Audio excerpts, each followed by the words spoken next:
Thank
Well, here we are once again. Floating somewhere between Earth and space, just trying to figure it all out. Got a hell of a lot to talk about here tonight, Space Fam, so I guess we'd better get right to it. As always, don't forget to buckle up those seatbelts. Otherwise, you might go floating off into that deep dark void and never to be seen again. Something which nobody here wants to see happen.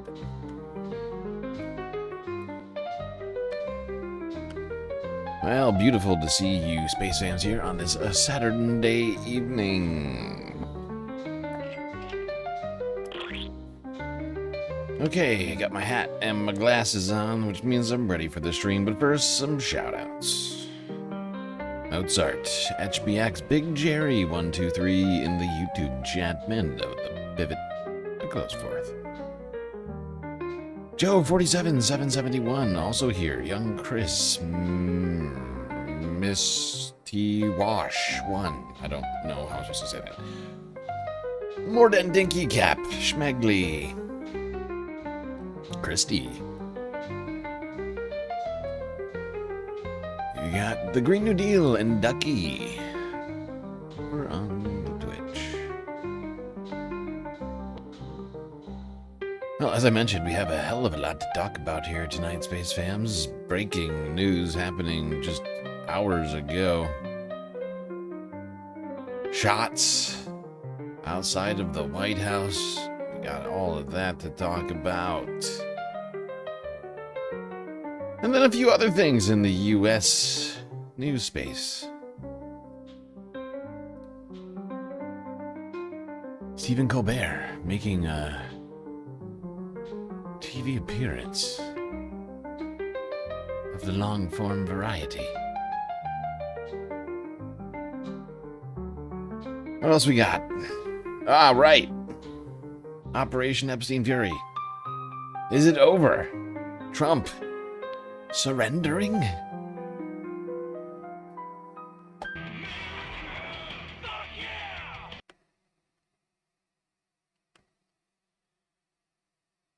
All right, people. To outside the White House grounds.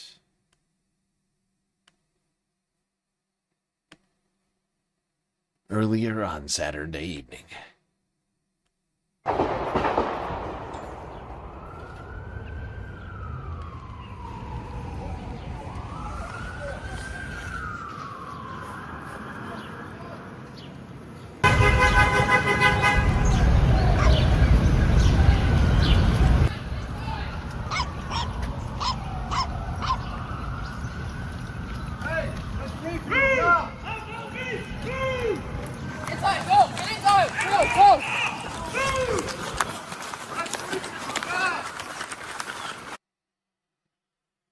So you can see that this is a reporter that's actually on the White House grounds filming off of it where you can hear the gunshots.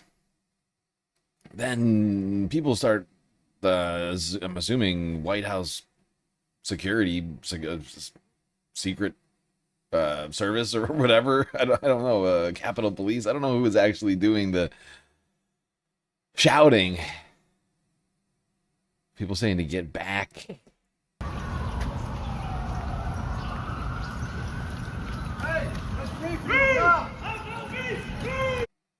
I can't quite tell what this Capitol Police officer is carrying. It looks like lint truffles, right? Is that not what it looks like? Is that not a bag of truffles?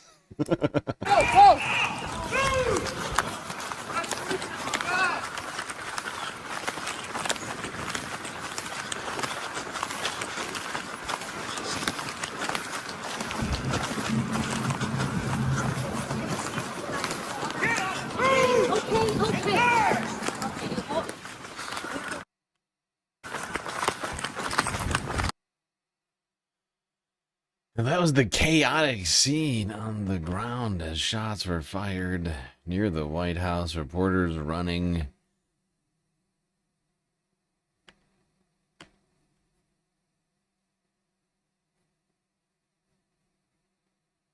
And then came the reports. Al Jazeera, 3 hours ago.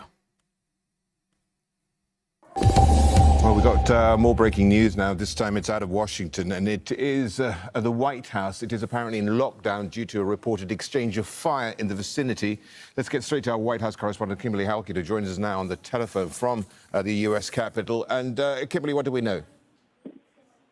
Yeah, as we know, as you point out, there have been at least 30 or more shots that were fired outside the White House. They could be heard from the White House North Lawn. What we know is that there had been what's known as a lid that had been called for the day. So most of the reporters had left, but some reporters were still on site doing live shots, and it was audible. You could hear the exchange of gunfire. The White House now is surrounded by multiple emergency vehicles.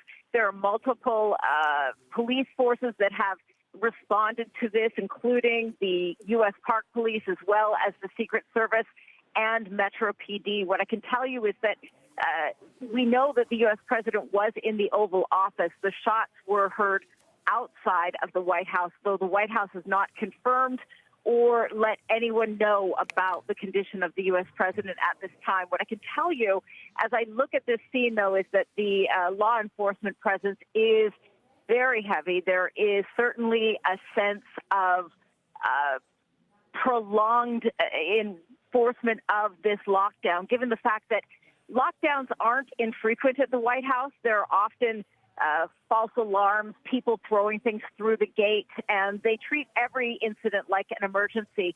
This one does appear to be heightened in the terms of the fact that this exchange of gunfire was an initial round of shots, and then there was a response. So it's unclear if it was the Secret Service that was responding to these fires that were taken, or if this was a situation, which is also common in D.C., where even though guns are illegal in the District of Columbia, there is a proliferation of them. And as a result, we know that sometimes there are gangs of youths that will exchange gunfire. The settling youths. a score. It's very hard to tell. Right, all the gangs of youths hanging out outside of the White House. That could be it. She's... It's hard to... it's almost hard to even pretend it. Yeah, it could just be the all those youths, all the youth gangs outside on Pennsylvania Avenue, just shooting it up. Right.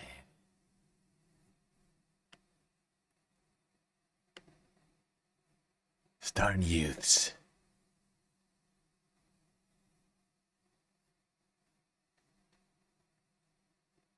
Good evening, everyone, and thank you for joining us on this Saturday. We begin with some breaking news at the White House. Moments ago, several shots were heard at the property. Details are few, but CBS's Aaron Navarro is the White House team outside at our live shot location when all of this... Exactly, Doug. It's a White House team takeover, though.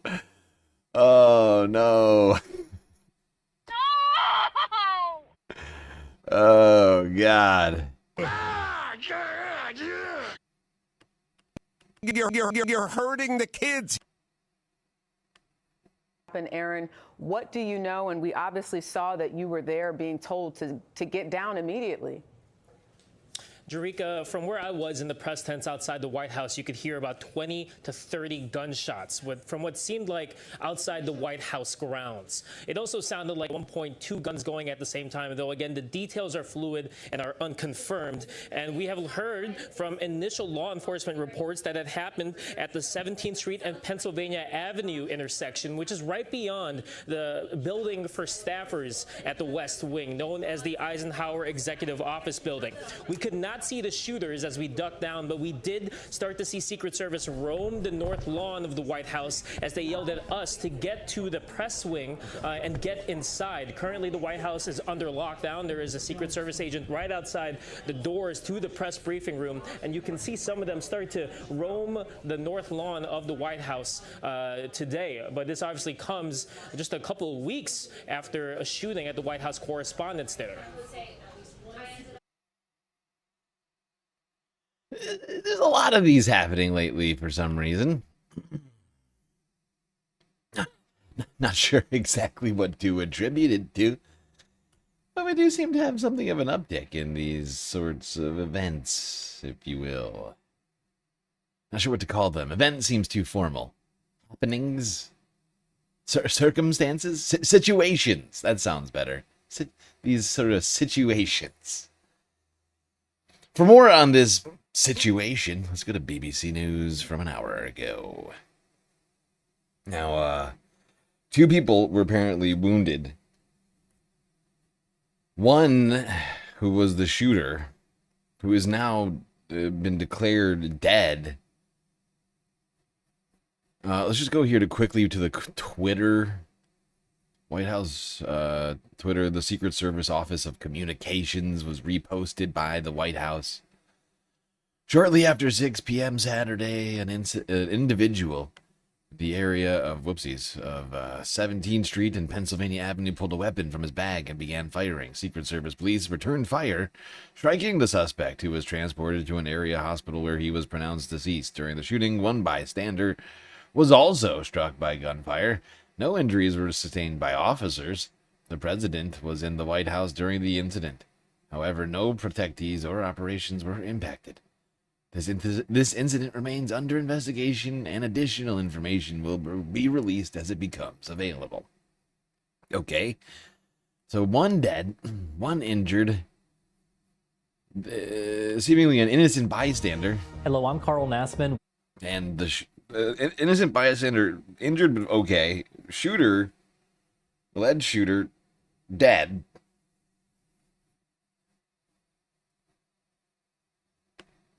Come on the air with some breaking news. 2 people were wounded in an exchange of gunfire with Secret Service agents outside the White House. Officials say a suspect had approached a checkpoint near the White House complex and then opened fire at officers. They say the scene is now contained and the wounded alleged shooter has been apprehended and taken to hospital. You can see a live look here. This is about a block away from the White House. The crime scene tape there in the distance, as well as several authorities now responding to that incident. Earlier, reporters at the White House were rushed inside as dozens of shots rang out in quick succession. Correspondents could be seen ducking for cover during their live broadcasts. President Trump was in the White House residence at the time. The incident comes, of course, only a month after a gunman fired at reporters and government officials while they were in the building at the White House Correspondents' Dinner here in Washington. Well, earlier I spoke with Aaron Navarro. He's the CBS News White House reporter. He has more on the reports of gunfire that was heard nearby the White House, as well as the security response that followed. Yeah, just to set the scene for the shooting, it happened on the intersection of 17th and Pennsylvania Avenue, kind of right outside the White House grounds. And there is a gate as well as a security post along with several Secret Service cars in that area. But the latest that we are hearing from law enforcement sources is that 2 people were hit by the gunfire and then transported to an area hospital. It's the suspect and a possible bystander. Our understanding is that the suspect is in critical condition, while the second individual is in serious condition at this time. It appears that U.S. Secret Service agents were fired at, though unsuccessfully, and then returned the fire from the shooter that is right outside the White House grounds. I was here on the North Lawn preparing for a live shot when you could hear about 20 to 30 gunshots at points sounding like they were coming from different guns just outside of the grounds. We know that the FBI is on the scene. The FBI Director Kash Patel put a statement out on X saying that we will update the public as we are able. Ah, good. Cash is on the case. See you in Valhalla, bro. Cash out. Director, FBI, dude. USA Hockey rules. We have such an unserious fucking government. like, I feel like that was an accurate portrayal of Cash. Anyway, here's the scene currently. I have a live feed. Or, well, this is a clip of the live feed, and then I have the actual live feed. But this is basically all we know. We don't know the motive of the shooter, who they were. We have zero information. It seems that they were a man. I think that's all we have that is identifiable.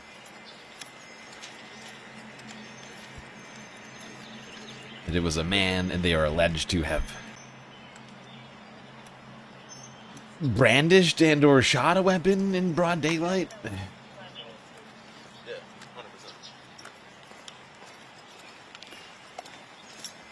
Whoopsies. Did not... No, stop that. There we go. Okay, so yeah, you can see Secret Service patrolling the grounds.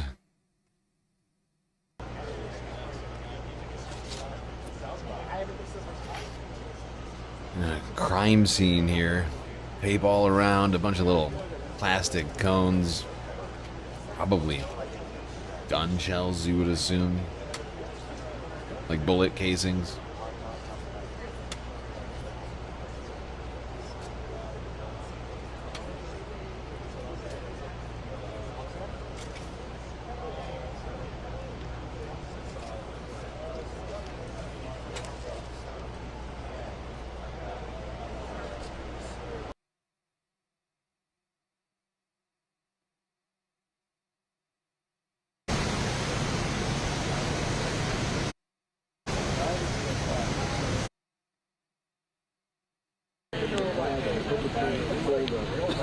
My plan was to clean out my closet for the Alright.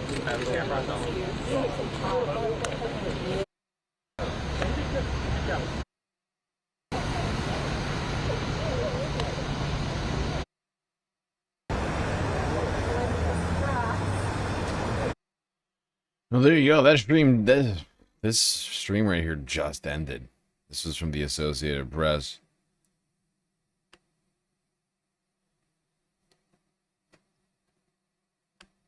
Well, there's as much up-to-date information as I could get you on this shooting outside the White House.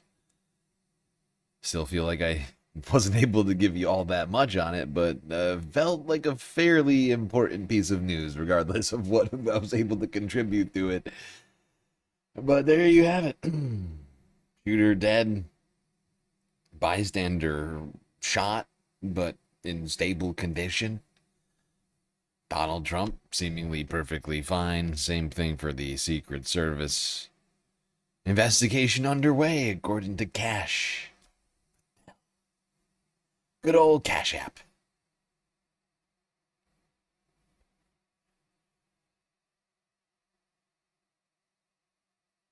If only we had a ballroom, right? Yep, everyone would have been safe if we just had the ballroom.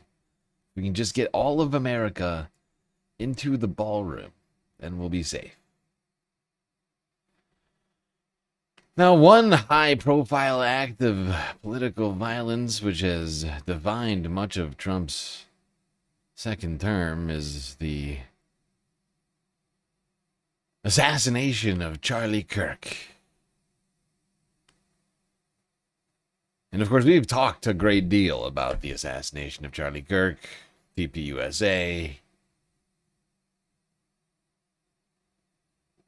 his wife, Erica, the feud between her and Candace, and of course, the future of the I don't know, pet project is the right word, but the vision of Charlie Kirk.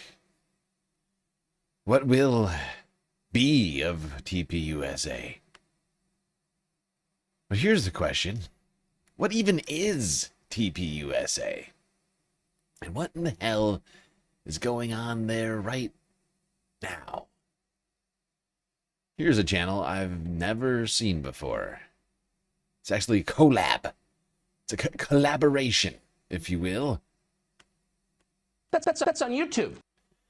Yes, on YouTube, Unfuck America Tour and JJ Watson from Thursday.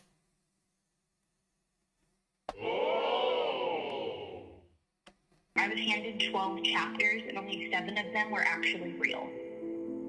The other 5 I found out The previous field rep's family members had pretended to open up a chapter so that they could claim there's chapters on campuses, and then the rest were legitimately fake contacts. Fake contact information bounced back, texts bounced, calls failed. Nobody is actually verifying the students' identities.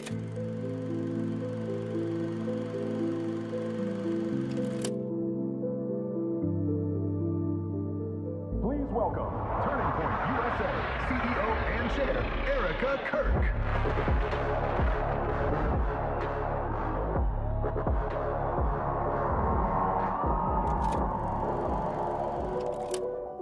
Turning Point USA says it's building a movement of students, a movement of ideas, a movement. Oh my god, yeah, I heard about the Candace Hunter collaboration. We're not watching that today, maybe tomorrow. Hunter Biden, Candace Owens doing an interview on a bus, or whatever the fuck that was. I only saw like a brief glimpse of it. But what in the actual fuck? I'm staying in the race. Spans thousands of campuses across the United States. The goal is for these clubs to be in every high school across the state. In its own filings, the organization claims to operate more than 1,800 campus chapters and to be active in more than 3,000 high school and college campuses. Great question. Start a Turning Point USA chapter. It says its program reaches millions of students. And behind that movement is money.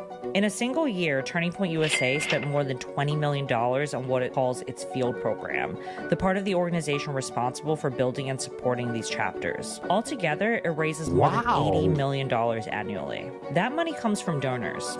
Donors who are told they're funding something very specific. A nationwide grassroots network of young people organizing, educating, and reshaping the future of American politics from the ground up. You're hurting the kids. Every other Thursday in room 312. Anybody's invited. The story is simple. A bottom-up student movement built chapter by chapter, campus by campus. Put your hand up if you're in high school. Okay. And it's not just a marketing story. These same claims appear in official tax filings, documents submitted to the federal government, where Turning Point USA describes itself as a nonpartisan educational nonprofit and certifies that it does not engage in political campaign activity. Nonpartisan. Yeah, that's a good one. When has Turning Points ever endorsed any political candidate? Or like even like it had a political, like, you know what I mean? Like every single person that they have come to one of their events is highly partisan. I couldn't think of a more apt description for TPUSA. Partisan political organization. That's exactly what they are. The fact that they pretend not to be is hilarious to me. That's a good one. Tell me another funny joke. Give me a joke. Educational nonprofit and certifies that it does not engage in political campaign activity. Point action and Turning Point USA. This is the foundation of the organization. It's what justifies the money. It's what sustains the mission. It's what donors believe they are funding. What they've done is put America right back on the right course. But what if the numbers don't mean what they actually seem to mean? What if the chapter isn't what you think it is?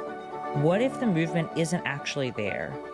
We started asking a simple question, not about politics, not about ideology, just about reality. Are these chapters even real? Hi, Elizabeth. This is Jessica, and I'm the president at high school. You had reached out to Maggie, our director of student activities, and she forwarded us your email with some questions about having a Turning Point chapter on our campus. We do not currently host a Turning Point chapter on our campus, although I know it on our website. But if you want to give us a call back to have further conversation, we absolutely can. You can call us. Okay, just before we move on to part 2 here, this video. Just in case anybody missed what just happened. I found this to be incredibly good journalism here. But she is calling a high school to speak to administrators there to reach out to the Turning Point USA chapter that is listed on the Turning Point USA website. And the person on the other end of the line is saying, we don't have a Turning Point USA chapter at this school. Even though it may say it on the website, we would know. We would know if it was here. Oh, it's very strange. Further conversation, we absolutely can. You can call us. That's really weird. In its public messaging, Turning Point USA presents a clear picture of scale, a presence on thousands of campuses, a network of chapters spanning the country. Not even a way to click on the school. But in its IRS filings, the language becomes much more specific. The organization reports 1,873 charter chapters, and activity on more than 3,300 campuses. There are roughly 3,500 Turning Point chapters at colleges and high schools across the country. At first glance, those numbers seem to reinforce the same story, but they describe two different things. A charter chapter suggests something defined, a group of students, a structure, some kind of ongoing presence on campus. But active on campus is much less clear. Club America is now on 3,300 high schools in America. It could mean a functioning student organization, or it could mean something much looser. A single event, a student who signed up, a chapter that once existed but no longer does. And beyond that, the organization also refers to what it calls activism hubs, a category that's less clear still. The filings don't spell out how these different forms of presence are defined or how they're counted. And without a clear definition, the scale becomes harder to interpret. Because these categories overlap, or if they're applied inconsistently, then the total number may not reflect what people assume it reflects. Yeah, no, this is wild. Okay, now let me just skip ahead because she goes through the process of setting up a chapter, and it's fascinating just how easy it is.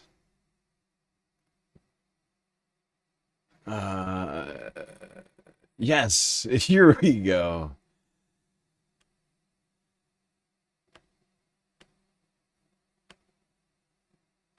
Round. Because if a chapter can be defined loosely, then how much does it take to actually create one? Could a chapter exist without a real presence on campus? Without the school even knowing? Could it exist in name only? And if that's the case, can 3 people in their 30s start a chapter at a high school that doesn't exist?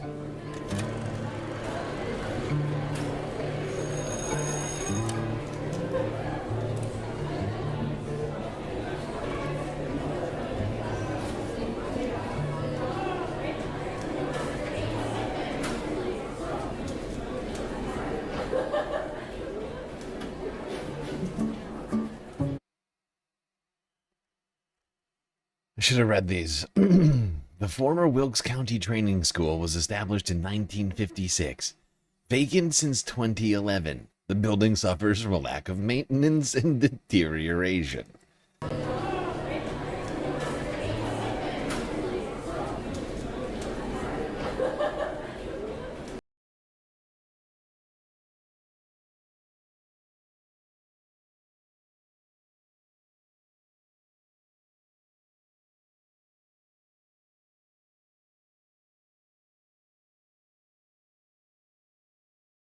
Kids, wait, hold on.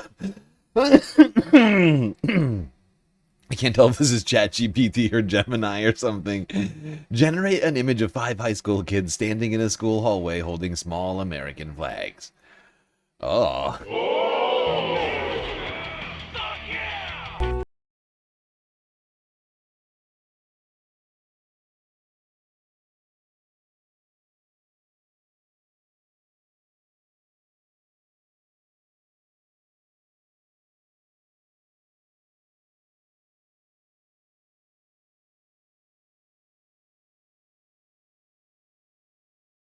Is this America? We received your chapter Wait, hold on, I'm sorry.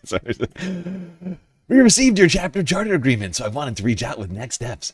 I couldn't be more excited to welcome you all to the Club America family. Aww. Hey Jake, yes, on our end, you are on official TPUSA Club Charter chapter. Oh, Wilkes County Training School. Ridiculous quotas, like you expect in 1 month for this one rep to start 40 chapters. So this is ridiculous. How are these reps supposed to do that? Well,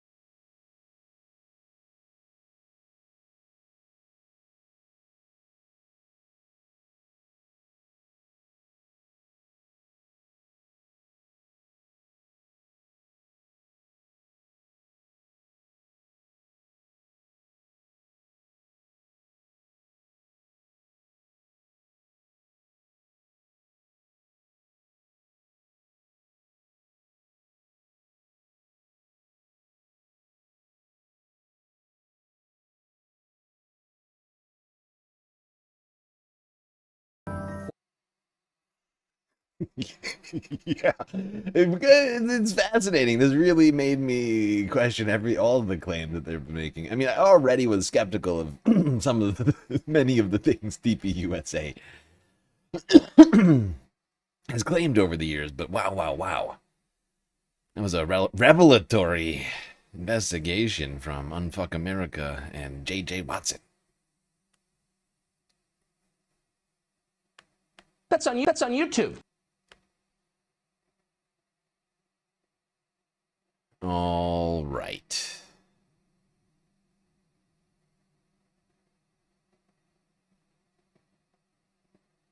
Let's move on from talking about things either tangentially related to or directly related to political violence and reverse the discussion to talking about the violence inherent in the system. It's been visited upon a number of people, especially those who have been protesting against, say, the activities of a little organization known as ICE, or Customs and Border Patrol. People like Kat Abagazale, who was running for Illinois' 11th, whatever district it was. Unfortunately didn't win the primary. All the while, though, she has been technically indicted by the federal government until recently, when federal prosecutors dropped those charges and made a stunning admission. Here's NBC Chicago from Thursday. We have an update now on a high-profile court case stemming from this protest against the immigration crackdown in Chicago. A stunning mea culpa from the U.S. Attorney today. Andrew Boutros announces that he is dropping all charges against the so-called Broadview 6 protesters. But wait until you hear the reason why. NBC5's Paris Schutz joining us in studio with that part of the story. Paris. Yeah, Allison, U.S. Attorney Andrew Boutros took the extraordinary step of appearing before the judge in this case in person. He drops all the charges for a second time and then stunningly admits it's because his prosecutors, for lack of a better phrase, screwed up. Boutros admitted major errors in the grand jury process where prosecutors were trying to secure a felony indictment against protesters like Kat Abagazale, who you see here, allegedly blocking federal vehicles at the immigration facility in Broadview last September. The newly unsealed transcripts reveal a grand jury process where prosecutors committing stunning errors like communicating with a grand juror outside of court and dismissing another grand juror who didn't agree with bringing charges. Now, today, Boutros told Judge April Perry, quote, "It is..." Those two things are super illegal. You're not allowed to tamper with the fucking jury. I feel like everybody inherently understands that. If you've ever seen like an episode of Law and Order or like literally like any sort of crime drama, like, you know, you're not supposed to do that. Oh God, these people are incompetent.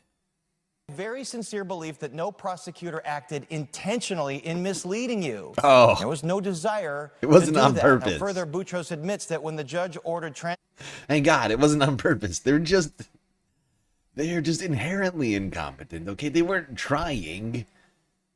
They just ooze incompetence and illegality, okay? There was no desire to do that. Now, further, Boutros admits that when the judge ordered transcripts of the grand jury process, most of that info of the mistakes were redacted.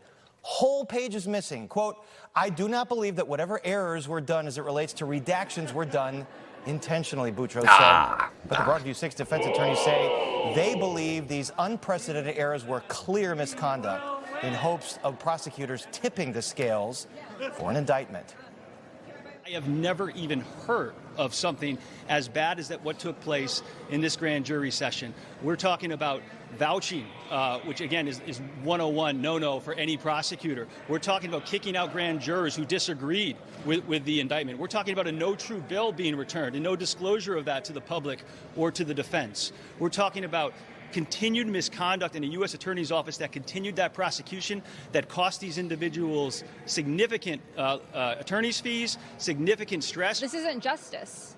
This case should have never been tried in the first place. This was unjust prosecution at its very core.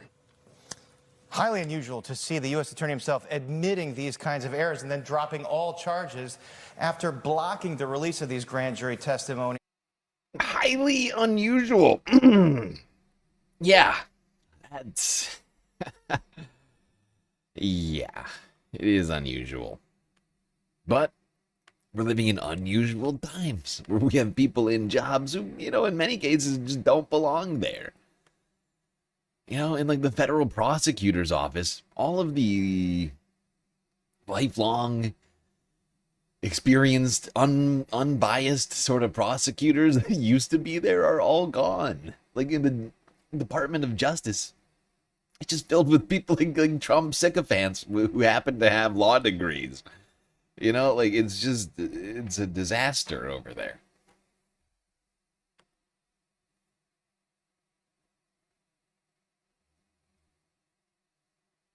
It's a fucking disaster over there.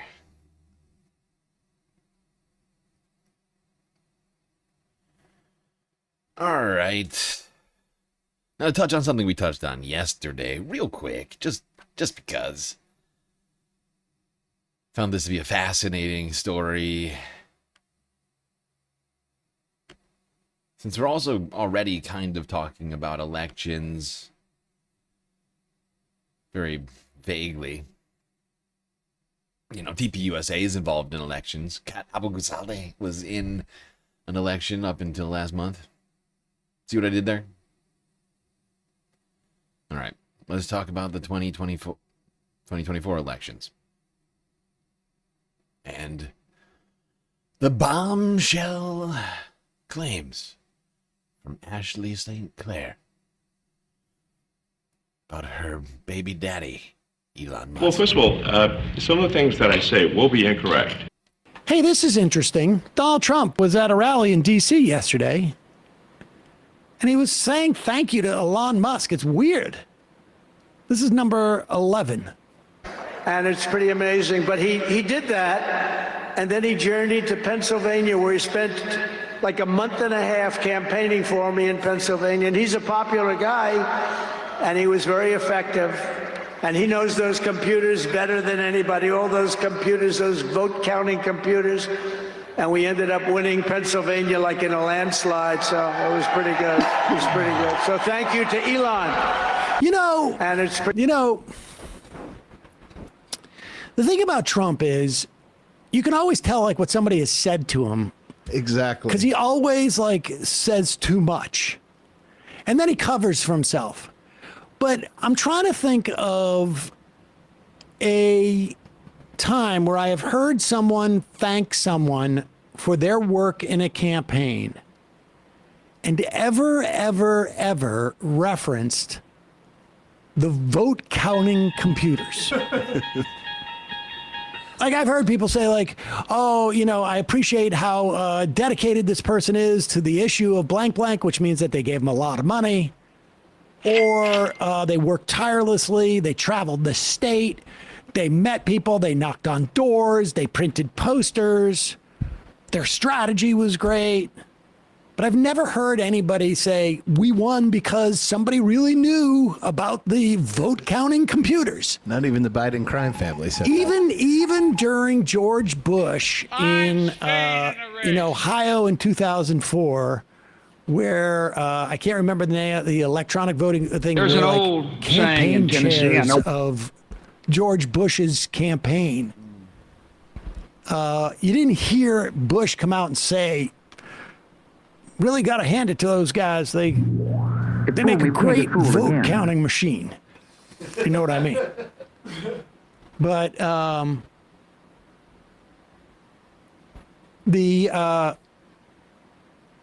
but then Elon Musk's ex-girlfriend, and in fact, I think the mother of one of his estranged mother of one of his children. Yeah. She was hanging out a lot with Elon Musk during that time, apparently, and she has a story to tell that she posted on her social media. And then October rolls around. And in October, Elon tells me that he is ready to release his, in his words, anomaly in the Matrix. And I am like, oh, like, who's that? And he says that he has 10,000 lasers in space, referring to his satellites. I say, because I am like rather uncomfortable and I know the gravity of what he's trying to tell me right now, I say, wow, finally a focus on the Jewish vote.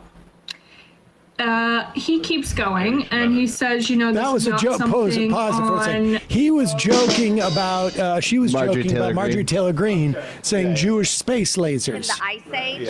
You remember Marjorie Taylor Greene? The progressive hero champion. of the left. Yes, exactly. Go ahead. Yes. This is not something on, this is not a piece that they'll see on the chessboard. And I straight up tell him, I say, I would ask more, but I really don't want to be deposed. To which he says, very wise. Shortly after that, you know, he's involved with America PAC and all of this other stuff. And he's sending me some internal data from America PAC, real-time Delta vote metrics. And I am just like, how the fuck do you have this sort of data? You don't get this from door knocking, because that was one of my first jobs in politics was in campaigns and cleaning up this bad data from door knocking, because the vendors that America PAC is using at this point is a vendor that hires Craigslist crackheads for door knocking. And I wish I was exaggerating there, but I'm not. Call a crackhead. I know, like, I have caused harm with my rhetoric. However, I never like sought out to cause harm. Like, there were parts of me that really wanted like the best for the country, for America, for democracy. And one thing is I have always hated big tech. So then to have, I gotta say, it's weird, like her saying that she hates big tech when she's got a baby with perhaps the most notorious big tech bro. Like, there's something like, it's a weird dichotomy going on there, sort of paradoxical in nature. Oh, it's a little weird. arguably the most powerful man in the world, who is Pause it for 1 second. What is it? Elon Musk is sort of the main big tech guy of the last 20 years. Yeah. But okay. Well, you know, sometimes we're attracted to what we to what we. Right, I'm sure. Yes, right. Opposites it's like attract. Me saying I hate. Sam's saying opposites attract, and maybe he's got a point. I find this to be a fascinating claim. And whether or not it has any credence, I think it's hard to know for sure without an investigation, which is what I think needs to happen. Okay, now that this information is public, right? I mean, and she's made this very shocking claim about this guy who, as we all know, was heavily involved in the election and then was just given the keys to the government last year in the form of the failed DOGE experiment. Like, I think there is a lot of questions around Elon, and this really, I think, brings up more questions. Was he telling Donald Trump that he had a way of stealing the election? Did he have some way of looking at data, changing data, whatever it might be? Questions need to be asked, and I think we need to get some answers. Subpoena this motherfucker in Congress, testify under oath. Well, first of all, some of the things that I say will be incorrect. I don't even know. So then to have arguably the most powerful man in the world who is sending me things about, using his space technology in the election. I should also say that I have all of this backed up with many people with explicit instructions should anything happen to me, okay? But this was something that I was internally wrestling with while publicly not really showing that I was having any of these internal ethical conflicts with myself regarding this information. And then on election night itself, Elon, left Mar-a-Lago early. I was at Mar-a-Lago, and he told me over text, he's like, yeah, I knew hours ago that Trump won. My team has the best real-time data anywhere. First of all, how the fuck do you have real-time data on elections? How do you have real-time data? I could not understand that. I don't know that I ever will. All right. So, we've seen enough here. I think who knows, right? People like to brag. Elon Musk is a notorious liar. We are not on Mars now, I should say. And the self-driving features from Tesla have been not as predicted. The Tesla pickup truck, whatever that's called, the Cybertruck does not float, actually. It turns out that it there's actually a very recent well story water. about that if you saw. Yes, there's on and on. So who knows? Maybe he's just trying to impress one of his baby mamas in that moment. Drug tests before he testifies. That's good too, yeah. Speaking of Elon's promises, you mentioned this one, but Cybertruck will be waterproof enough to serve briefly as a boat. So it can cross rivers, lakes, and even seas that aren't too choppy. We have a video out of Grapevine, I believe Texas, right? Of a man. It's one of the dumbest sentences ever. God. Well, first of all, some of the things that I say will be incorrect. He's such a he's a fucking idiot. 183,000 likes. These Elon stands are so fucking stupid. Oh my god. Oh my god. We have a video out of Grapevine, I believe Texas, right? Of a man who attempted to do this, and let's just see how this pans out here.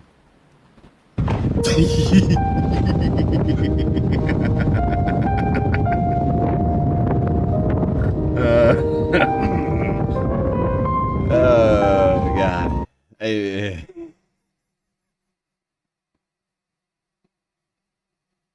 I guess, was Elon wrong though? What does the word briefly even mean, right? If not just momentarily.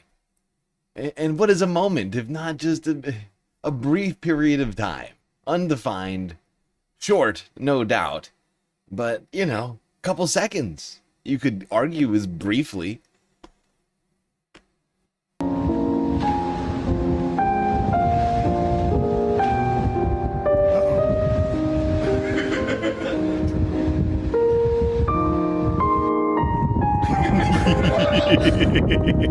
Whoops, a daisy. Bro, I told you I was stuck, bro. I saw this, like, I was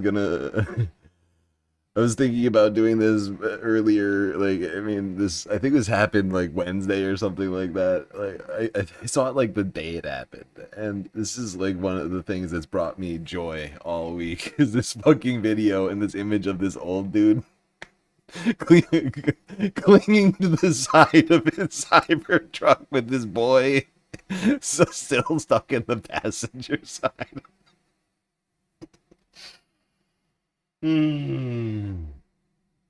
It's amazing. Look at these two fucking schmucks.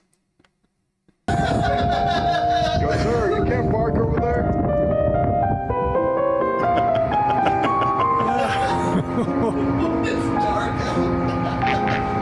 Fun day with the Cybertruck. Then I saw somebody post a picture of a Rivian going through like a big, like a massive sort of flooded area. I'm loving how many other, I can't identify the types of cars, but I'm seeing more EV-looking vehicles besides Teslas, and it is a sign that nature is healing. How much is a Cybertruck? 100K, expensive, right? yeah. That sounds like a 100K experiment. I have no idea. But you get bored of it after a certain while. Like, let's take this thing in the water, see what it can do. I mean, it did briefly serve as a boat. I just want to say, you know, we shit on Elon all the fucking time. I hate this guy. You know, everything he says is wrong. But, I mean, what does the word briefly mean? Did it cross? I guess here's the problem. Okay, here's the problem. He follows it up. I would actually, if the sentence ended here where the comma is, right, like that'd be one thing, right? If we just, right, boat, period. Briefly as a boat, period. That would have checked out, I think. But the problem is he follows it up with so it can cross rivers, lakes, and even seas that aren't too choppy. That's where I think he loses it, right? Do you see what I'm saying here? Like technically, like he wasn't wrong until he finished it with this, right? Like this was a few steps too far. Because let's be real, this was like a pond. I don't know where this was. Maybe this doesn't look choppy at all. This is fucking, I mean, this is as calm of a sea as you could possibly get. And he still had to get towed out of there. He had to get the crane in here and pull him out of there. So God, you know, for a second I wanted to give Elon a little credit, but I'm afraid I can't. Well, first of all, some of the things that I say will be incorrect. Yep. I'm afraid Elon's still saying a lot of incorrect things. It's a real theme.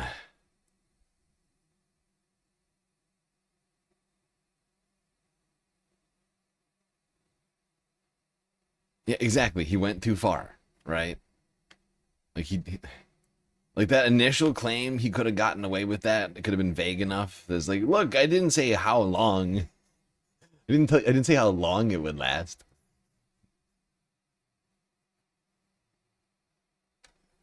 But then he's like, rivers, lakes, and seas that aren't too choppy. That's going way too far. We all knew that claim was never going to hold up. But not that guy. Not that Cybertruck owner. But herein lies the problem, right? You have a product which only idiots buy.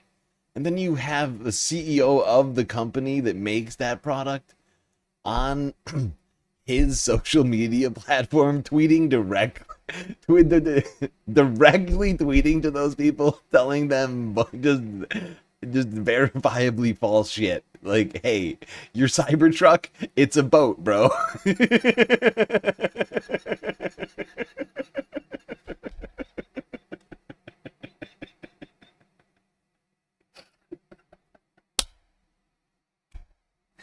Oh god, I'm sorry. It's just, I mean, am I wrong? Is that not exactly what's happening here? You got a real issue, right? You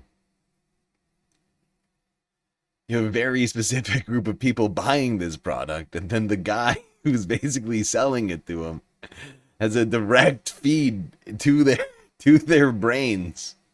Some of them probably have fucking what's it called? Cyberlink? Or is that what it's called? The brain chip? The monkey brain chip? You know, he's basically just he's like downloading terrible advice into these people's brains every day, and then you get Cybertrucks in random bodies of water.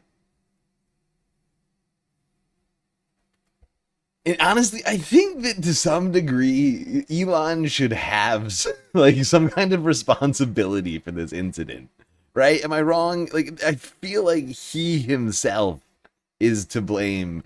I'm not gonna say 100%. You know, like clearly those two old guys, they either or both of them should have thought it through and said this is a bad idea. They didn't do that, right? So we're not going to take away all responsibility. They've been on the planet long enough. They should know better, right? But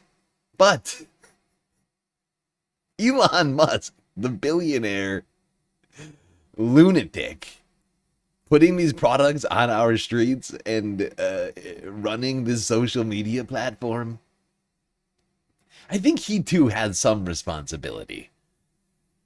Is it Neuralink? Whatever it's fucking called. Whatever the hell it's called, dude. Stupid. I guess my point is Elon should hold some responsibility for this. He literally told these idiots, these people who we all know are idiots, if you own a Cybertruck, there's like a 99 in 100 chance that you are an idiot. The 1 in 100 is like a person who received a Cybertruck as a gift or as like some sort of prize and has not been able to sell it to another idiot yet, right? Like, you see what I'm saying? Like, you have to be able to find a specific kind of idiot to offload that. So I'm willing to at least say, yeah, maybe there's like one non-idiot Cybertruck owner in every 100 Cybertrucks. But like, it's got to be a low figure like that. Maybe lower. You might have to go to 1 in 1,000. I don't know. But point is, highly likely, just statistically speaking, that these guys are fucking morons, right? Elon has, it's like, I'm trying to think. It's like selling products to children, right? Like, you have a certain responsibility, like, you know those kids are gonna deal, or, you know, you can't give kids products with, you know, choking hazards in them, right? Same idea. Can't give idiots a product and then tell them it does a thing that it does not do, right? Like, you can't do that. They're gonna believe you and they're gonna test it out. You're like, what's that? Look at it, no chop. Look it out there. Look at it out there, Bob. No chop. Let's take it out on the open seas, just like Elon wants us to. Follow the rich white man. Oh God. Consequences.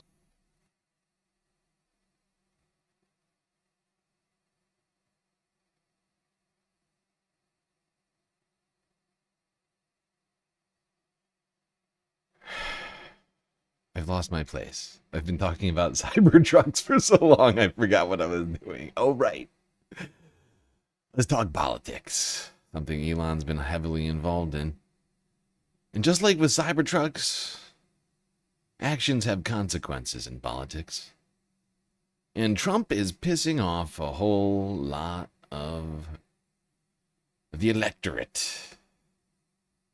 What about those who didn't cast a ballot at all in 2024? Those who didn't show up to vote? Well, they have become absolutely perturbed. I dare say they are pissed off at the President of the United States. Voters who didn't cast a ballot in 2024. Trump's net approval rating. Back in November of 2024, just after the election, Look at his net approval rating. It was plus 4 points for his plans in office. But look at that. It is fallen. Yeah. Woo! There you go, Sarah Seidner. That's the only sound you can make. It has fallen through the floor. Look at this. Minus 50 points on Trump's net approval rating among voters who did not, in fact, cast a ballot in 2024. That is awful, awful, awful. Weak. Awful and weak. Trump is getting hammered.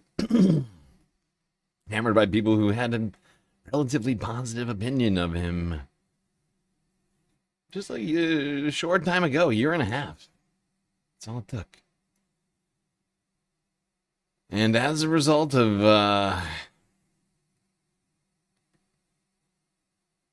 one would assume mostly Trump's actions, and probably to some degree the Republicans' feckless and undying loyalty to the Supreme Leader, people's choice for who to vote for in the midterms here, well, becoming very clear. I'm staying in the race. It's about turnout. And these folks are not just pissed off and want to vote Democratic. A lot of them are actually very likely to vote. Okay, voters who didn't cast a ballot in 2024, their 2026 choice for the House. Look at this. Democrats are winning amongst them by 31 points, and 48% of them are either very likely or almost certain to vote in the midterm elections. So this is a group I'd really be paying a lot of attention on, because the reason why Democrats are doing so well on the generic ballot is in large part among those who stayed home in 2024. Yeah. Now, why did people stay at home in 2024? Who would be likely to cast a vote for Democrats, right? I would say, to some degree, it's people who didn't vote for Kamala Harris because of the Biden-Harris foreign policy relating to Israel and Palestine. It's at least one of the main reasons that I can think of for why Democratic voters, people likely to vote Democrat just inherently. I'm not saying that all of the people, right? Like if you look at this number, I'm not saying that all of the people in this 48% are Democratic, like registered voters, right? Or that they've all voted for Democrats in the past, but there's got to be some portion of these people in here, right? Just because you didn't vote in 2024 doesn't mean that you weren't registered in 2024, right? Doesn't mean you weren't affiliated with a party one way or the other in 2024. And I think that number, I think it's just a guess. That's just where my head is at.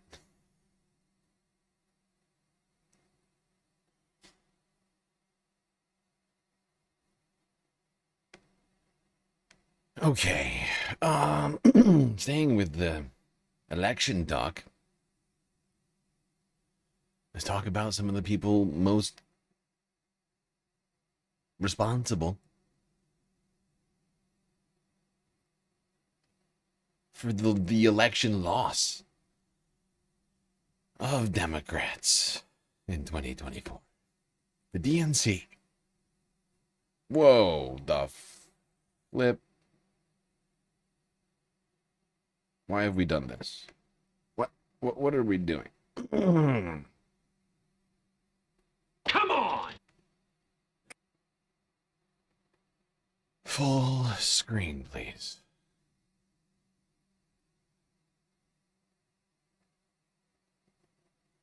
There we go. Thank Sam you. Seder on the Majority Report. It is a pleasure, and I should say Emma Vigeland out today. It is a pleasure to welcome back to the program Dave Weigel, politics reporter over at the Semaphore. Dave, welcome back to the program. Oh, good to be back. Thank you. So let's start with the primaries this week, but then I want to sort of expand into this dynamic that is taking place. And oh, by the way, just before we get too caught up in this, just want to remind everybody we're an hour into the stream, so Galactic Content Goal has officially started. Unfortunately, we're no longer monetized on YouTube, so you can't donate there.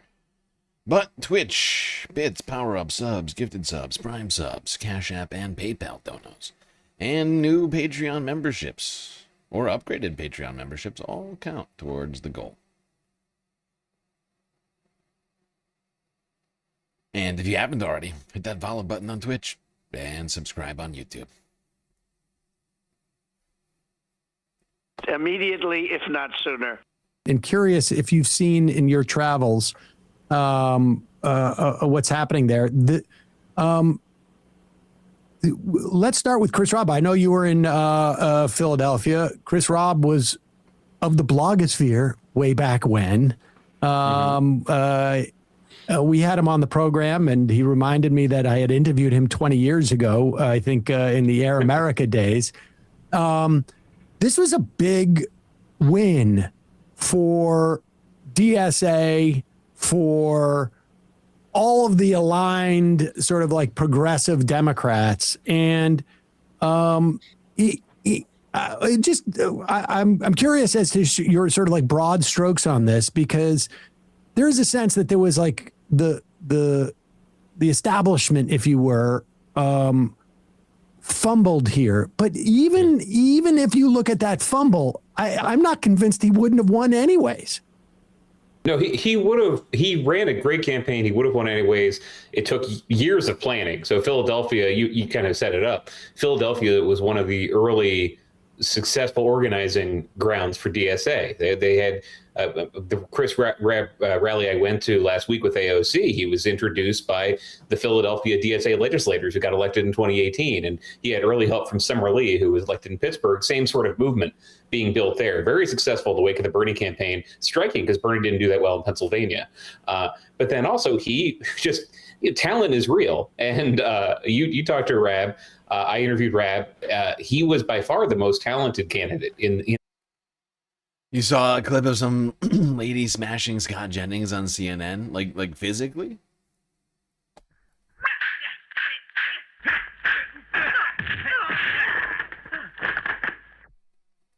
Illegal. Oh, with words, I see. Ah, well.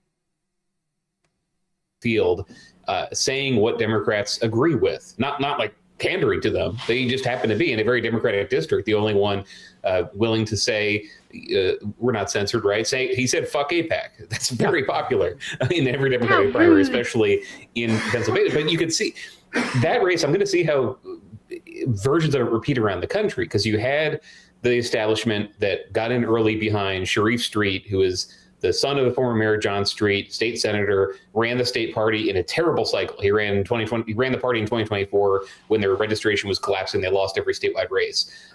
But he was this. I just gave his bio. They were loyal to him. So he locked up all this labor support. The governor, Josh Shapiro, who did not want Rab to win, was in a bind because he was going to go against all the labor unions. And then Dwight Evans, who retired to open the seat, got behind Ayla Stanford, this physician who turned out to be a bad candidate. Not a stupid person, but just a lot of stuff flew at her. And Chris Rab had spent a decade knowing the issues, knowing the contours, what a congressman can do. And she was just a doctor running in their first race was collapsed. I'll bring up AIPAC again another way. Her endorsers were telling me the fact that AIPAC, she had a bad Israel answer, kind of like a rambling answer on Gaza. And then also she was supported by 314 Action, which in the past has got AIPAC money. Mm-hmm. Yeah, and we covered the Rob Race, whatever is, however, I've heard people pronounce his name in both ways. I kind of prefer Rob. Chris Rob. Sounds good. But yeah, I was pleased that he won. I mean, we had a lot of progressive victories. We have been seeing them, right? And I haven't even been doing enough effort, but we've been seeing it.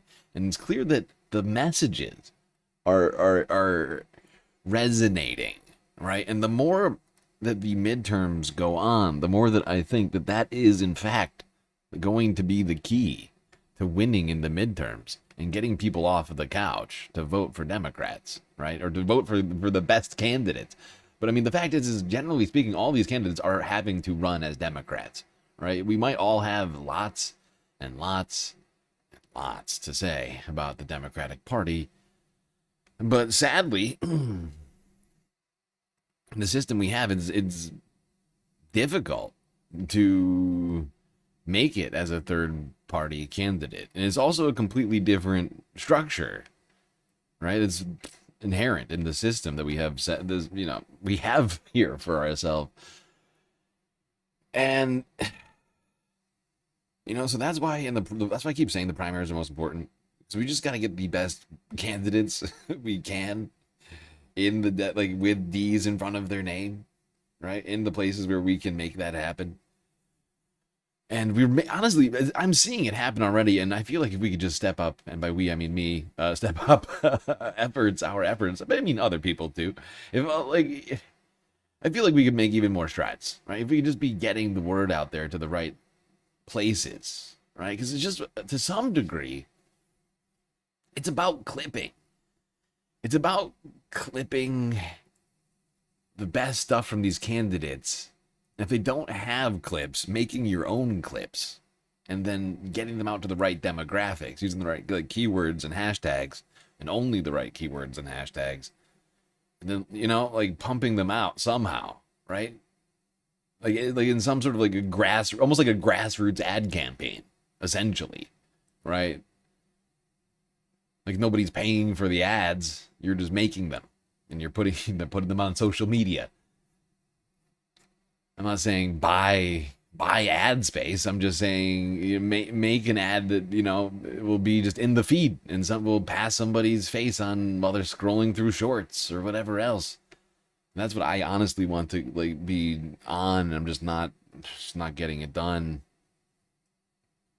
Some of them have some of these candidates have the social media presence. They're doing okay at that, but it can be a struggle, especially in the small districts. Right? These are, in some of these places, very small populations, very small communities. They don't get a lot of national attention, if any.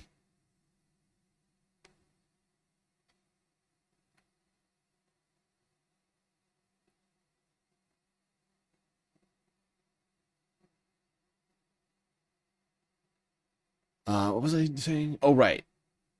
I just wanted to move us on from that particular race. I was I went down the fucking, I forgot the reason why I was talking.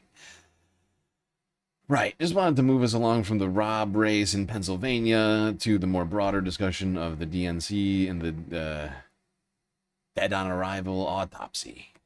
It had been degraded by Republicans, and it wasn't very focused on the race. It's like failure at several different levels. I've been struck that nobody has said, "Oh, Ken Martin blew this," because they think that people throughout the Democratic universe blew this. They had money, and they had resources, and they had celebrities that they brought not Barack Obama to rally in person, but Obama helping message and introduce the candidates, and just voters showed up for a May primary with mostly the governor's race on the ballot, and they just didn't know who these candidates were. Whose fault was that? Everybody's fault.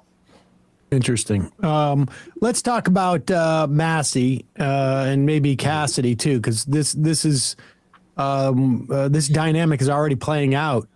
We saw it with the War Powers Act resolution being pulled yesterday. We saw. We already discussed the Massey race earlier this week too. They started before? Son of a bitch. This one's too long. I gotta skip it. I'm sorry, people. But the fact is, this DNC autopsy was a fucking travesty. I mean, absolutely, Ken Martin made, huge mistakes here. Guy shouldn't be in charge of the DNC. In fact, you know what the DNC should do? It should reach out to Democratic voters. They should have they should do a primary and a general election for the DNC leadership. They'll never do it, but they should. It would be the most democratic thing you could do. But it's not just Ken's fault either, of course. Yeah, there's a lot of failures.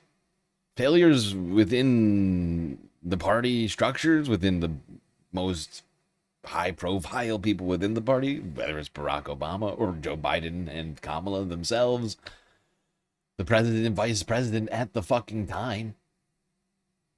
There was so many failures and so much, in my opinion, just sort of blind arrogance You know, that Joe Biden arrogantly and blindly went into this presidential election race at all, when he himself told everybody he was going to be a one-term president. That was a massive betrayal to begin with, which led to us not having a primary, something that we could have done, which was another failure of the DNC, right? And Ken wasn't in charge of the DNC back then, if I recall correctly. Maybe, was he? No. I could have sworn leadership changed, but it doesn't fucking matter, honestly. The whole party failed, not having a fucking primary and just presenting us with the vice president as if it's like some sort of like hereditary like monarchy or something, you know? Well, I mean, not literally hereditary. Of course, they're not related, but you get what I'm saying. Oh, this is your next leader by way of decree, you know, like without any democracy happening. They just skipped the fucking primary process. That was a huge failure.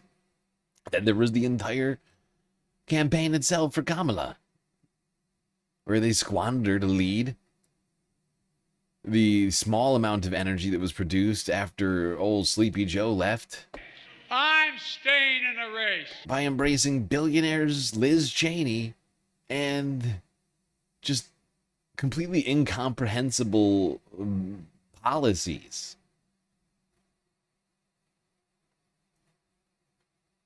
And demanding us to all be joyful, right? They like demanded us to all be joyful for nothing. Like, be joyful that we've given you a candidate that you don't want, that you didn't ask for. The whole thing, from beginning to end, was a failure.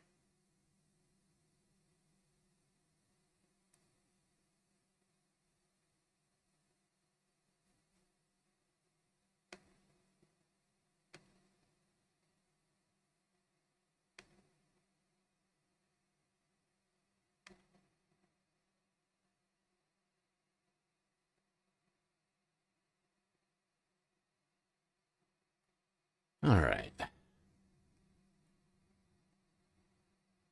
Let's quickly talk about that $1.8 billion slush fund that Donald Trump's DOJ is trying to give to the Jan 6ers. Donald Trump, his lawyers, and, I don't know, Mike Pillow. This is Democracy Now!, democracynow.org, the War and Peace Report. I'm Amy Goodman. In an extraordinary move, the Justice Department issued a memo Tuesday saying the IRS is, quote, forever barred, unquote, from investigating past tax returns of President Trump, his family company, and related companies. The memo was issued a day after the Justice Department announced the creation of a $1.776 billion fund to make payments to individuals, including January 6 insurrectionists who say they were wrongly targeted. The so-called anti-weaponization fund would be overseen by 5 commissioners appointed by the Attorney General, who is President Trump's former personal attorney. The 2 announcements come after President Trump dropped his unprecedented $10 billion lawsuit against the Internal Revenue Service.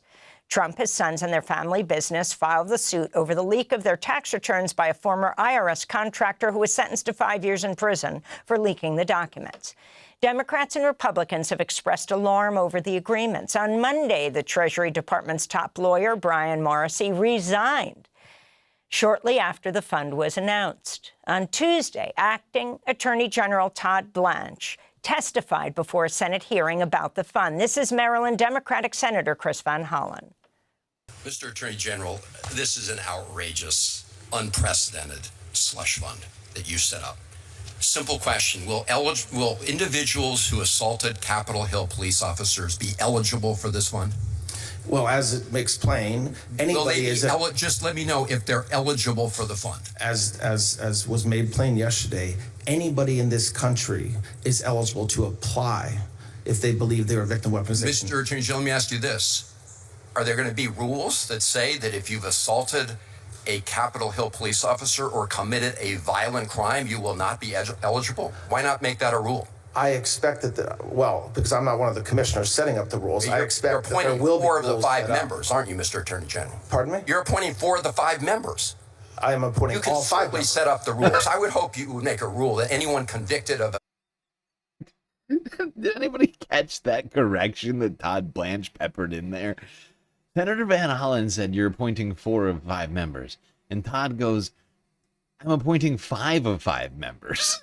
As if that makes it better, Todd. That makes it worse, you fucking moron. You fucking idiot. You're a moron. Oh my god, I'm appointing all of them, not just 4 of 5. Oh, wow. The question I would have asked had I been here is, are you eligible? Because he said everyone in America, right? Because he is Trump's former lawyer. Trump probably still owes him like millions of dollars in attorney's fees, right? For like representing him in the, like you remember this case, right? It was the one that he lost, right? And Trump was convicted on like 34 felonies. That was his case.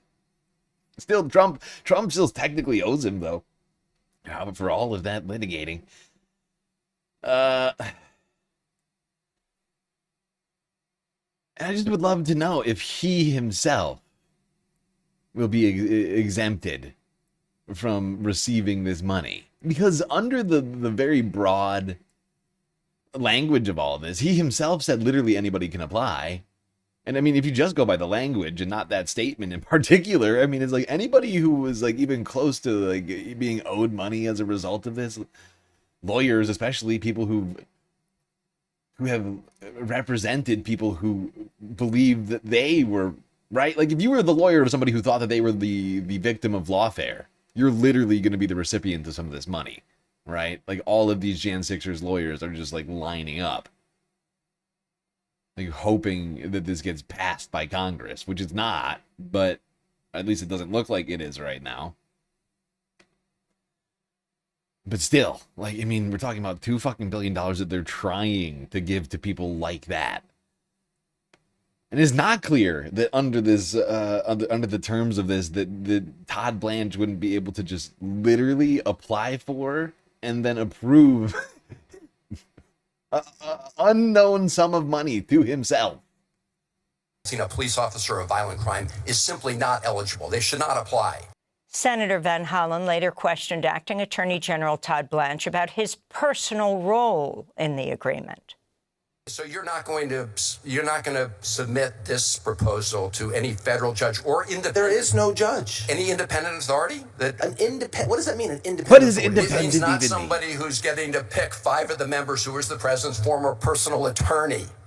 That would be somebody who would be independent. I'm the acting attorney general, okay? And the fact that I used to be President Trump's lawyer is just a fact, but I'm the acting attorney general. So don't say the president's former personal lawyer will do something. The acting attorney general will do something. Mr. Attorney General, you are acting today like the president's personal attorney, and that's the whole problem. You've got you have a whole banner of his face hanging over the Department of Justice, and you and everybody else walks under it, and you are acting like you're his current personal attorney. Mr. Chairman, I have no further questions. This all comes as CNN has revealed Todd Blanche was told last year to recuse himself from Justice Department matters involving Trump, citing ethics concerns. Yes. There's a lot of ethics concerns around old Todd. Cthulhu. Thank you for the dono on Cash App. 5 bones. Getting us started on the Galactic content goal. I think that was the first donation of the night. Ice broken. Half an hour in. We're making progress. Okay. Where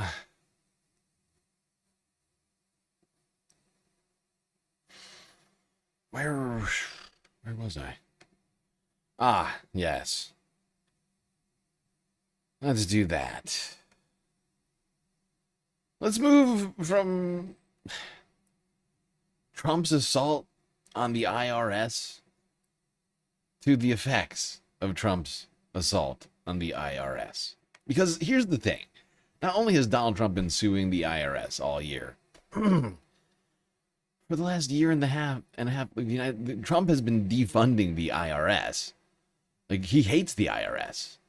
Like, as a billionaire who's been trying to avoid taxes for his whole life, I'm pretty sure he hates the IRS. And they have been doing everything they can to defund it. Same thing that they've been doing to Social Security.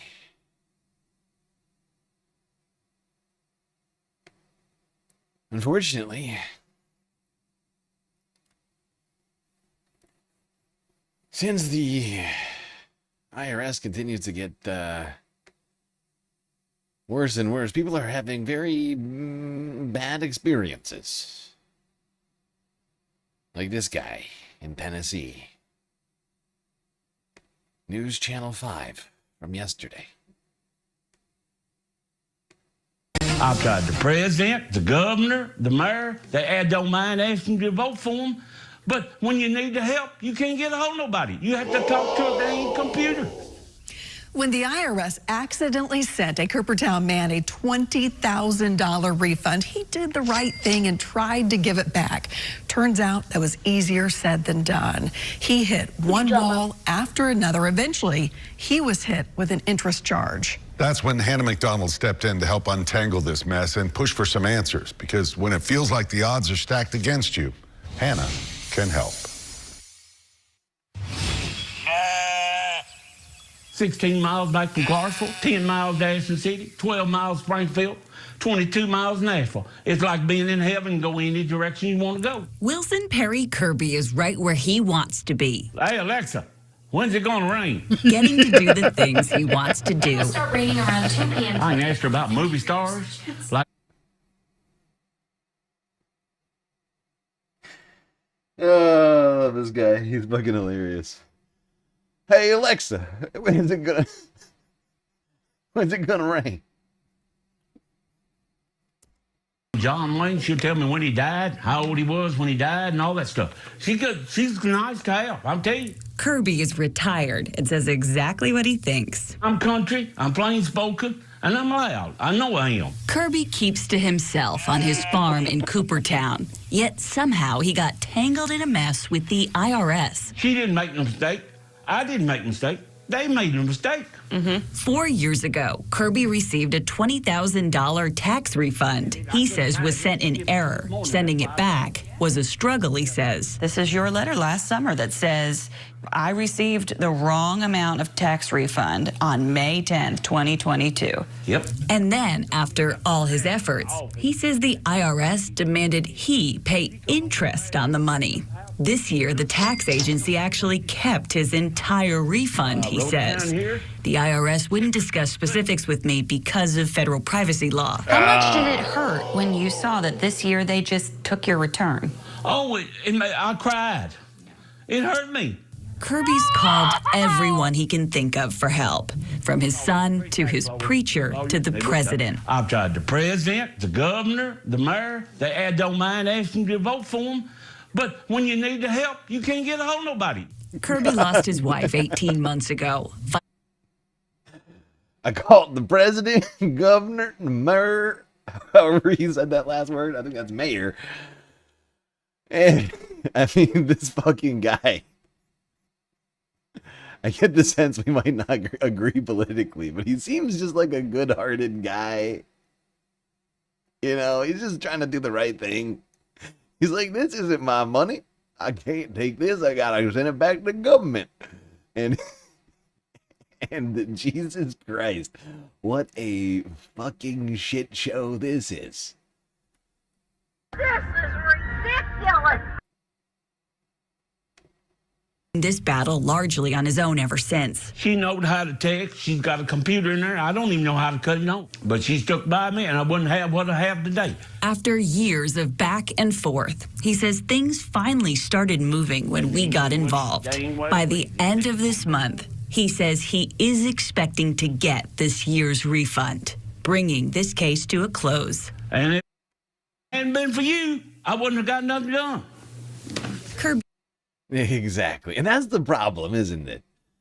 Not everybody can have, news on the 5 or Channel 5 on their side or whatever it's called, showing up in their fucking living room to solve their tax situations, right? Like that's not a long-term solution. That's not efficient, is what that is. It's a lack of efficiency. We gotta solve that. I mean, good Lord, it shouldn't have taken that. And the fact that this year they took this guy's freaking refund check, he's like, I cried. I was like, no, this poor fucking guy, he was expecting his refund check. He sent back the $20,000 and they're like, nah, fuck you. You owe us money. It's like, dude, what?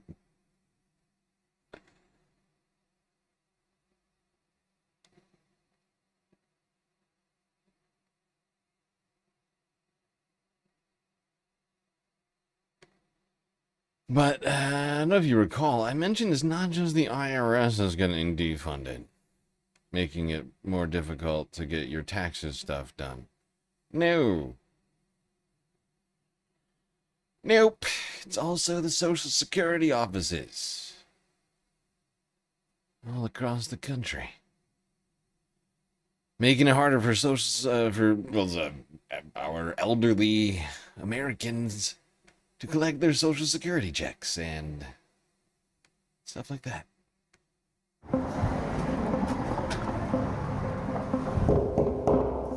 I've been knocking on the door here at the Social.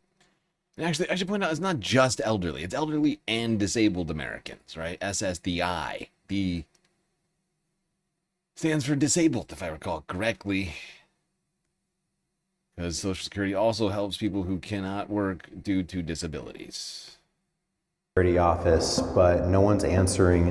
What you're looking at is a Social Security office in Iowa, in one of the most rapidly aging states in the country. The office has been closed for months now, and no one knows if or when it will reopen. It's kind of neglecting the older people. It's kind of distressing, like, okay, now where do I go? This is just one office, but it's part of a crisis that most people aren't even aware of. And how did you find out that it closed? From you. Social Security has existed for 90 years, but right now it's... Do you see what I mean? Like news, like Channel 5, fucking it can't be solving all the tax problems. More Perfect Union cannot be, like, I love them. We watch their channel all the time. This is the second time we've watched this fucking video this week. But after I saw that story about that guy, I had to watch this again really quickly. But like, More Perfect Union should not be the people who are disseminating this information to people.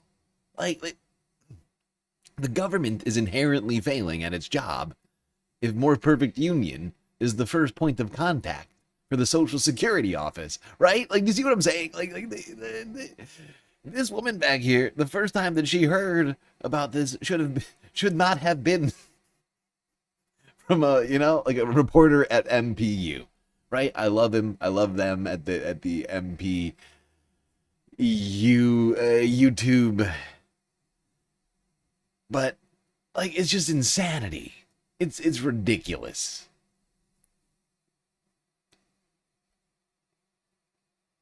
SSDIY. Fucking hell.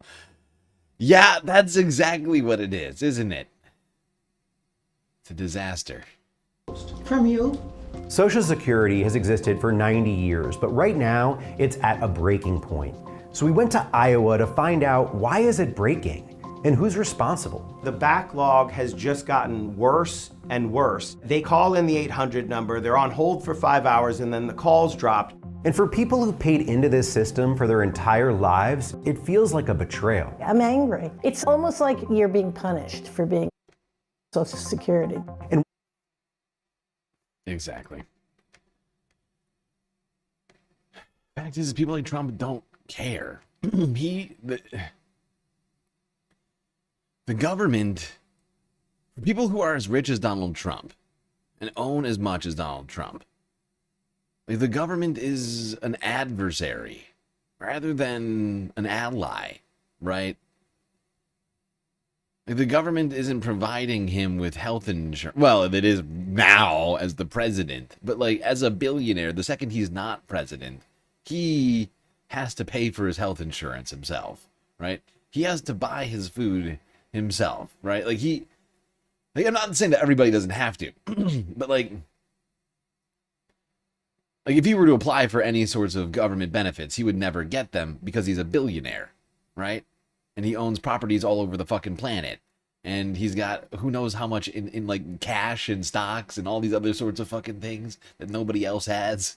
He literally owns like a near majority stake in a public company, you know, like the guy is like an adversary to the government, right? He doesn't want to pay taxes into the government because he doesn't receive benefits really unless he's president. If he's president, he has, you know, Secret Service, he has, you know, free healthcare, he has, you know, all these other things. But in the second he's not president, he is, you know, like most billionaires, like doing everything they can to be like their own like sovereign country, whether it's hiding, you know, their money overseas or utilizing as many loopholes as they can to avoid their obligations to society.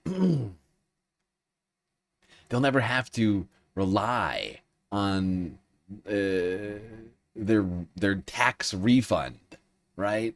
They're not like, you know, waiting for that tax refund to come in to pay the mortgage or whatever, right? They're not waiting for the Social Security check coming at, you know, the end of the month or whatever. That $1,500 is meaningless to them, you know, but to the average American, all that stuff is important, right? To the average American, like knowing that you're going to have that $1,500, hugely important.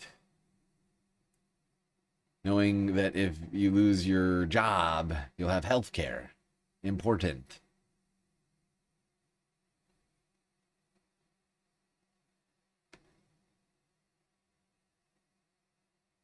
That's why he doesn't care. That's why, like, you know, when he dismantles these agencies, it's because he sees them all as adversaries.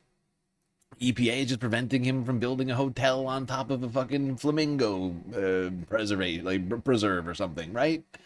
You know, like the Department of Transportation is just preventing Elon from unleashing driverless cars all over the road without any safety precautions, right? Like, you see what I'm saying? Like, the government is just an adversary to them, while in theory the government should be here to help all of us.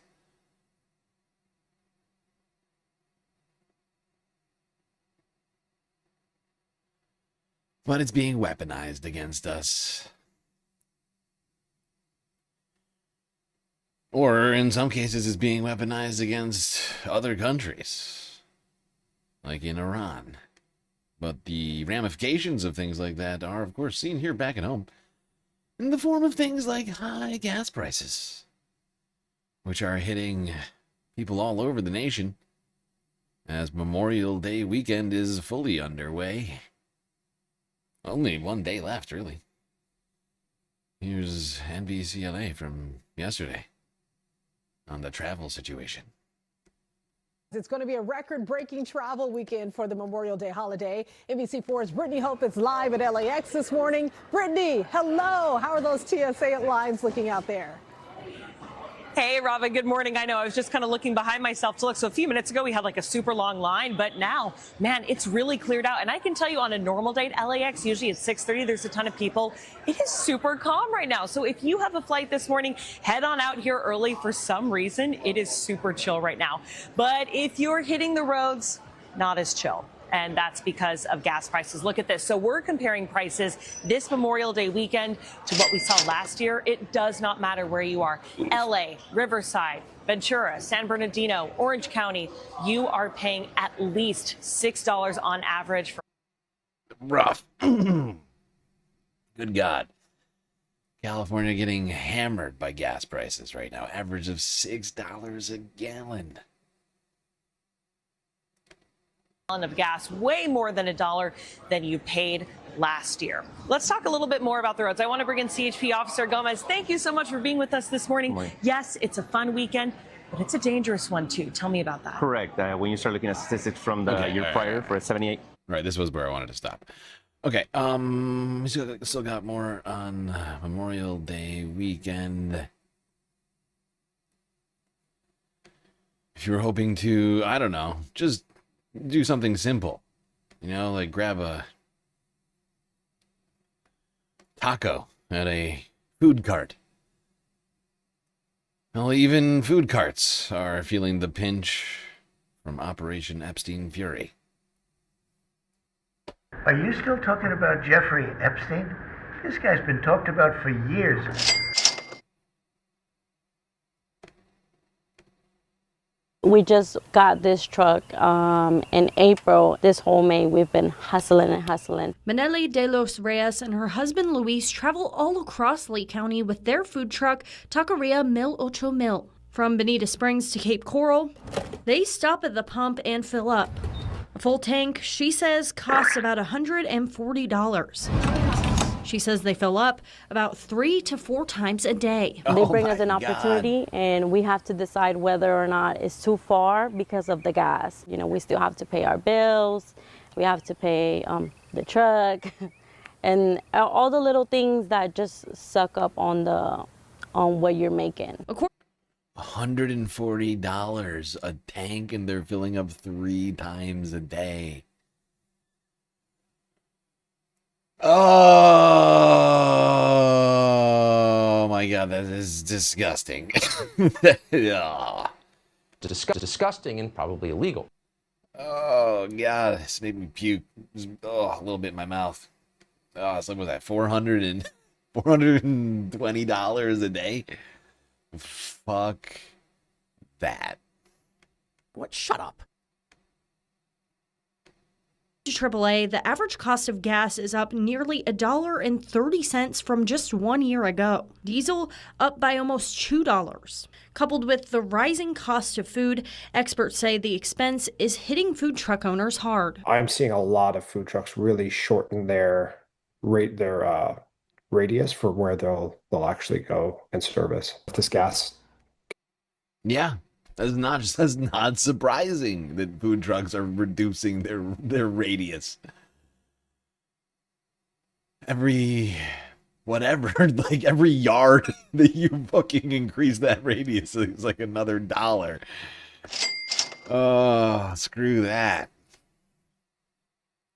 $500 a day on gas. And of course, there's another aspect of this, right? And this is the thing that is hitting small businesses right now. They are getting hit on all ends. While massive multinational corporations are going to continue to do just fine, the small businesses that make America America are getting hammered. Whether it's the high gas prices from one end or reduced spending. Because consumers right now are not feeling it. Because they too are spending more on gas. Maybe not $500 a day more on gas type of situation, but it's a lot. I mean, for everybody right now, everybody's getting hit. It's not just gas, right? Like everything is costing more. Gas is an input in all sorts of things. Oil is an input in all sorts of things. And as a result, prices are hitting people. Consumers are cutting back spending. All-time low consumer sentiment report came in at the end of this week. And so food trucks like that have to decide, do I spend another $400 today on gas? Or maybe we should just sit here all day.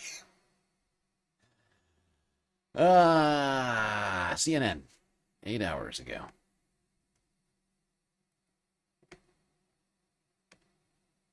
Flashing warning signs for the U.S. economy. Consumer sentiment hitting an all-time low amid growing concerns about inflation and Trump's war with Iran, which means Americans are more down on the economy than in any other time since 1952. That's a long time ago, and it comes as Kevin Warsh, who Trump picked as the new Federal Reserve chairman in the hopes that Warsh would lower interest rates, was just sworn in. Now, Trump claiming today that Warsh will be free from any pressure from Trump in the job. I want Kevin to be totally independent. I want him to be independent and just do a great job. Now, Kevin Warsh is well aware of the reality, which is that is hard to believe, because you will remember what Trump routinely said about the former chairman of the Federal Reserve, Jay Powell, Warsh's predecessor. Trump said pretty nasty things about him when Powell refused to do Trump's bidding. We have a terrible chairman right now. We have a lousy Fed chair. He's a fool. He's a stupid man. He's incompetent. He's a stupid man. I'm sure Kevin Warsh is ready for that if he... He is a stupid man. Too late, Powell. Everybody's calling him that. People are saying it.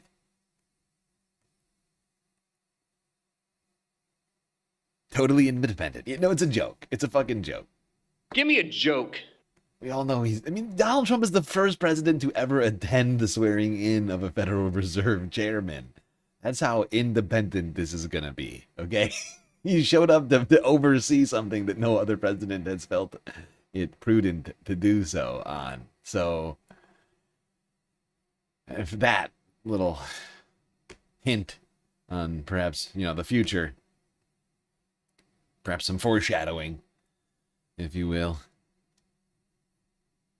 So yeah, consumers not feeling it. Trump putting in a loyalist at the Federal Reserve. That Federal Reserve chairman will have a very difficult job ahead of him, because inflation is now back up at 4%, twice as high as the rate which the Federal Reserve has been saying they want it to be at for the last 3 years, or however long it's been. They've been talking about that. Because it's been the long-term Federal Reserve goal of 2% inflation and maximum employment, whatever the hell that means. But we do know what 2% inflation means, and that 4% is not 2%. It's science.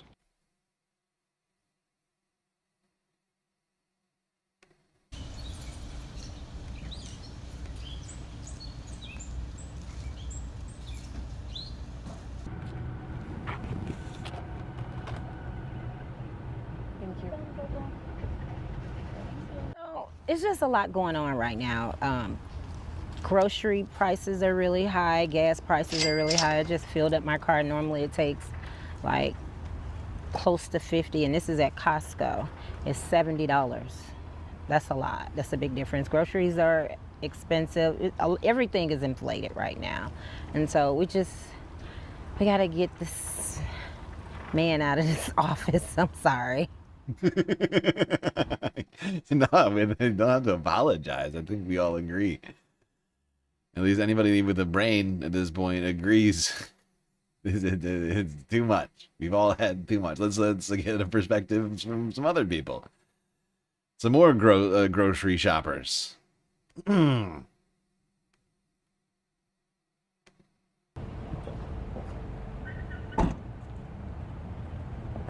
think voting in general is what makes the difference here. I'm an advocate for it.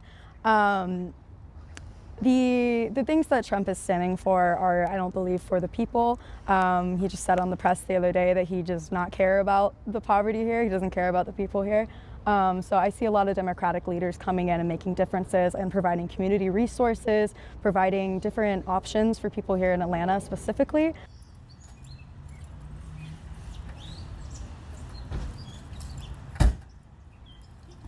Life starts to feel more and more unaffordable. So I would like to vote for either a party or politician who is taking action to reduce the cost of living. However, I also don't feel like anyone in office cares about average people, especially, for example, the current administration promised on reducing gas, grocery, and cost of living prices. and it has only been increasing. So I thought that what that guy had to say here... Actually, wait, hold on. He keeps talking. I'm going to let him finish this. Because I felt like this guy, to some degree... what he has to say here is to some degree important for this midterm election. I feel like voting doesn't matter at this point. Yeah, because, here it is. Like, our administrations don't... I feel like they don't care about us. So, I mean... I'm just going to play this again real quick. Our administration...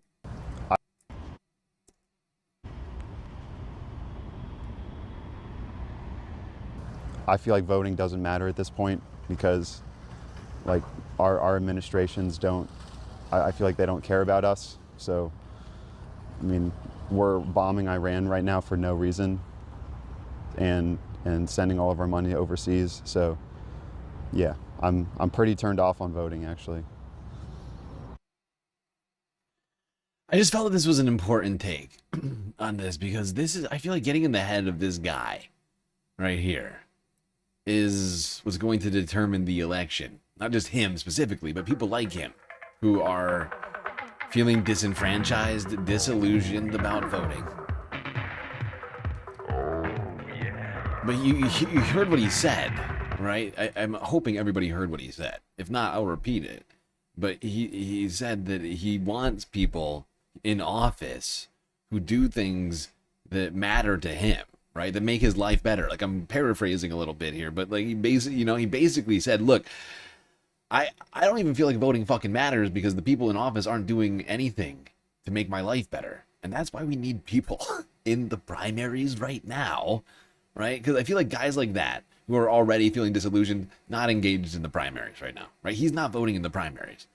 Maybe you can get him to vote out in the general if you have somebody who is actually speaking to those issues, right? Who is actually talking about real solutions, not just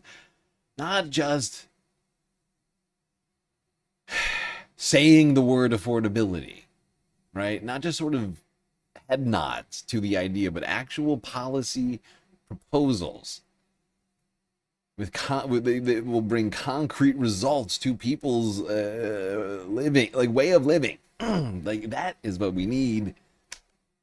Those are the people that we need to get to the general.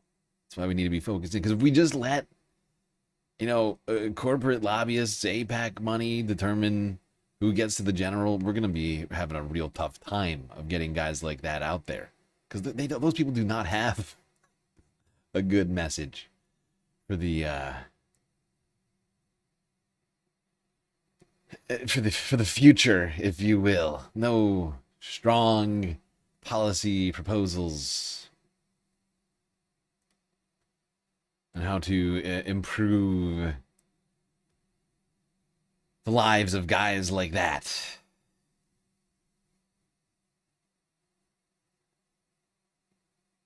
And, maybe you're struggling right now. Maybe you're feeling disillusioned. Maybe you've lost your job. Maybe it's the Trump administration's the reason why you've lost your job and you feel like smashing things. Well, you're not alone, as it turns out. It's time for us to start talking about this. Gentlemen, here we go. Get ready. Oh, my God. Yes. Oh, my God. We missed the target, but still, that thud. Don't worry, Dave. We brought a spare. Don't worry, Dave. We've got 2 chairs. Yes, okay, Stephen. This is okay, gentlemen. Now let's think about what happened last time. Yeah, how are you going to adjust for the throw? I think it's all on you. Here we go. A little lighter. Yeah, you just don't just drop. I wouldn't. Yeah. Yeah, honestly, you're going to want to dial it in. You've already seen here, right? You're off, right? You put too much into it, right? It's too much forward trajectory. Basically missed the target completely. So that you got to take this into account. It's like golf, or it's like bocce, right? It's like bocce. Just go straight down, less shove. Yeah, it'd be a shame if we don't this man destroy knows the what eye. he's doing. What's your advice? I say just look out for the wind and keep it closer to the building. Watch the wind. Yeah. Yes, take the wind into account. Take the wind into account. That's Sheffield. Oh! It's unbelievable, isn't it? What a shot. Incredible. Well, there you go. Dave Letterman. Stephen Colbert having a little fun as they ring in or wave farewell, I guess. Bid bon voyage. An end to the Late Show. Something that was on the air for over 30 years. But it wasn't just office furniture, I would point out. It wasn't just office furniture. They got creative. Now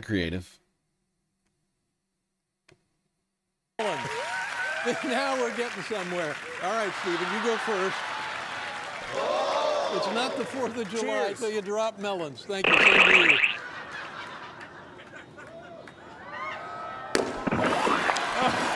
I think it's better if we miss.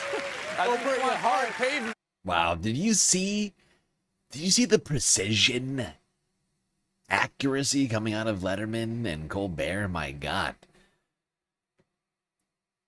You'd think they were like collegiate athletes or something. Incredible. Bullseyes. Utterly decimating that sign. I'll show that CBS sign.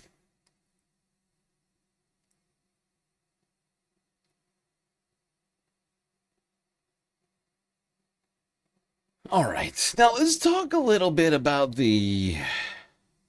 Now that we've had our fun, let's talk a little bit about the impetus behind the firing of Stephen Colbert and the ending of the Late Show, a show which had spanned multiple decades, multiple hosts, and was then abruptly ended, even though it had the highest ratings in all of late night TV. Here's CNN. From yesterday. On night one of the Colbert Report, back in the day, I said, anyone can read the news to you. I promise to feel the news at you. And I realized pretty soon in this job that our job over here was different. We were here to feel the news with you. And I don't know about you, but I sure have felt it. The Late Show with Stephen Colbert went out on a literal high note last night. Ratings show it was the most watched weeknight episode of his 11-year run. The series finale was filled with celebrity guests like Bryan Cranston, Ryan Reynolds, and the final guest, Paul McCartney, as well as Colbert's late-night counterparts. Colbert didn't mention President Trump at all, which is notable, given that fans and critics pointed to White House pressure for CBS's decision to cancel the show. The company insists it was only a financial move, but the president has celebrated Colbert's exit in multiple posts online, including this AI-generated video he just posted, depicting himself tossing Colbert into a dumpster on his stage and then dancing to the YMCA. Yeah, and it's super petty. And since... Did they show the whole thing? They did. Okay, let's just watch this again. Because I was going to pull up the X. But Trump has been tweeting some insane shit.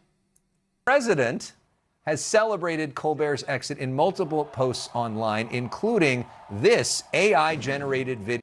Honestly, though, because he talks over it, I kind of want to watch it with the sound. It is so fucking stupid. Such a clown.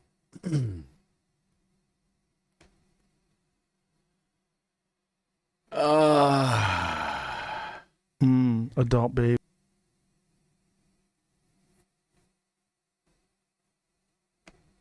You're a moron. Here it is. Wait, is it on X? I think they reposted it on the Twitter. It was originally posted on the Truth Social. Got reposted on the White House account, I think. Where is it? You can't even keep up the pretense that it was CBS's decision for one day. Nope.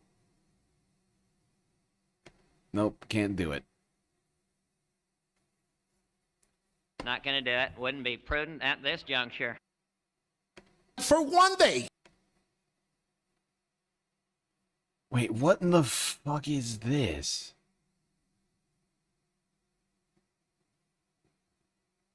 Okay, we're not watching that. No. Okay, hold on. Wait, I gotta go to the White House. Where's the fucking White House account? God damn it. Oh, Twitter is such a shitty platform.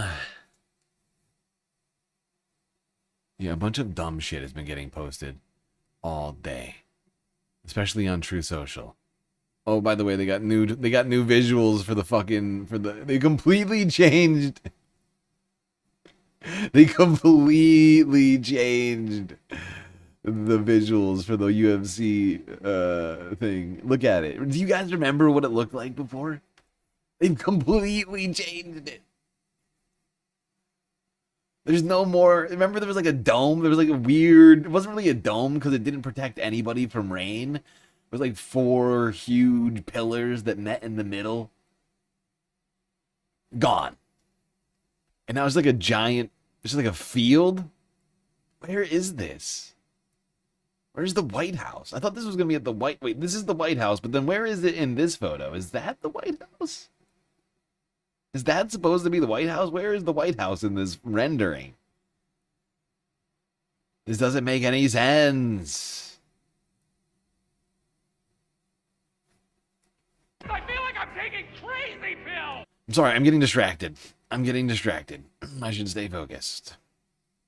Where's this stupid fucking tweet?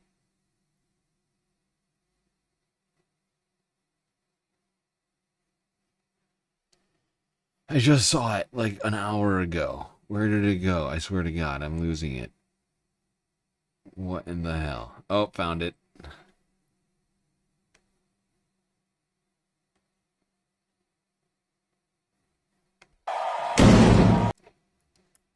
Welcome back to our final broadcast, ladies and gentlemen.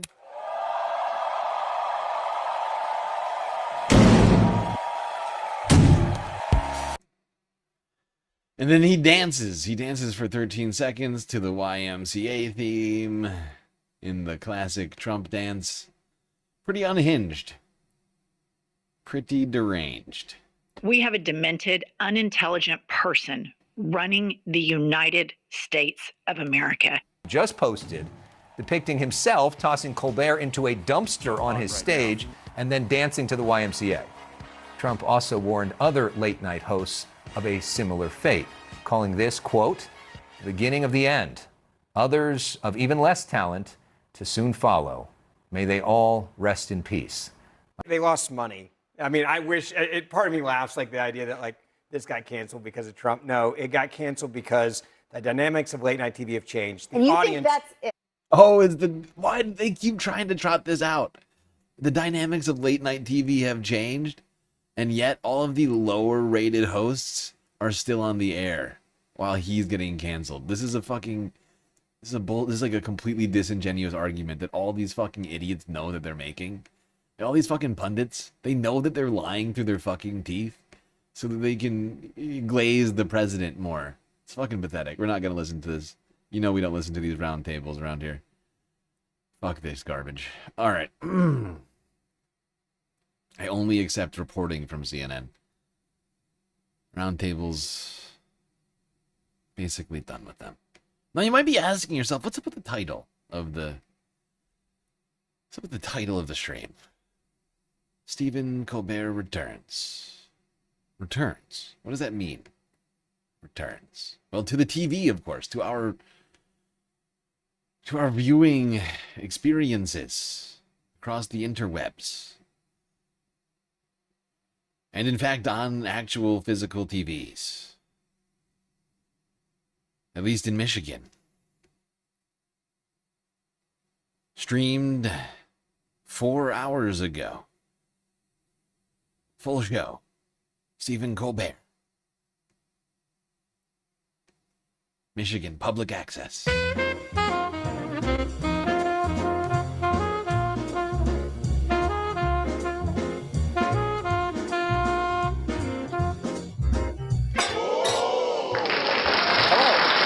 Also welcome. It's time for another edition of Only in Monroe.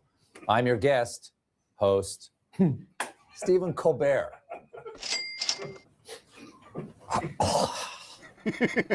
Longtime viewers of Only in Monroe may remember that back in July of 2015, I filled in for the usual hosts, Michelle Bauman and Kaylani Ray Rafko Wilson. Still not sure how many people that is.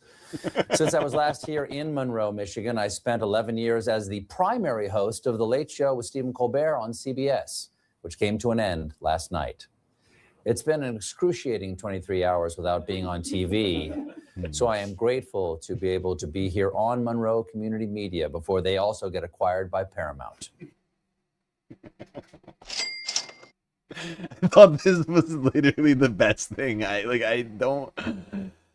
ran into this somehow and was like, yes, exactly this. This is what will happen if I'm ever somehow taken down. Although it's going to be a lot harder for me to wrangle a spot somewhere. But if I'm ever taken down on the internet, you'll find me on some sort of random public access channel somewhere. I don't know if I'll be able to manage it in 23 hours like Steven. You know, he's got more connections than I do, you know. To be able to be here on Monroe Community Media before they also get acquired by Paramount. It's truly a joy to be back in Monroe, Michigan. I had such a great experience the last time I was here to take a Michigander that I just had to come back to Michigan. Plus, legally speaking, Monroe is the only place in the world where you can make the show only in Monroe. It's just like how champagne must be made in France's Champagne region, or Milwaukee's best must be made in Milwaukee by drinking an actual beer and then peeing it into a can. French. Are they sponsors? They're not. And we don't have any sponsors. And we actually lost a lot of money making the show tonight. Now I know how CBS felt. Come on! A lot has changed since I was last here. For one, I look like I've spent the last 11 years sleeping with my head inside an industrial beef dehydrator. I'm joking, of course. I have not slept at all. Also, the last time I was here, this station was called Monroe Public Access Cable Television, or Impact. I'll say it again. These are all team players, because they know there is no I in Impact. But Impact recently changed their name to Monroe Community Media, but they remain committed to their original goal, saying, quote, "Since 1992, we have believed in the power of local media and giving individuals the tools to tell their own stories, whether that's through a radio show, podcast, cable TV, or documentary film, proving once again they are true visionaries because so few people were podcasting in 1992. It's so I want to true. thank everybody here at Monroe Community Media for their generosity and their hospitality, especially creative director Genevieve Benson and my volunteer camera operators, Brian, Michael, Maggie, and of course, the professor. I would say that you are all the best in the business, but that would imply that someone was paying you. I also want to thank my volunteer musical director and native Michigander and member of the Rock and Roll Hall of Fame, Jack White. Hey, Jack, thanks for being here. Thank you for having me. You know, you got a lot Is of that actually there. Jack? That is Left actually your wax Jack cylinders at home?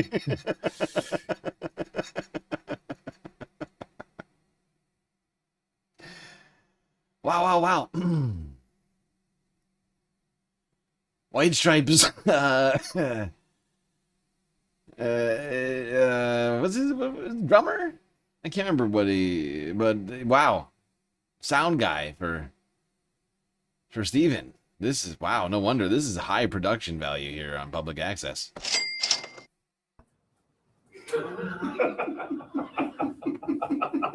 Thanks, Jack. Looking forward to hearing some of your music, time permitting. Viewers outside the greater Monroe area are able to view Monroe Community Media thanks to something known as streaming, which I promised not to learn about while I was on CBS. And evidently, CBS also decided not to learn about it. All you need to do is go to monroecommunitymedia.org. Catch all sorts of fun programming, whether it's cutting the ribbon on the new River Raisin Dance Studio or cutting open a deer carcass to prepare it for processing. Either way, you're going to be pulling tendons. Why? So If you're one of the people tuning in from outside the Monroe area who's wondering what's been happening here for the last 11 years, I got you covered. It's time now for This is Monroe Now.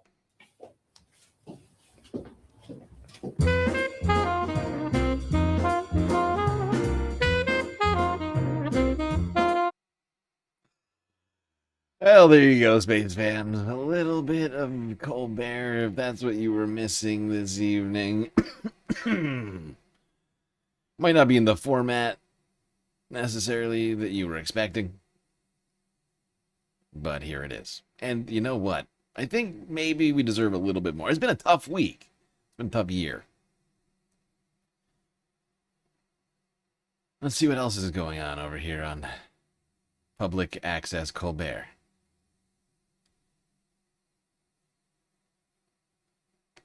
One name comes to mind, and it's my name. Hi, I'm Steve Buscemi, and I am here to let you know that I am in no way associated with Buscemi's Pizza and Subs in Monroe, Michigan. I am not the owner. I don't know the owners, and they are definitely not paying me for this because this is not a commercial. It's a public service announcement, alerting people to the fact that I don't know anything about Buscemi's Pizza. Never been there. I couldn't tell you if it's true when they claim to have the best pizza in town and flavor-packed subs at affordable prices. No idea. All I know is Buscemi's exists. I exist. We have the same name. And that's where any connection ends. Wait, why is everybody booing me because I can't remember what instrument Jack White plays? Look, listen, look, okay? You need all of you to settle down. All right? Enough with the booings, all right? I don't think I deserve this. Hey, well, come on. Come on. Come on. Very rude. How rude. Very rude. Let's all settle down. But if you're in Monroe, Michigan, and you want pizza from a place with my name that has nothing to do with me, it's available at Buscemi's Pizza and Subs at 1386 North Monroe Street. I've got nothing to do with it.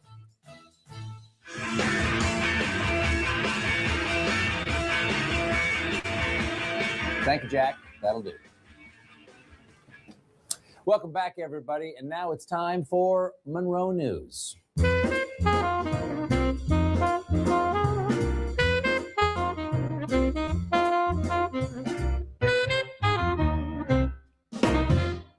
Holy Ghost Lutheran Church and School has won this year's title for Best Fish Fry in Monroe County. As always, worst fish fry went to Dirty Dan's Goldfish Electric Chair. The 2026 Monroe Comic-Con just announced they will be adding outdoor space, giving comic book fans their first ever chance to go outside. And now, it's time for my turn. Steven, do you want music for this? Nope, this is serious. I could play something quiet and soft. Shh. Folks, I've been putting this one off for way too long. I need to address a sensitive issue that is tearing Monroe apart. You know what I mean, Jack. I do not. That's right. I'm talking about chili dogs. As you're no doubt aware, the city of Monroe continues to be caught in the crosshairs of a 70-year rivalry between two local hot dog stands that has led to the death of thousands of whatever animal goes into hot dogs. Pigs, cows, one imagines the occasional muskrat. On one side of this battle is Monroe's original hot dog on Front Street. On the other is Vince's West Elm Drive-In, right along the River Raisin. Both places serve their chili dogs Monroe style, which means using a soup-like chili with little meat flavor. Just like Mom used to make after she lost. Jesus Christ, Monroe. Soup like chili with little meat flavor? Really? That sounds terrible. Be better. Come on. Little meat flavor. Just like Mom used to make after she lost the recipe for chili. And Monroe's style dogs have a long history. Vince's has been around for 70 years, while Monroe's original has been around for 90. To put that in perspective, The average roller dog at 7-Eleven has only been there for 50 years. When it comes to those who sling these glizzies best, the town is divided, with Vince's and Monroe's Original locked in a heated rivalry. Just like the TV show, only this time, you see the wieners. Monroe's Original has plenty of fans who say their dogs are better than Vince's. The restaurant even flaunts their longer history with the slogan, Monroe's Original, the hot dog you grew up on. Though, I'm guessing if you were raised on chili dogs, you didn't grow that much. But Monroe's Originals also has detractors, like reviewer Tara S., who gave Monroe's Original 1-star, writing, I normally go to Vince's, but they were closed. When I ordered my almost 3-year-old a hot dog, it was so overly loaded with ketchup that he could not feed himself, and I had to hold the dog and feed him. Absolutely ridiculous. That is ridiculous. Ketchup on a hot dog? A 3-year-old should know.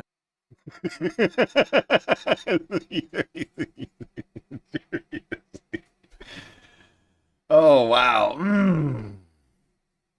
Wow, you had to feed your 3-year-old. What a tragedy. Oh, I cannot imagine something more inconvenient.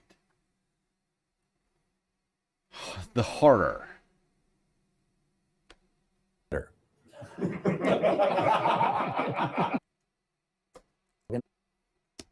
Him. Absolutely ridiculous. That is ridiculous.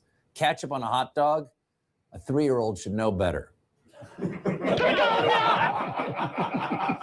Meanwhile, Vince's boasts an impressive 4.6-star rating from over 1,100 reviews, with fans offering praise like Vince's is better, best chili dog of my entire life, and it's accommodating for my large vehicle, where Monroe's Original is not. True connoisseurs know parking is the most important part of any restaurant. Yes. That's why Olive Garden's slogan is, when you're here, your car is also here. Though not everyone is a Vince enthusiast, like the reviewer named The Dairy Fairy, who claims they ate at Vince's, then wrote, quote, 6 hours later, I'm in the hospital with the worst stomach pains I've ever had in my life, waiting on tests. Service was swift, but a bit nonchalant. 2 stars. Gotta say, 2 stars. 2 stars. Yeah. High review. That's pretty generous. I gotta say, people, people are inherently good, incredibly generous. It's like, look, did I have to go to the hospital? Yes. But did I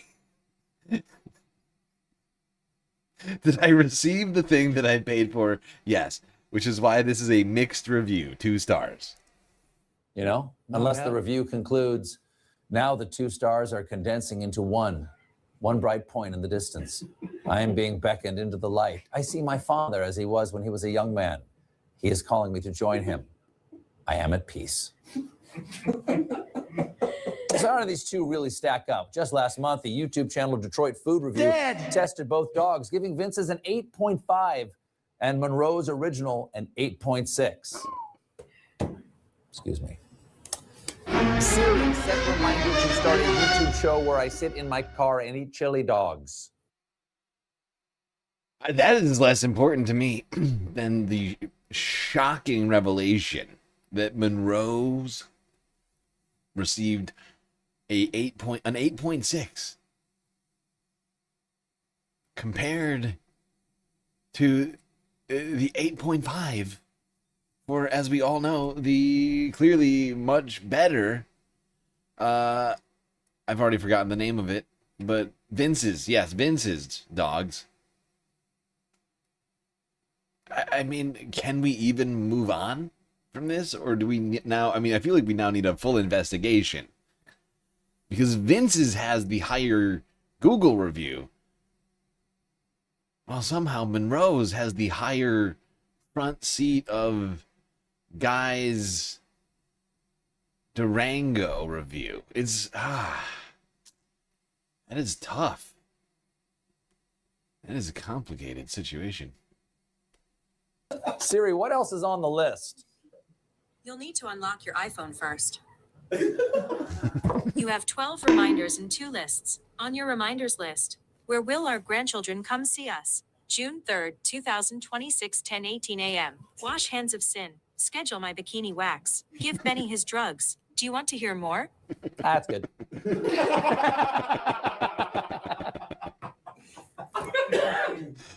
this battle for hot dog supremacy. Honestly, CBS should fund this show right here, or somebody should fund this show. I mean, this is just as good as the Late Show was.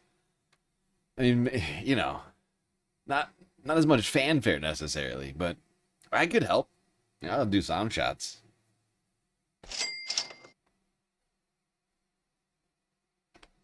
Neck and neck. Fitting, because I believe neck is one of the top meats in a hot dog. But who better to settle this decades-long all-beef beef than me, an impartial outsider? Genevieve, the Monroe-style chili dogs, please. Genevieve? Yep. Thank you. Oh, thank God. This is Genevieve, everybody. Thank God we have Stephen Colbert doing the journalism. Here I was 30 seconds ago saying to all of you that we need an investigation into the situation. We can't live with this inconsistency. We need some sort of, you know, unbiased opinion, some sort of clear quantitative analysis. What would we do without the investigative journalism of Stephen Colbert? I do not know. We would be left in a lurch because I'd have no way of funding a trip to Michigan to get to the bottom of this. Which is, what do we got here? What do we have? Walk us through it. So, you have two kinds. Yes. Yep. This one's Vince's. Which one is Vince's? This one. This, okay. And then I believe this is Monroe. Wait. So you know this. Wait. Sure. Of the two stores, which the other one is. Well, the thing is that this might. That's exactly where I was at with this. How do you know with such like definitiveness on one, and then the other one's just some random hot dog? Where did that random hot dog come from? Exactly. You just like it's like now we know this hot dog, but like, look, we left the Monroe's hot dogs unattended. Okay, and we cannot vouch for this hot dog anymore. It's like the airport. You leave the bag unattended, it's no longer your bag, right? That shit is now as a threat. That bag is a problem. Oh wow, this is a shocking development. Look at her. You can tell that she knows she messed up here. I mean, how could you possibly do such a thing? This is Monroe. So you know this one is Vince's, and you're not sure of the two stores, which the other one is. Well, the thing is that this might be a situation where like you taste it and then you realize which one it is. Wait. The sign has a white wrapper around the hot dog. That's probably Vince's with the white wrapper. And No, Monroe's other sign original is kinda has the orange. kind of brown. Now we're just going by color. I have a feeling it's the other way. So which one is this? Okay, Becky.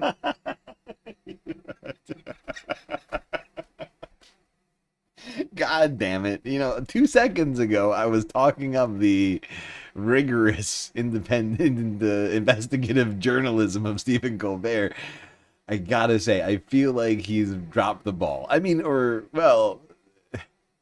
vicarious. He delegated badly. Okay, I can't remember this girl's name now, but he clearly we did not delegate this task to the right person. Okay, now we have no answer on the hot dogs. We don't even know what. Now Steven's just got two random dogs in front of him for some reason. Two loose glizzies on his desk for some reason. Genevieve. Goodbye. Genevieve, that's it. She's good people. Jack, I'd love for you to get in on this taste test, but Genevieve only brought one of each. Shall we eat these Lady and the Tramp style? No. Jack. Yeah. I need your help. Okay, I'll help you. Just give me a second. All right. There we go. All right. All right. Okay, let's get going here. Oh, Have you whoa. had hot dogs in Monroe before? I think I had the Monroe.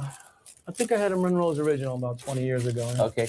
And were you familiar that there was a Monroe style? No. Did you see the,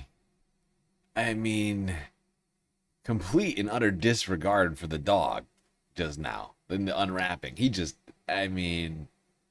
that was brazen. He's lucky that hot dog is still in the wrapper right now. Looked like it was ready to explode out of there.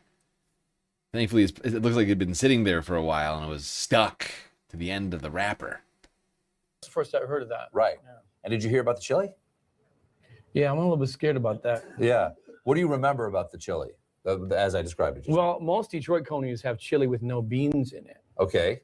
You know, I grew up with Dooley's Coney Island. Okay. By my house, that's what we would have. Okay. But what do you remember what I said about the chili? Do you remember anything? It didn't have any meat in it. Yeah. No. Lacking meat flavor. Is that what you said? No meat. It's soup-like. Soup-like with little meat flavor. Yes. Little meat flavor. Right. But that doesn't mean there's no. I took that as being It either means there's not a lot of meat in it, or the meat is made from very little creatures. That's what led me to the muskrat idea. Okay, shall we? All right, let's go. You want to eat this really Lady in a Tramp style? Yeah. Okay. Let's get in there. I've never done that with a girl or a person. You know, thank you for bringing that up. So few people have the courage to point out that girls are not persons. Yeah. Ice cold too. That made it extra better. That makes it much better. Lets the flavor sing. You're not distracted by warmth. Yeah. That is good. We're doing this again? It's a good stain. It's a good paper stain on there. That's how I judge my chili dogs. How much would it stain if I got it on this suit? Okay, well, we're doing it again. We have. How do you judge if you only eat one of them? Strange colored chili, isn't it? It's kind of red, orange. No, it's the same. Looks the same. These are from the It might same be the place. lighting. I think these are from the same place. Well, let's find out. This one looks like it's got more onions, right? I looked you in the eye that time. Yeah, to see if I felt anything. I gotta say, I'm gonna go immediately. I'm gonna go with that. Immediately, this is my dog. Yeah. That's my dog. But I bet you they have the same supplier. I bet you. That's my dog right there. Wow. What an incredible media experience. I can't believe, CBS Paramount, they clearly didn't get rid of Steven for lack of comedic ability or entertaining.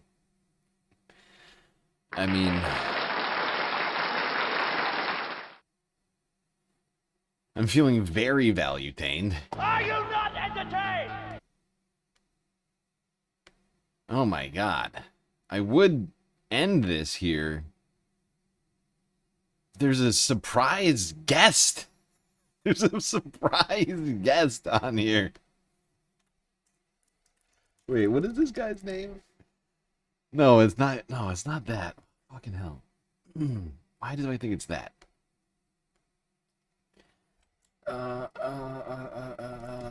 What's the name of that movie? Is his last name? Oh, Jeff Daniels. I wanted to call him Greg Daniels. I think Greg Daniels is a producer. Jeff freaking Daniels of Dumb and Dumber and other films.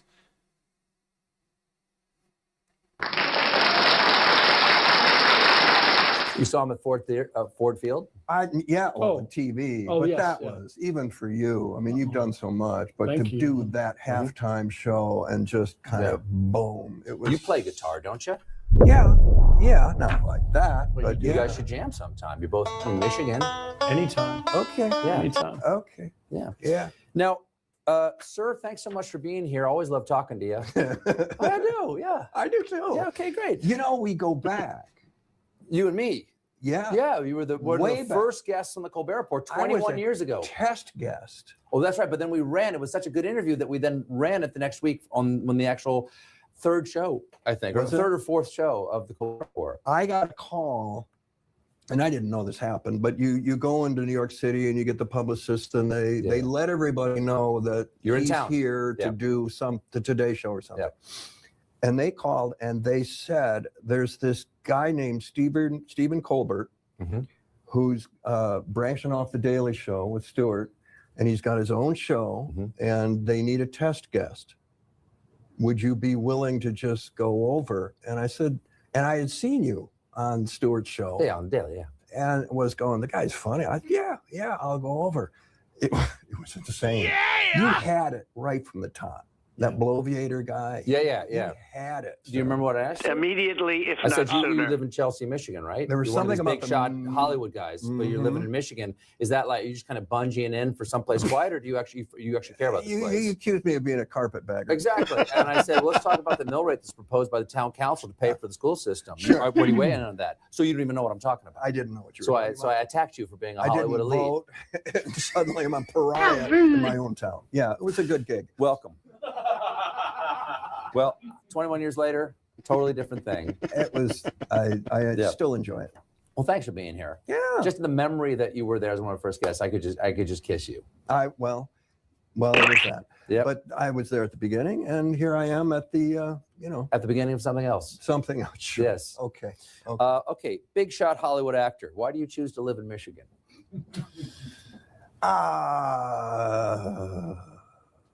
Honestly, it's home. You from here originally? I never bought it. Bought what? Fame. Okay. And the thing and the whole. What's the best thing about fame? The best thing. What's the best about thing about? I have my own fame? theories about what the best thing about fame is. Sometimes you get paid more for just who you are versus what you are going to do. I mean, that's, and that lasts only so long. Yeah. To me, it's work. Like fame, it's more likely to lead to work because you start off with a base code of, maybe somebody will watch him. Right. And then you can figure out what you guys Right. do. It makes it offers come instead of auditions. So right. Jack, what's the best thing about fame for you? I got a restaurant reservation once, pretty easy. Yeah. Where was that? Yeah, Coney Island place up in Detroit. Yeah. Okay. You were on my old show, The Late Show, and you introduced a very unique sandwich when we were doing. I once got a reservation pretty easily one time.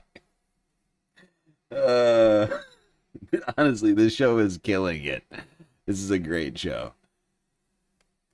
One guy, one time. The Colbert questionnaire. The sandwich went viral. Are you aware that this went viral? Okay. Yes. Rather than talk it out, would you want to make this sandwich with me together? It is lunch. Okay, let's go. Genevieve. Sorry about that. Do we have the ingredients, please? Yeah. Genevieve, this is Jeff. Jeff, Genevieve. Jeff, Hey. very nice to meet Nice to you. meet you. Hello. Nice to meet No spitting, please. On the floor. No. See, Did you tell her I spit on the floor? I think she saw it on off camera in a video. She spit on them. Nearby. Can we kill her camera, please? Sorry. Illegal. Apologize about that. All right. So let's talk. I'll just get the ingredients out here. Okay.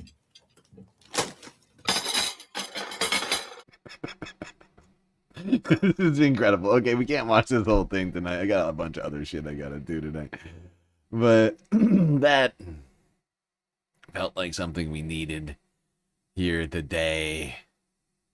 Little respite from the difficult things we've got to talk about here tonight. And the horrible week it's already been. Might as well end it with a little bit of entertainment, You're about to be value-tained. I think really, it's pretty clear Paramount made the wrong decision. Michigan Public Access is going to be seeing a huge uptick as a result of Stephen here.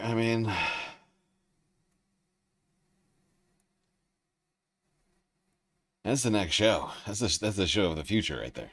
Michigan Public Access, or Monroe Community Media, excuse me. MCM. MCM Late Night with Stephen Colbert. Okay.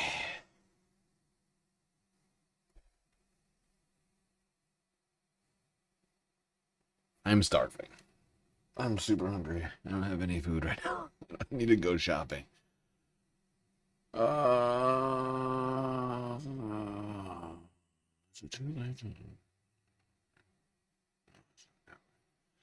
How are we doing on the galactic content goal? Let's see.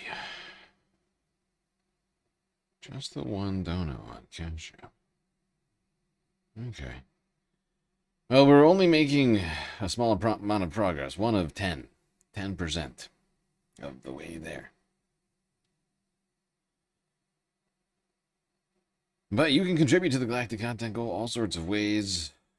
Twitch, bits, power-ups, subs, gifted subs, prime subs, Cash App and PayPal. And, of course, Patreon. Where for the low price of $3 a month, you can get access to a myriad space benefits unseen by the rest of the goddamn Milky Way galaxy. Okay.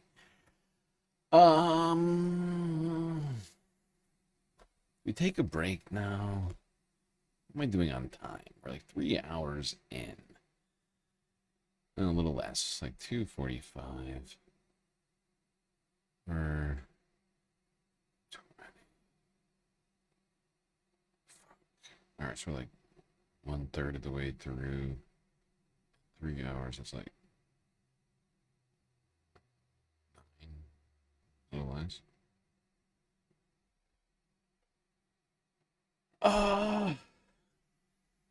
Maybe we'll take a break a little bit after this.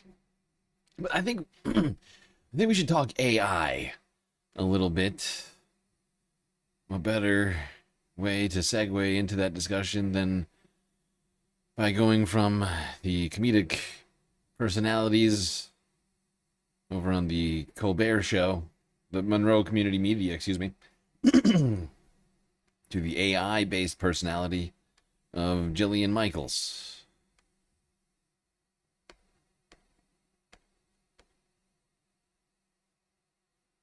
Do we have a Jillian? Do we have a? I could find a Jillian one. Yeah. I think the AI thing was the most amazing part. The AI thing went out through. I have not watched the whole debate, and I don't know how much they cut around it. But this was happening throughout. Honestly, I don't know if so. I know that Sam doesn't do copyright claims on any of his stuff, so I get the sense nobody's listening to me over there at the Majority Report. I really wish somebody was. Because Sam needs to listen to it. He needs to watch the whole cut. Because it's insane. It's ludicrous. And he's the only one who can tell us just how edited it truly is. I have my own sense of it, but I would love to hear his take on it. And it's unfortunate that he has not yet seen the whole thing yet. I did sit my way through it, and it was fascinating. And I get the sense that he would have a lot to say. Higher thing, and her holding up the laptop at you to show you what the AI is saying is maybe one of the most amazing single frames of debate I've ever seen. I honestly think that I had disassociated so much that it didn't even occur to me what she was doing. Like I think I was had moved into the deepest recesses of my brain. Right. Let's play I think this whatever is you the got. end here. I think this may be the tail end. I'm not sure. Okay, how long is the time frame to get from? Okay, honestly, I gotta go. This has been great, very edifying, and I appreciate it. Thank you for having me on. That's great. I'm just curious. The short answer is a matter of days to roughly 1 to 2 weeks. No, I want to. We got to go back. Okay. Yeah. So she's saying they have 60% uranium enriched, highly enriched uranium. And it is the case that it doesn't take that long to get to 90% enriched uranium from 60. Particularly if you've gotten to 60. I suspect it's sort of like if you're age 70, your chances of living to age 80 are much higher than if you are 20. Just statistically speaking. And I think if you have and because of all the things that go into that, you've gotten this far, and so you have the capacity, so you could enrich to a 90%. That's what you need for a weapon, and that may only take a week couple of days. Do you just pour that into a water bottle and then throw that at somebody? That's the point. You need to have an entire weapon delivery system. So it's not the same thing. And we've been hearing this over and over again. The Israelis have been saying Iran is days away from a nuclear weapon for literally 25 years. But so I was like, they're not 2 weeks away from a weapon. And I don't know how she had already told me the USAID cutting back only killed 8 people. That's all she could find. But what it did do is it funded the organization that did the gain of function in Wuhan and created COVID. And then she was telling me about how, all the benefits from RFK, because I think she sort of conflated having SNAP requirements for what SNAP recipients could, restrictions on what SNAP, on what food outlets that sell to SNAP recipients, what they had to supply, et cetera, as if there was going to be the FDA or USDA is going to go into 250,000 bodegas and say where are your fresh apples? I don't see them. No, she had a bunch of insane takes on things, but it wasn't really takes. We watched it yesterday, and it was just a gish gallop of clips, right? She doesn't really actually state any of her opinions so much as things that she presumes to be fact, because she has a clip in front of her that was probably presented to her from AI or something. I don't know. It was but she just had a whole list of shit that whenever Sam made a point about a point that she made, she just moved on, right? She never addressed a single thing that Sam wanted to actually talk about, right? The second that Sam wanted to talk about one of the things that she claimed to want to talk about, she was like, wait, no, I've got a whole bunch of other stuff. We'll get to that. And then she would try and avoid getting to that for 2 hours. And it's just, it was insanity. She's spouting. Thank you for having me on. Weapons grade. I'm just curious. The short answer is a matter of days to roughly 1 to 2 weeks, Sam. That's the answer. Days and weeks away from a nuclear weapon. I'm It's gonna drop this amazing in. how many years, Sam, that is for the answer. decades, You are I've been hearing wrong. that. Sam, they had 60% enriched uranium. It takes, literally, the short answer is a matter of days to roughly 1 to 2 weeks. And I did speak to somebody from the CIA. No, okay. All right. How long is the time frame to get from 60% enriched uranium to weapons grade? The short answer is a matter of days to roughly 1 to 2 weeks. Yeah, by the way, I don't think that they play it during this, but I watched it. And right after this, they interjected, I think it's in a post hoc edit, but they interjected a clip of her speaking to some guy who I guess is in the CIA, or was it formerly in the CIA? She doesn't say who he is. She doesn't give his credentials. He's just some guy who just starts talking all of a sudden in the middle of this thing with no context, and we're supposed to be I guess that's that. I guess the CIA, but you're given none of the expected sort of pieces of information that you would, want or presume to want in a claim being made about, the CIA. You would think you would want to know something about the guy talking about it if he's supposedly from the CIA. But she's like, oh, look, here's a guy who says a thing. So enjoy that. She talks about this stuff. I don't think she can actually explain any of this, right? I wish I had been there to just be like, please explain some of this to me. Would you? Because I'm just an idiot, and I would love it if you, the genius who's getting all of your information from ChatGPT, Jillian Michaels, could explain things to me. I don't know, the word isotope. What does that mean? because the law of Third physics and time she nuclear said that. engineering, because of the laws of physics and nuclear engineering. Yeah, so there it is. This is, again, for folks just listening, this is the Google search AI response on this. Nuclear engineering, because of the laws of physics and nuclear engineering. But she's not uranium asking enrichment how is not a far linear are process. they from getting a weapon. Yeah. Which is what we were debating. I mean, she has no context. I mean, she acts exasperated, like Sam is being, like a real idiot, and naive. But like, she can't even explain any of the things she's talking about. The only way that she can is just by repeating word for word what ChatGPT spits out for her, right? Which is why things like ChatGPT are such a problem, right? Because it's just synthesizing information for people in a way that gives them the impression that they know things when they don't. A psychological condition I'm calling AI psychosis. I'm sorry, AI Dunning-Kruger. Sorry, AI psychosis already exists. AI Dunning-Kruger. It's AI ADK. What was that? I heard a follow the rich white man. Follow the rich white man. Resub with Prime Columbia Rican. Thank you very much. Oh, and I missed the on-screen celebration somehow. I wasn't paying attention. Thank you for the generous donations over there on Twitch, helping us out with the galactic content goal. I think that gets us to like 20%, a little bit over it, maybe. For that, this is the thing Israel's been saying forever.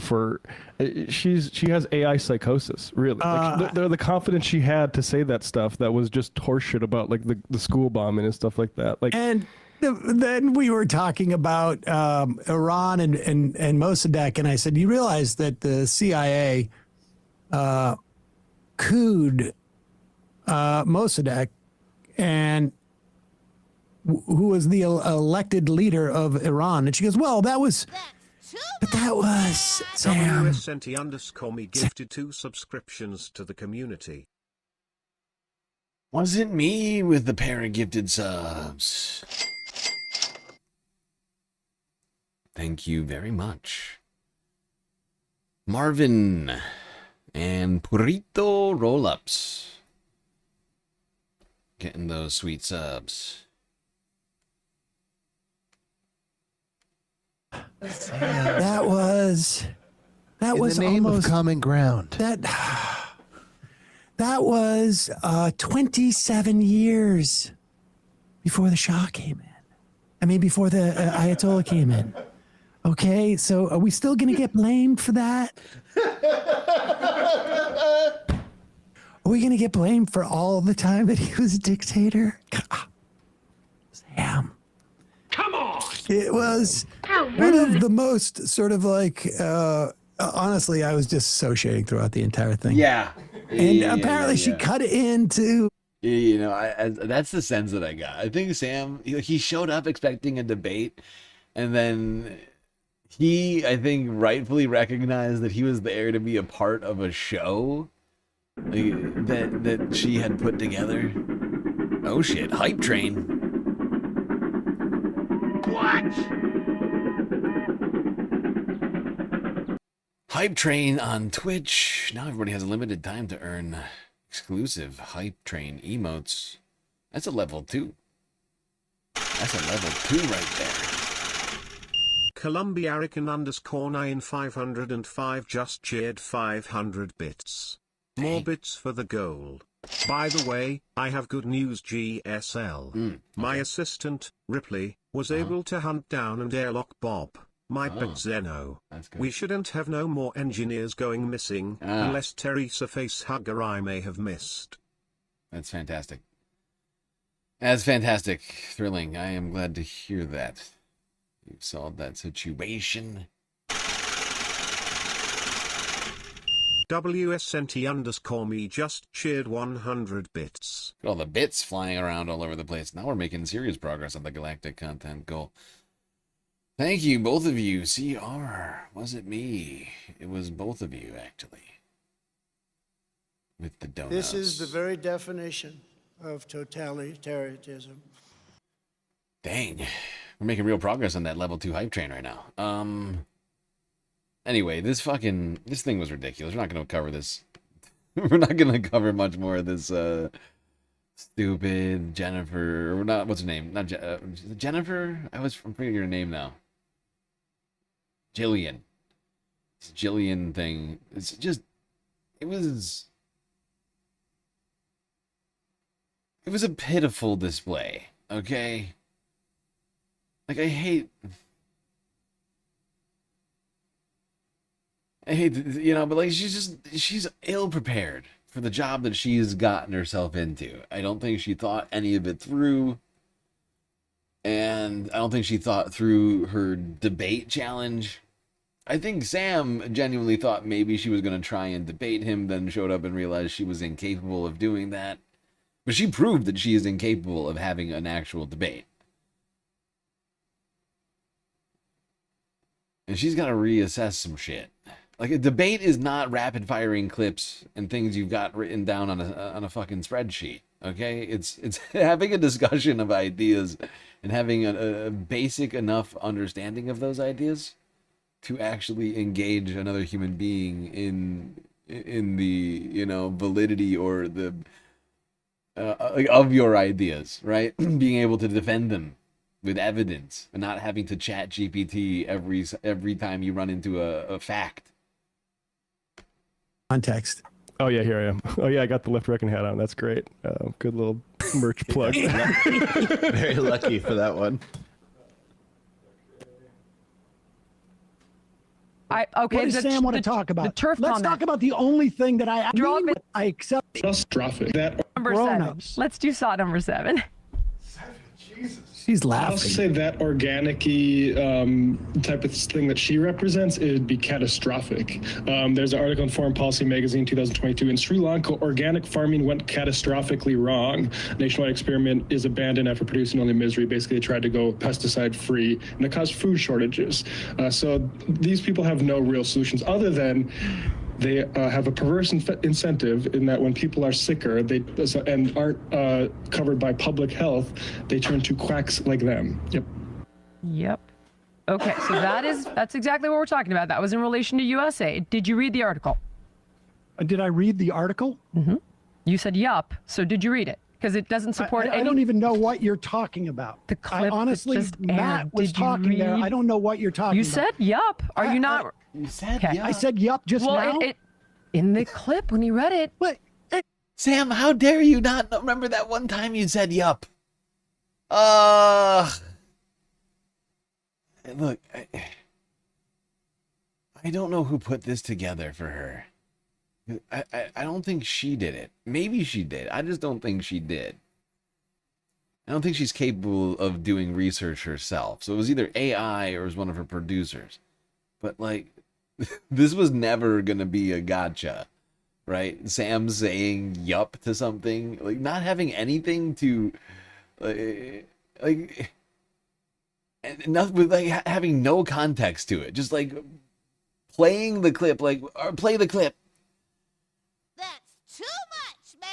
Columbia Arican _ 9505 gifted 1 subscriptions to the community. Columbia Rican gifted sub. And the gigantified emo, too. Incredibly generous. Look at us making all sorts of progress over here on this galactic content goal. Hype train was completed. Level 2, 64%. It's okay. We don't need hype trains. We don't need hype trains. We just need to complete galactic content goals. And we are doing great on that now. Making serious progress. I think we're almost I think we might be more than halfway done. I have to look at it with all of the donos here. But, like, honestly, this was a embarrassing display. I was embarrassed for Jillian that she decided to do this. It was like watching, like, your politically inept relative or something like that, like, just make a complete ass of themselves at, like, Thanksgiving or something.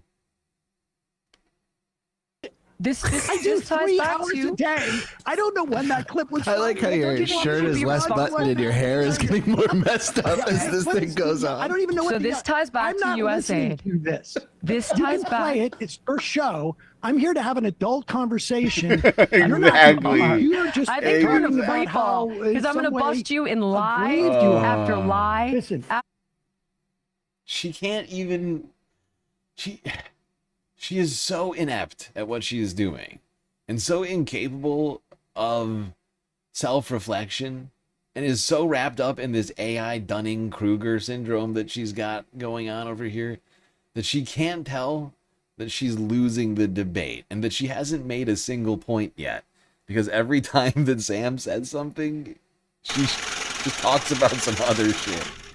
Columbiarican_9505 just painful. cheered 1,000 bits. This will get us over the hill.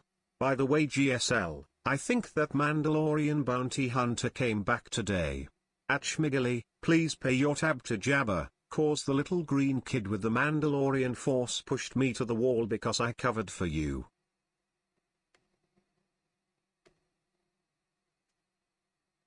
Fascinating.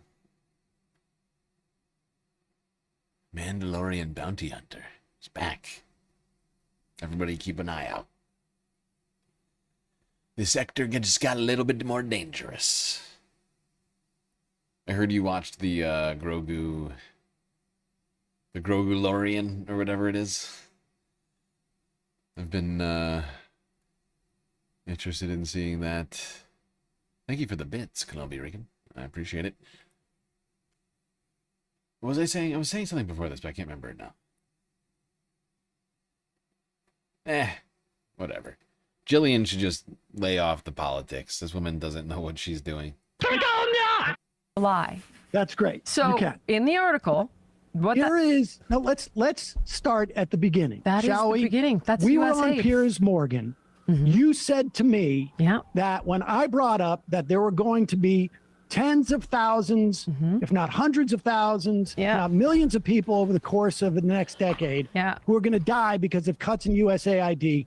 Your words to me were, quote, and I'm sure you have it, sought, whatever number it is. I do. Your words, that's a red herring. And then you said to me, read a book. And if you had, I think you'd know what I was talking about. You remember what book it was? Save 3 Lives by Rodale. Yes. I did read that book. Did you? Then you should I get bought it. that book. Okay. I have it right here. It was an okay book. Do you notice that the second that he whips the book out, she goes from smiling to sad? Smiling? Like, look at her. Look at her. She's like half giddy to what? And then sad. Surprise? Look, she's utterly giddy, surprised, sad. The 3 emotions of Jillian Michaels. She realized somebody actually read a book, something I'm not sure she's capable of. Certainly not of actually like reading a book and getting something out of the book. I'm not sure her reading comprehension skills are all that good. I think she can read. Like, I think she can see a word and read it. I'm just not sure she knows what the words themselves mean. That's the problem. But you can see that she immediately goes to being very disappointed that Sam actually has read a book. Oh, it never occurred to me. Interesting. It's just crazy enough to work. Yeah. But it should there was a lot of explain stuff to in you there which I how agreed with. ongoing Do you know food when is- that I book would was think written? you would, Sam. Do you know this when that book actually- was written? Not only do I know when it's written, it actually started in the 50s. 1991. Sam, can I explain it to And that you? was Sam passes by this one, and I almost didn't notice it until today when I was watching this clip. But you'll notice she misquotes when this book was written. It's called Save 3 Lives by Robert Rodale. Written, where is it? 1991.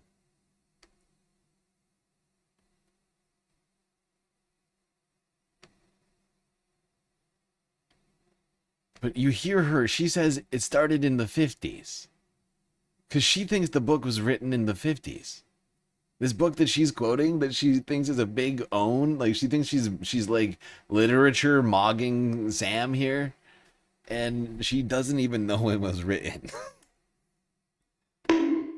Britain, it actually started in the 50s. 91. You hear her? She says Can I explain 50s. that? While Sam is saying 91. 35 years ago. And so I read the book. It mentions And USAID. then you notice she goes silent because she notices, like, she's trying to keep on a brave face right now, but she realizes, wait a second, Sam just had a different year than I was saying. I was saying 50s. He said 91. Wait, what? I don't understand. Because she doesn't fucking know anything. So she just shuts her mouth. Because she doesn't know how to respond to that. Because Sam just broke her world by saying a year. Like the year 1991 just broke Jillian Michaels. 35 years ago. And so I read the book. It mentions USAID once on page 65, where Rodale actually speaks sort of positively of the USAID representative at a conference who was discussing the What does the food aid troubles run with through? getting, What does with the food getting, aid run through, Sam? the supplies needed to grow food in Africa was actually I can't. Her energy is the most. She's so oppressed. She's so oppressed. I'm just trying to reach you. It's there's like a kid thing where like you kind of get on them for something like clean up their room or so, and they like she's so exasperated. Yeah. God, okay, I'll do it. It's like, Sam, why can't you just understand this incredibly basic fact? This thing that I am asserting as fact. Because that's what it is, right? She's just asserting a shitload of different things that she views as being fact. But she's utilized zero skepticism and zero actual like research ability and skill to ascertain these facts as she sees them. And that's the main problem, right? Is that she's just rapid firing non-facts that she found on Facebook or Instagram or wherever, or because ChatGPT or Grok gave it to her or whatever. And she does not know even where the basis of these things are coming from, right? So she doesn't even know how to connect the dots between the various things that she's talking about. Like, it's just so much. It's almost just a waste of time to like unpack all the lies that she's espousing. Especially like in terms of like I don't think she's ever going to understand that unless you sit her down and just like walk her through it like a child. And be like, look, these are the actual facts. Just like she's trying to do with Sam, right? Like she's trying to sort of patronize him and be like, oh, Sam, you're such a child. It's like you haven't ever read a book, you know? Like she's trying to pull off a very patronizing tone, but it comes off incredibly disingenuous when she needs GPT for all of her information, and she can't recall anything on a whim, right? Like she's empty of all information. A little bit difficult to take that tone. You sound like a fucking idiot.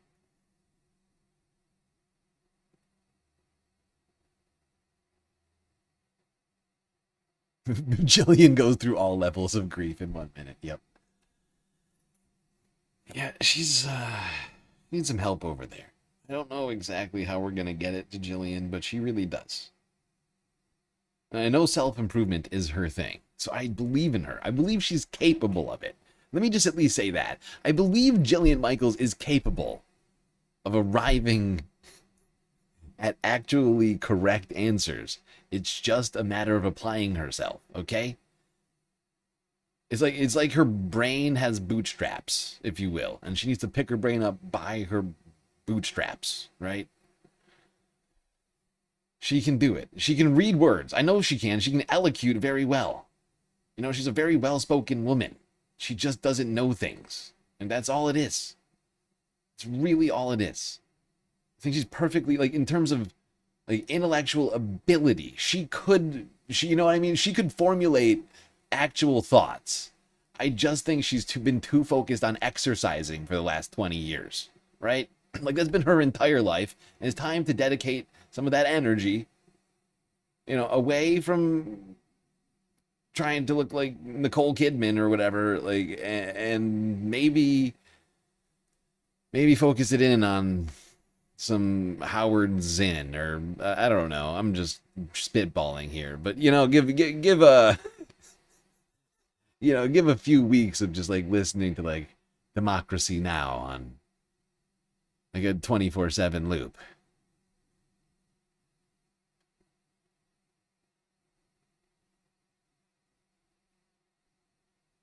Brain strapping, exactly.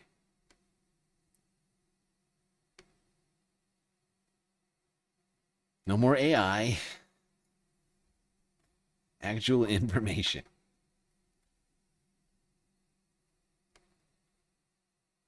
All right. Shit. We just got a dono over on Cash App from Trumpster Fire. Thank you, Trumpster Fire. So I think I saw you chatting in here earlier. Much appreciated. While we watch this next video, I'm going to try and figure out how close we are to completing the goal. I think we're very close. I think we're hella close. Let's go here to Channel 4 News from yesterday. Interview with Karen Howe. Boy, oh boy, how we've been hearing from her a lot. Get it? Karen Howe and Howe? Never mind.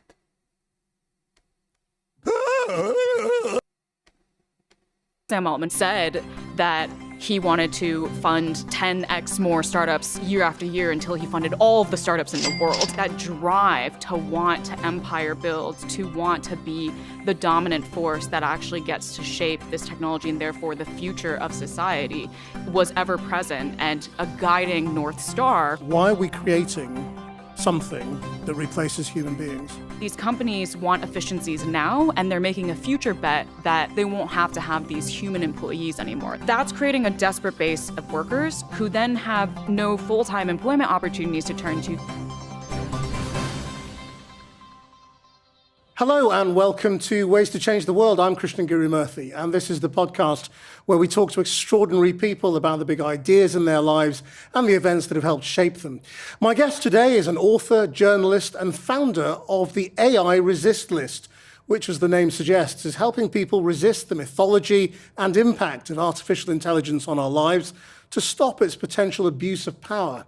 Karen Howe has spent years uncovering how the race to build advanced AI is reshaping labor, democracy, and inequality. She's not anti-AI, but believes there is a better way. Her book, Empire of AI, looks in depth at the people controlling the AI companies and what their real motivations might be. Well, so since we've listened to Karen many times, I think a lot of you are familiar with her work and her opinions on a lot of stuff. I just wanted to talk a little bit, I just wanted to listen to her a little bit more. So I think she's clearly spent a lot of time in this world, researching this topic, speaking with a hell of a lot of people, doing very important journalism. And I think her perspective on this is, you know, fairly well, like, founded, like, that she's put in the effort to get to her opinions, at least. Whereas I feel like some people are just sort of spitballing shit, and I don't appreciate that so much. I'm just gonna skip a little bit into the interview. It's probably a good spot. Incredibly resource-intensive technologies that require an enormous amount of data, land, energy, and water to facilitate its production.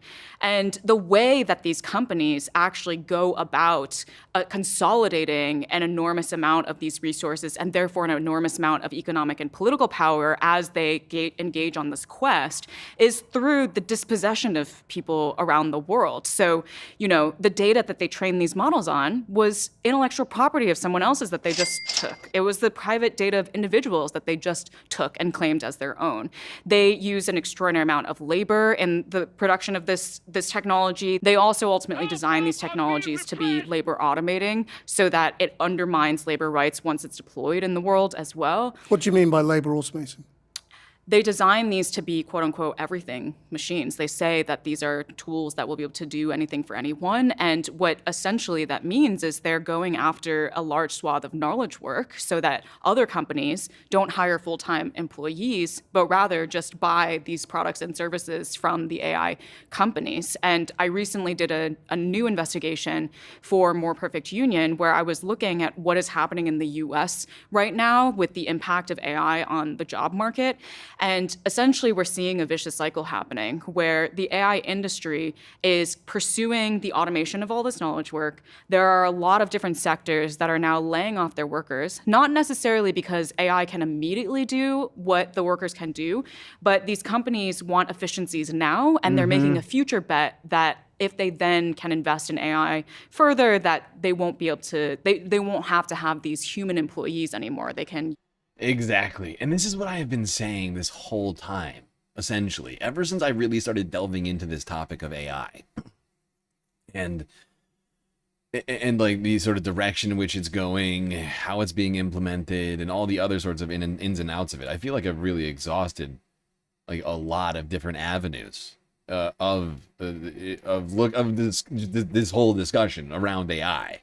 Right? Like we've gone like from just like the very bare bones of it, like how AI is created, right? Like what the algorithms are like based on, essentially, right?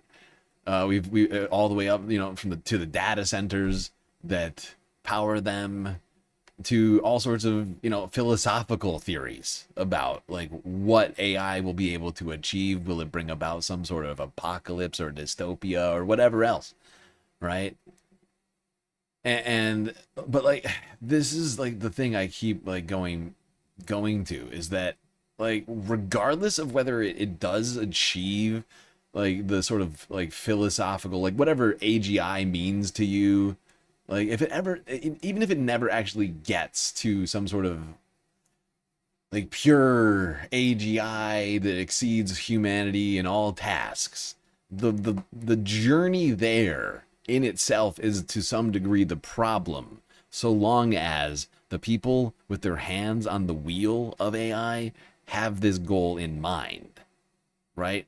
And so long as they're selling, marketing this product, this technology to multinational corporations and whomever else will buy it as a tool of efficiency, as a tool that can replace some amount of human work, it's going to lead us into very dark places, into dystopian sort of world, right? The journey itself is like whether or not it ever gets there, right? There are people right now who are selling this to people and businesses who are actually buying it, right? Who are buying into the idea, who are actually physically paying them money to test run this stuff in their businesses, right? You're seeing it. Like I walked in to a fucking Burger King the other day, and there was like this voice talking. I was like, what the hell is that? And they're like, oh, it's AI now. And it's getting rolled out, right? Whether or not it's necessarily taking someone's job yet, not 100% clear. But it is in some cases it is clear. But like it's not taking all jobs yet. We know that much. But the implementation of these products, right, is to some degree an attempt to get to that place, right? These businesses are trying to figure out, is this good enough?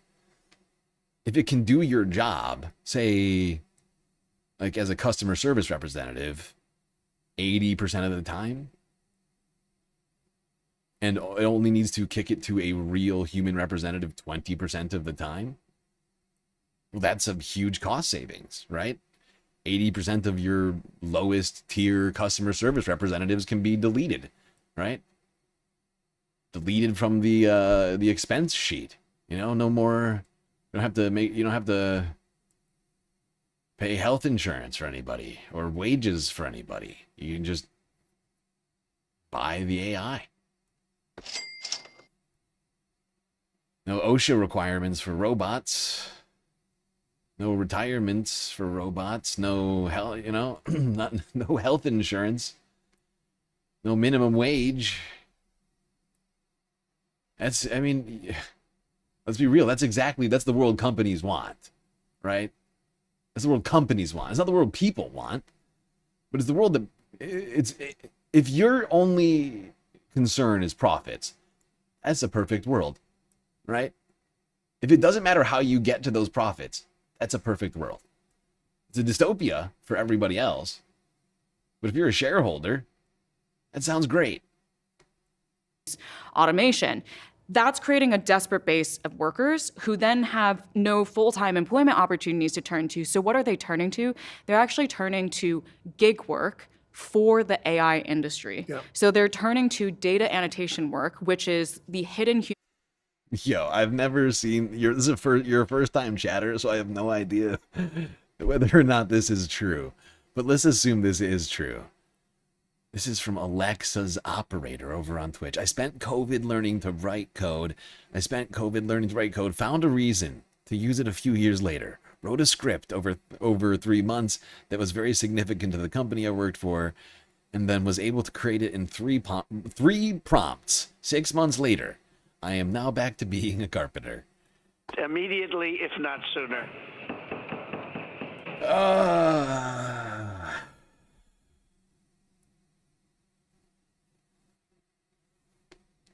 labor that goes into producing these models.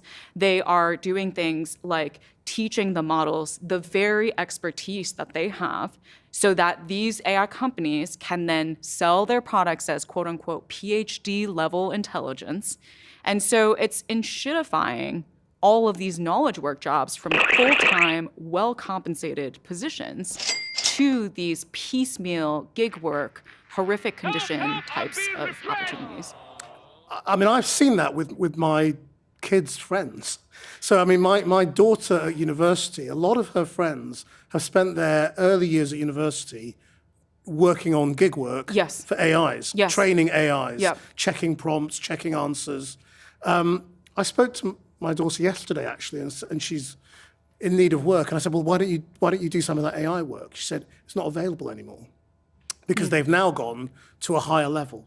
So they now don't just want ordinary undergraduates. They want higher level. They want the PhD graduates, yeah. So they've already kind of done themselves out of work. I mean, this is one of the things that, has been happening is that. Yeah, and this is why I wanted this part of this clip. Because this is the thing I'm trying to impress upon people, is that I have been vaguely paying attention to this stuff or more intently paying attention to this stuff in the later years, but for quite a while, honestly. I've been intrigued by the concept of AI for a while, but the speed at which it has moved in the last 5 years is fucking insane. In fact, in less than that, in the last 4 years. And honestly, a lot of people in computing were talking about Moore's law and the slowing of compute, and then this happened. And it completely flipped everything upside down. And we've been seeing exponential growth in compute, exponential growth in the abilities of computers that we thought were going to slow down. At least not that long ago. And it's been quite shocking, right?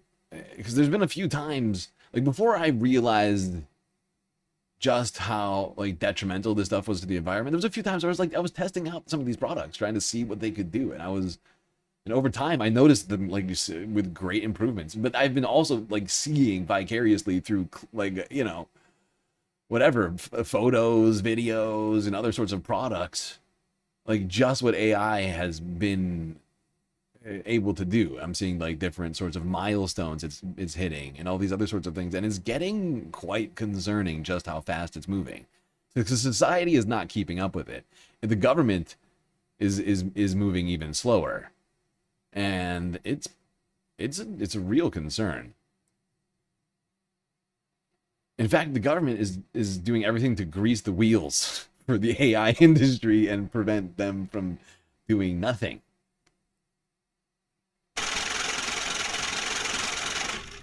Columbiarican_9505 just cheered 100 bits. Bezos, Musk, Zuckerberg think AI will be like Star Trek, but the reality of AI is a fascist robotic overlord like Skynet and dumb enough to help Jillian Michaels lose at debates. Billions of dollars for a big fat hell of a technology. Exactly. Yep.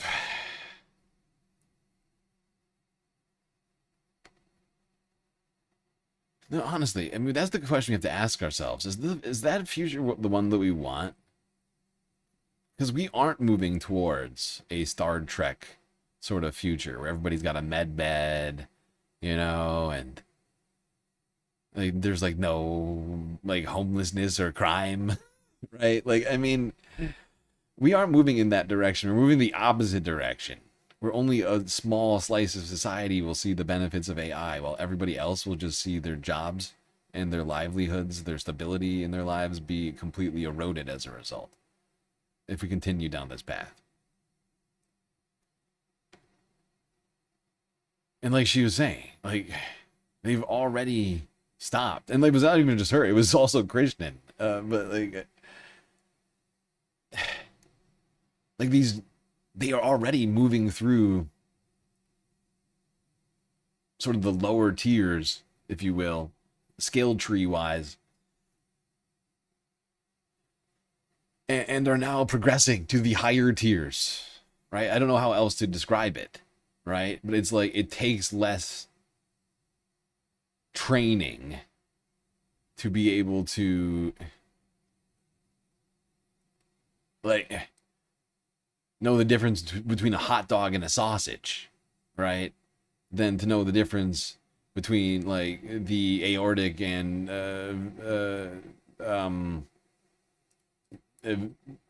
what's it called? Fucking hell. My brain just broke because I'm not a fucking doctor. It's science. Whatever it is, ventricles, right? You get what I'm saying. Like the fact that I can't even remember it is, I think, clearly the example we needed. Right, like knowing the difference between different parts of the human body are probably slightly more complex than knowing the difference between a fucking hot dog and a sausage. And and you know, like being able to think critically, much more difficult than being able to just spit out information, right? As we saw with Jillian Michaels.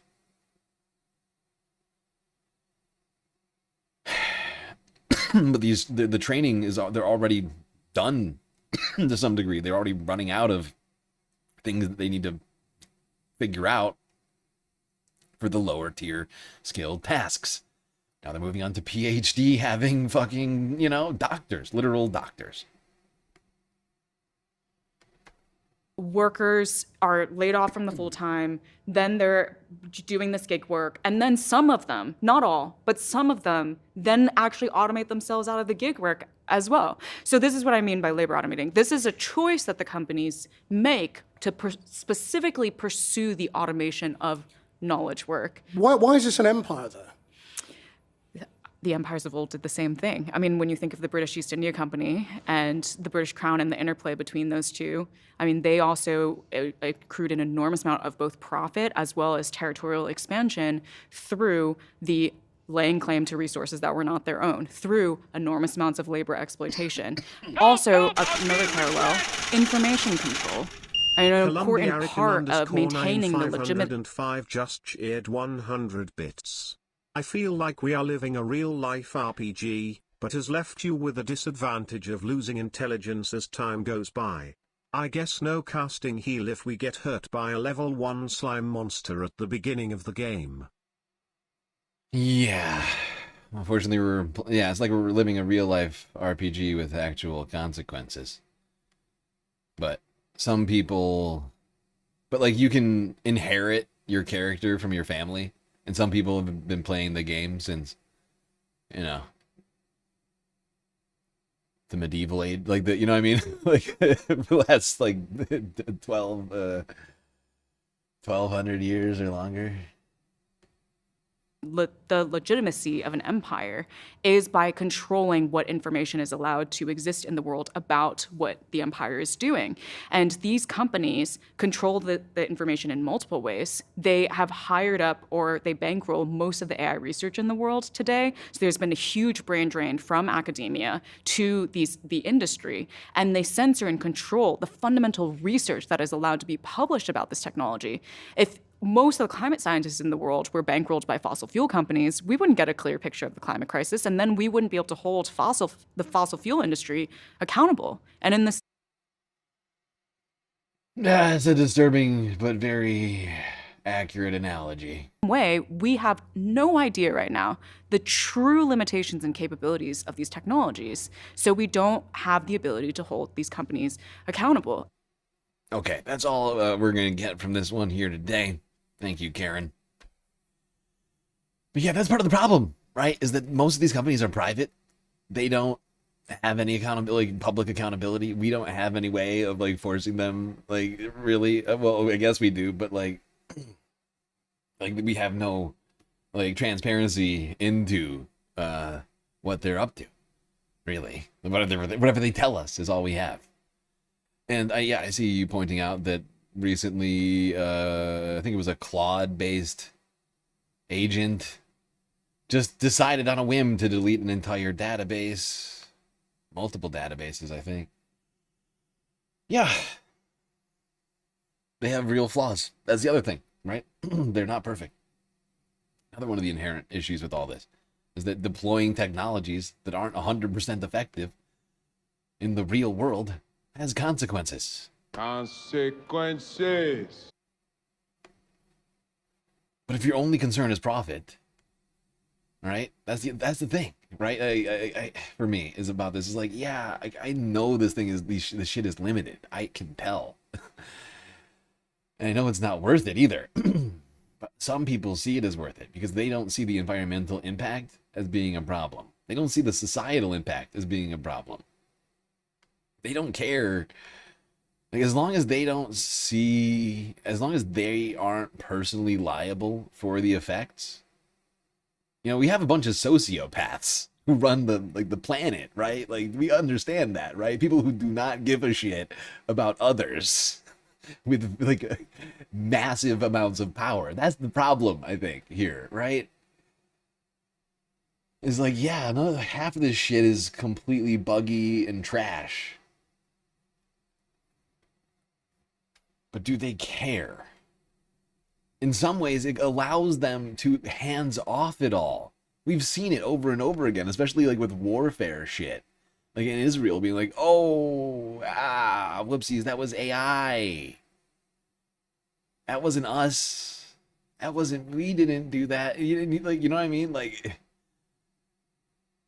it's like, whoopsie daisy, that was AI. That wasn't a human being. We can't be held liable for that. It was rogue. It was a rogue computer program.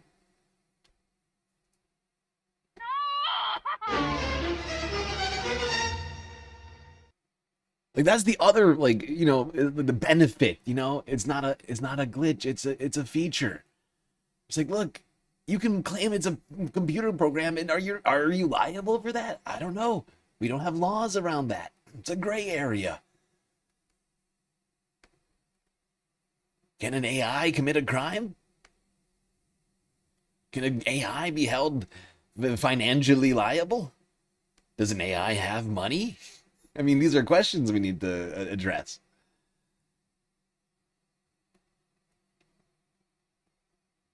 Thank you for showing us the Colbert and the Monroe public access studio thing. Yeah, absolutely, no problem. It's a pleasure.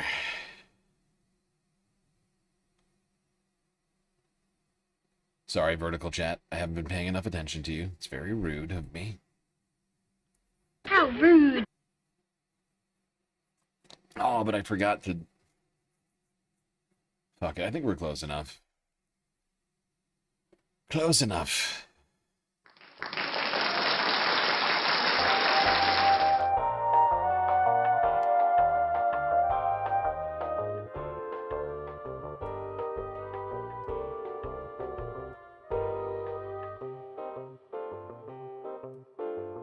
Well, everybody, looks like we completed another galactic content goal. Thanks to the donations of all of you beautiful space fams.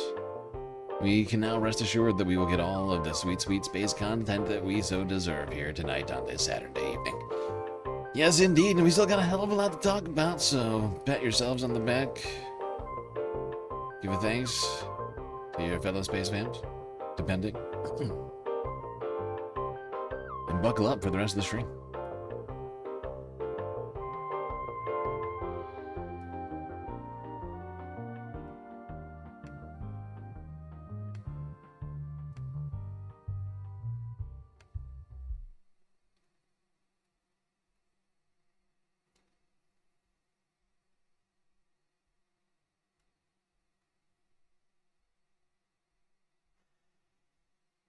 All right, staying on the topic of AI, did you know AI is incredibly unpopular, especially among a Gen Z?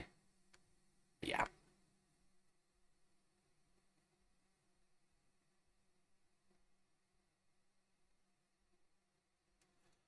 And who better to give us the numbers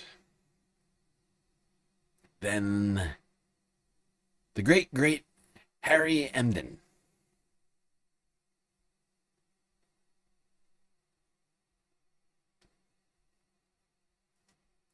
Awful, awful, awful. Weak, weak, weak.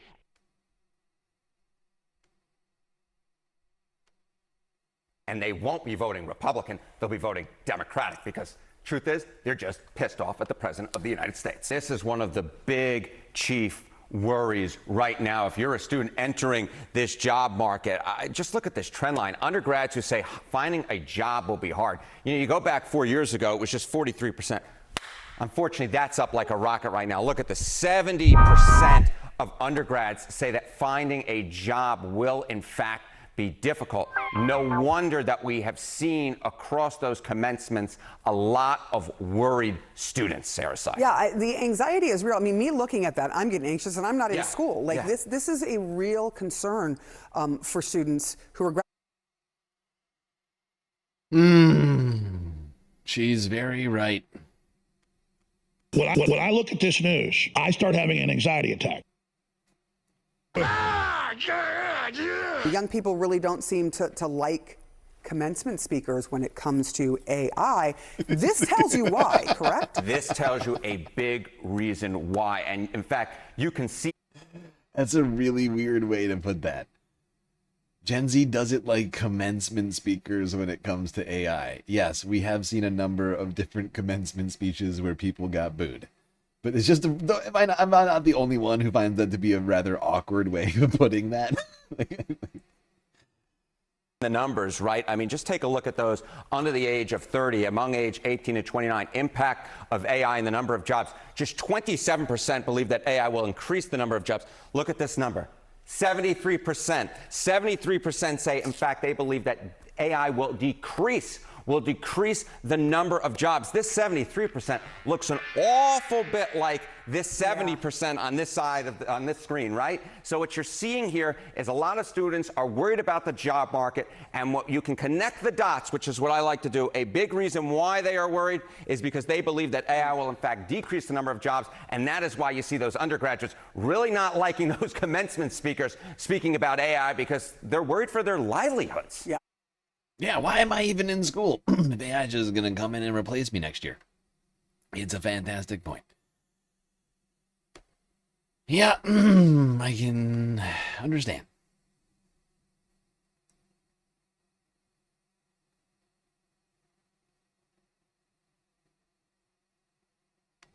Honestly, to some degree, I feel like we all, even older people who are still in the workforce are feeling very similar things about AI.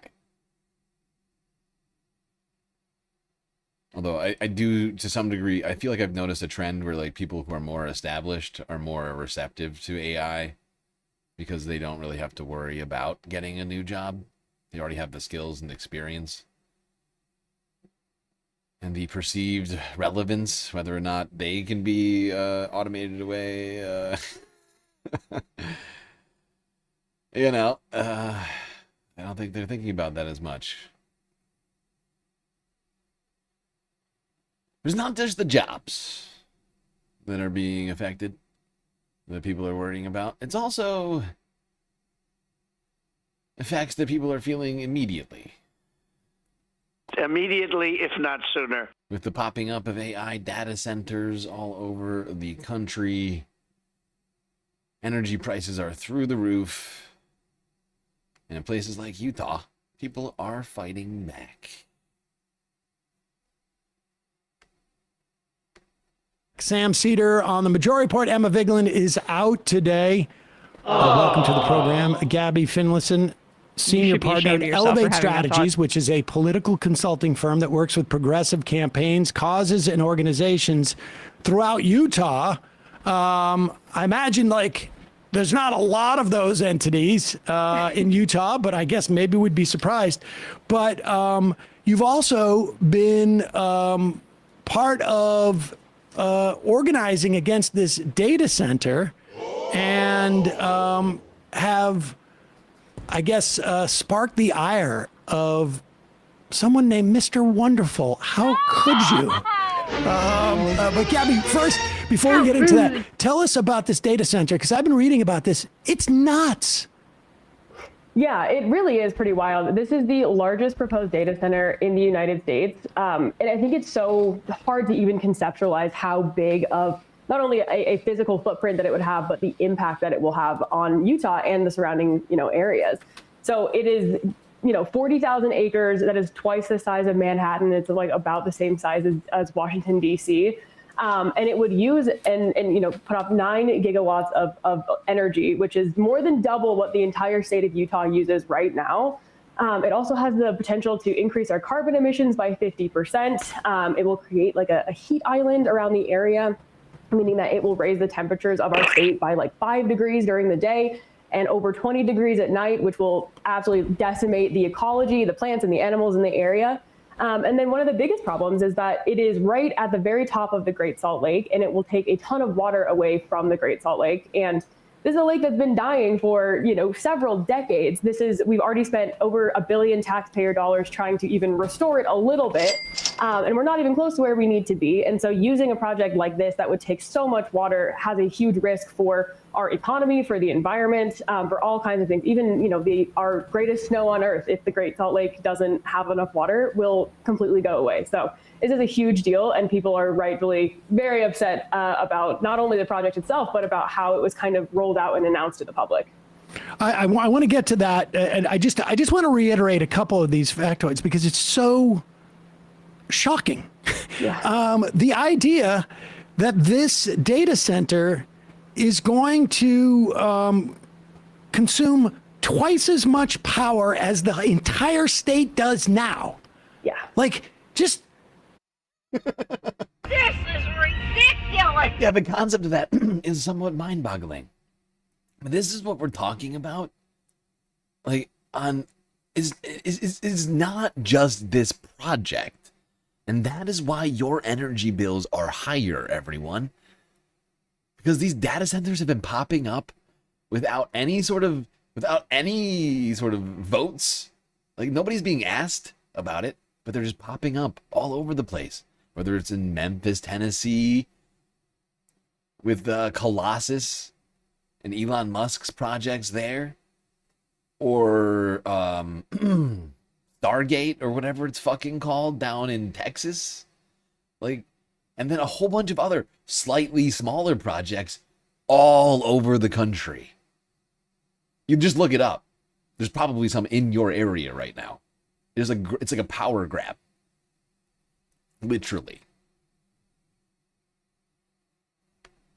The idea, it's just insane. And then the CO2 emissions, 50% more than every vehicle in Utah. And vehicles are one of the biggest emitters of CO2.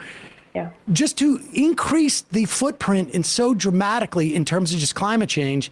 And then, of course, all the other sort of more localized impacts in terms of water, in terms of heat. It's shocking. Oh my God, Edward Gregorian III is in chat. Oh. Mr. Moneybags, the tenant media money. Oh boy. Watch out. And so this was just decided by the Box Elder County Commissioners. I mean, no offense to Box Elder County, but it seems like the implications of this are bigger than some county commissioners. Yeah, definitely. So the county commissioners have caught a lot of heat for this, which is totally fair.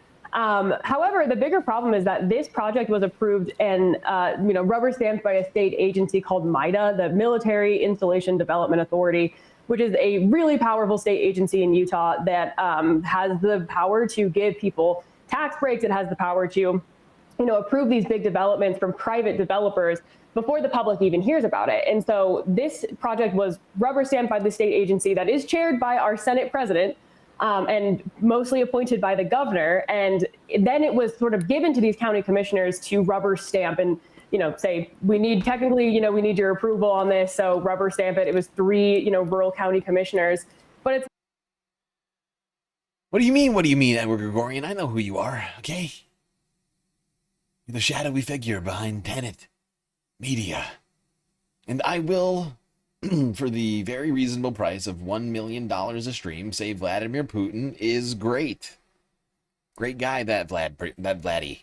Daddy can do no wrong. Dad! Daddies are more stronger than mommies. They were put in a tough position in that if they voted against it, the state agency would override them anyway, and they would have no, even input into the project at all. And so some of them have justified on the, the back end saying, like, we at least wanted to have a voice in this process, which is why they voted to approve it. But really, this is the state agency that approved it, and conversations that Kevin O'Leary said that he had with our governor and the leaders of both chambers of our legislature, that they greenlit this project before it even came before that state agency. And so the county commissioners are getting a lot of blame for this, but in reality, this was a project that was already, moving forward before the county commission even knew it existed.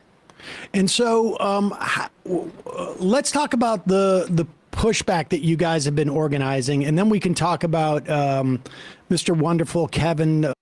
Okay, so we've been keeping up with this and with their efforts. Been quite impressive, the pushback that these two have been at the center of. Now, I mean, she has a partner. I can't remember her name off the top of my head. But they've been sort of the main faces of the fight against this data center. Mr. Terrible has been targeting them. Very upset.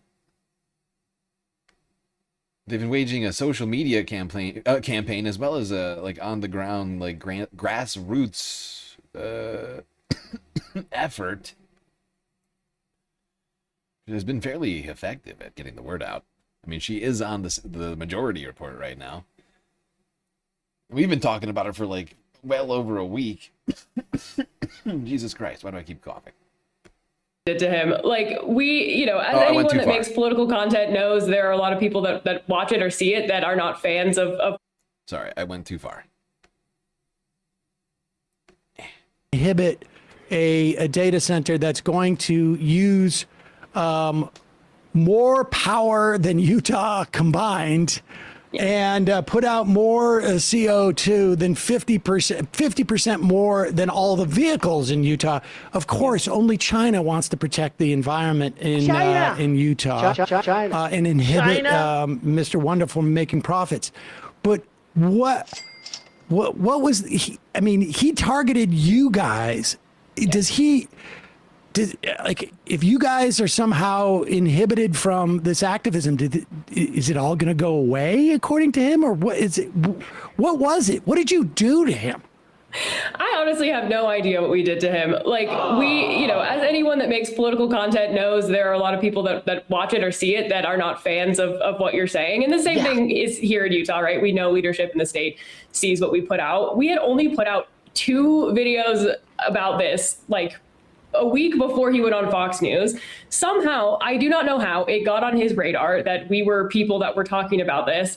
And then, yes, to your point, I think that because there was such pushback on the environmental impact and again, the way that it was kind of rolled out to the public and they felt really steamrolled by this project, I think he was trying to pivot the message to say, like, the only people that could be against this are people that hate American national security and that don't want us to win the AI arms race or whatever you want to call it.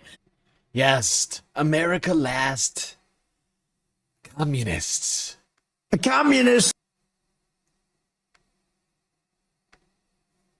China. Therefore, we must be Chinese operatives. And yeah, I don't know what he thinks would have happened. Like, obviously, we are not interested in anyone who is making threats about us on Fox News in a suit and pink flip-flops. But like, we're not going to stop talking about this issue. And even if we did, the public pushback would still be happening. Like, this is not us leading the charge. Like, this is real people here in Utah that are pushing back against this. We just happen to have a platform to kind of elevate those voices. So I have no idea, but it is definitely not landing. I don't think anyone in the state that is. Hefe Hurts, thank you for the resub. 6 months, tier 1. I am a GNN operative. Oh, God.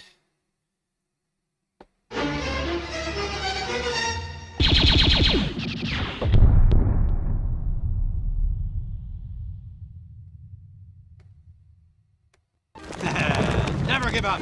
Never surrender. Oh, shut up. Upset about this project, decided to stop being upset about it because of what Kevin O'Leary has said. If they've only gotten more upset, I feel like. What I think is fascinating, I mean, I think what it shows, there's a couple of things, and you know, my mind obviously often goes to sort of finding the most anxious part of this, is that A, he has no experience in having to actually deal with the public and sell any of this technology. And I would imagine that's the case with a lot of them.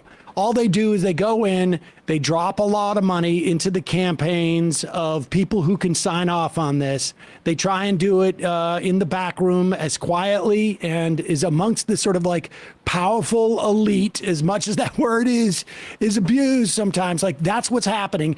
And he is so clueless as to what happens when the public finds out, that he thinks doxing essentially you guys in some fashion as Chinese agents is going to have some impact. I mean, there's two things. One is, like, it's quite clear they have all of their approvals have come as a function of paying off people in one form or another. And then the other is, they're going to get more savvy about this as time goes on. They're going to realize, like, soon that, I mean, we've talked to other groups who have stopped AI data centers. They're going to get more savvy and start waging, is my guess, more public-facing campaigns like we almost saw in the fracking days. Mm-hmm. Yeah, I think that's exactly right. I think, you know, this is such an interesting, like, microcosm of all the reasons that people hate American politics. But, you know, I think that's right. I think when people have been wealthy and powerful for a long time, they forget what it's like when they can't buy people's approval. Yeah, and I'm not sure that, I have no idea. I don't know very much about Kevin O'Leary's early life. But I'm not sure that he ever had lived a life where he couldn't just buy what he wanted. You know, he strikes me as somebody who really didn't have that hard of a life growing up. I could be wrong. Maybe he was on the hard streets of Canada.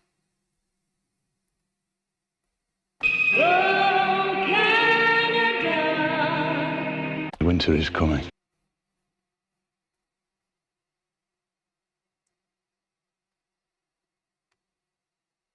Anyway, that's it on AI for today. Gonna now move on to the impact of our increased energy usage. I'm, of course, talking about climate change and the continued degradation of our environment. And all the other extreme weathery stuff that's been going on lately. The hard streets of Canada. Exactly. You get it.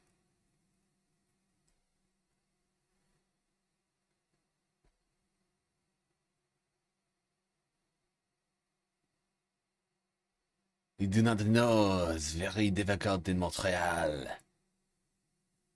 A lot of crimes. Violent crime. Weird. All right, to the West Coast. Almost to Canada. But not quite. Washington State. King 5, Seattle. 9 hours ago to the continued problem that we've been following with regards the whale populations in the Pacific Northwest. Well, gray whale deaths are rising along Washington's coast, and researchers say climate-driven changes in the Arctic may be to blame. Scientists have documented more than 20 gray whale strandings in the state so far this year. Researchers with the Cascadia Research Collective in Olympia say 21 dead gray whales have washed ashore in Washington this year, already among the highest totals on record. Biologists say many of the whales appear severely malnourished after struggling to find enough food. A research biologist told King 5 ecosystem changes in the Arctic have reduced the whales' prey supply, making survival during migration more difficult. We've been able to isolate that the issue seems to be with their food supply in the Arctic. And we know that because we have other groups of gray whales that to some degree feed other areas. We have a group that feeds here in Puget Sound called the Sounders. We have a group that spends most of the year in the Pacific Northwest. Those groups don't seem to be experiencing this high level of mortality. Researchers say some whales are searching for food in unusual areas, including bays and busy waterways. This is exactly what we've been talking about, and it's a trend that's been going on now for actually multiple years, and it's just getting worse. This is just getting worse and worse and worse. We're seeing it. But since the climate is changing, the temperature of the ocean is changing, you're seeing increased acidification out in the ocean. You're seeing prey species, smaller organisms, ocean organisms, going to shallower waters, going to estuaries, and like all sorts of other strange places. And the predators, including whales, are following them there.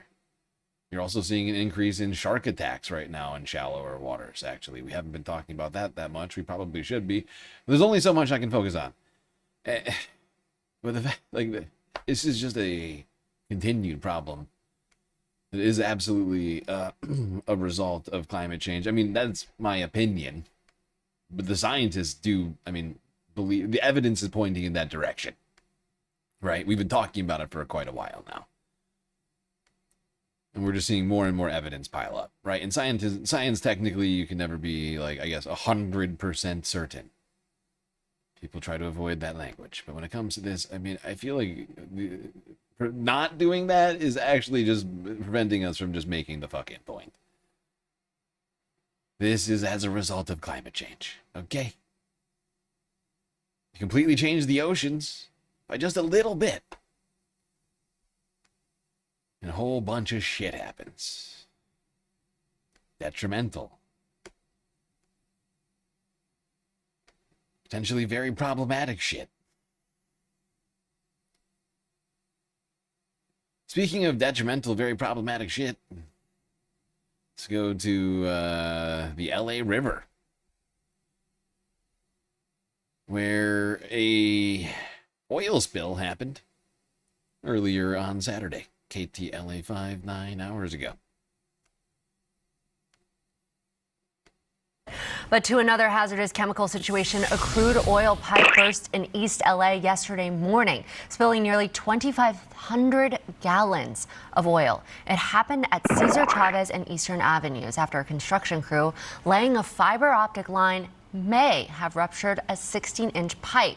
Some of the oil leaked through some storm drains and into the LA River near the city of Southgate. The leak has been stopped, but residents are being warned that if they smell a strong odor, they should close windows and doors and turn off their air conditioners. Yeah, good advice. Close your windows and turn off your AC. Yes, that'll solve it. 2,500 gallons of What appears to be crude oil going directly into the LA River and sewer systems. That's fun.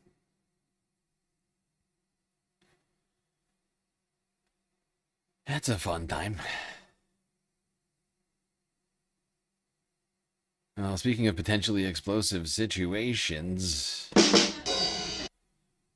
we should probably talk about the continuing wildfire situations in Southern California. Here's KTLA5 from 9 hours ago. And many wildfires are still burning in Southern California. The Sandy Fire in Ventura County has now burned more than 2,100 acres with 61% containment. Some evacuation warnings remain in effect, but all orders were lifted.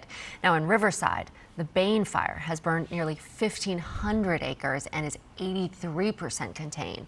The Verona Fire has burned almost 700 acres and is 74% contained. And the huge Santa Rosa Island Fire off Santa Barbara, that has burned more than 18,000 acres.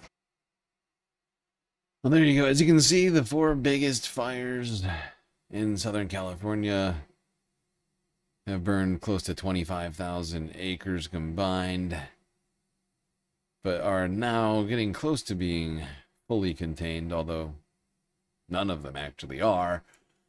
But serious progress has been made on containment, which is a good sign. But it is just the beginning of fire season, so everyone should continue to remain vigilant. Since it's a El Nino year, it's going to continue to remain probably hot and dry for some period of time until we get some more storm activity. Speaking of storm activity, the other side of the country, massive storm came through Northeast, causing a great deal of flooding in places like New York and New Jersey.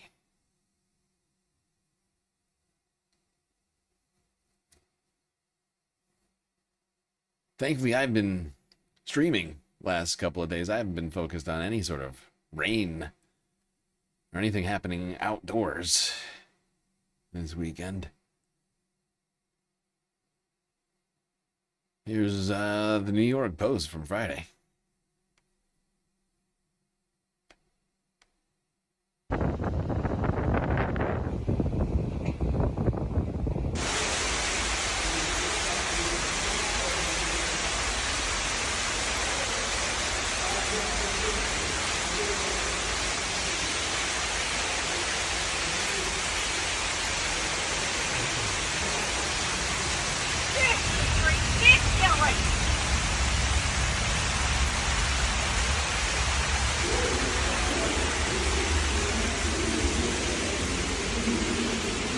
This is why I'm gonna stay my ass in Harlem.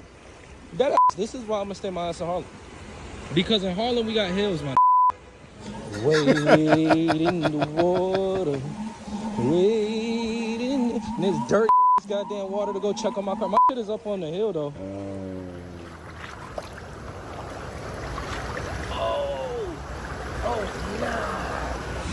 Yeah, my is staying parked over there. Yo, his car is dead floating, bro. This all happened in like 25 minutes. Huh? No, my car is up on the hill. I'm about to go check it right now. I think it's good though. It's up on the hill, so I'm good.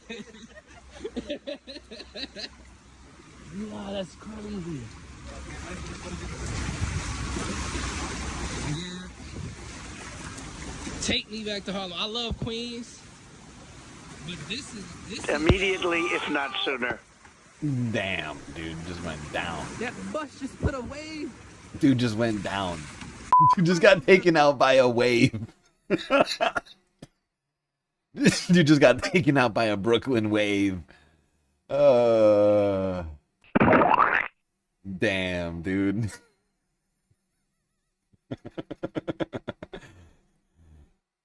You missed those flooded subway stations? You're sick. You're a sick man. You have a sickness. You need help. You need help. You need help, Columbia Rican. You have a mental health problem. hard in this. They over here pushing their goddamn this store with the bricks.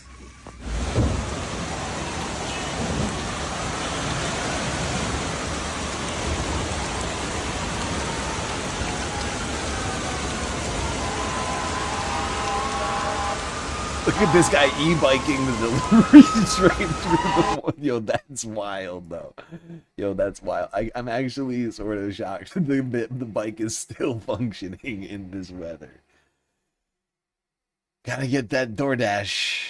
Gotta get that DoorDash down to the delivery.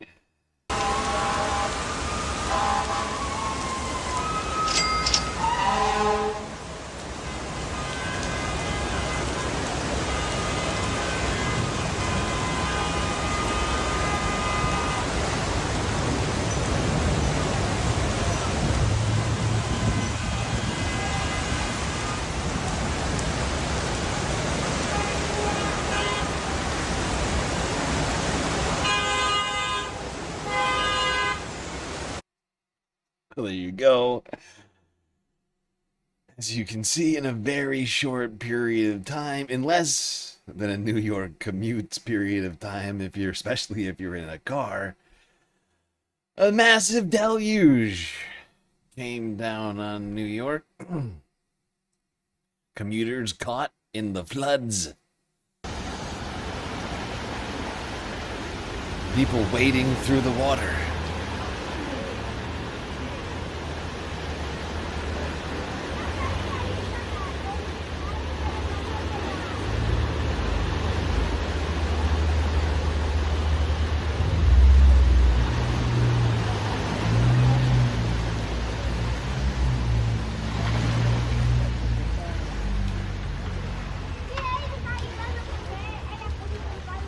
And a couple of heroes over here trying to clear up the drains. But it's so much water. Like, to some degree, it's not even the drain's fault, right? I mean, it is, but you know what I'm saying? Like, it just came so quickly. Like, you just can't even, like, have enough drains for that much water, almost.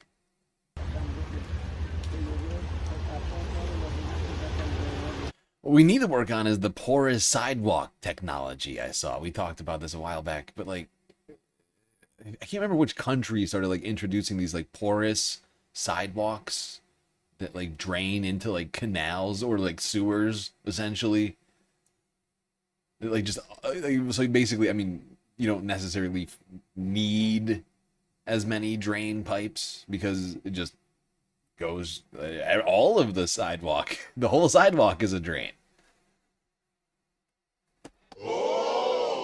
It's science.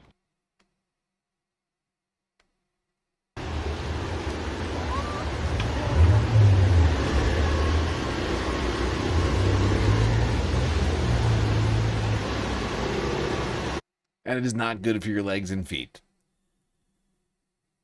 NR is correct. That is bad for your legs and feet. It's also bad for your bike. It's also bad for your motorcycle, car, or basically everything, really, when it comes down to it. It's like one tier above sewage. It's basically sewage. It's slightly better than just pure sewage. It's like, you know, it's pre-sewage, right? It will be sewage soon. And or it's remnants of old sewage. It's a combination of a whole lot of stuff, honestly, and it's gross.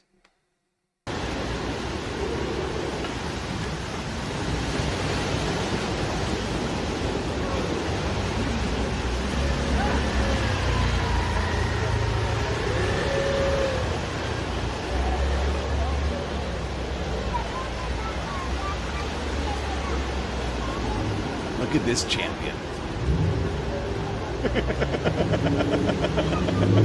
I just realized this whole time he's carrying something on this fucking bike. I can't tell what it is. It could be like a pizza delivery. It kind of looks like a big ass pizza like box, right? Like a sheet pizza.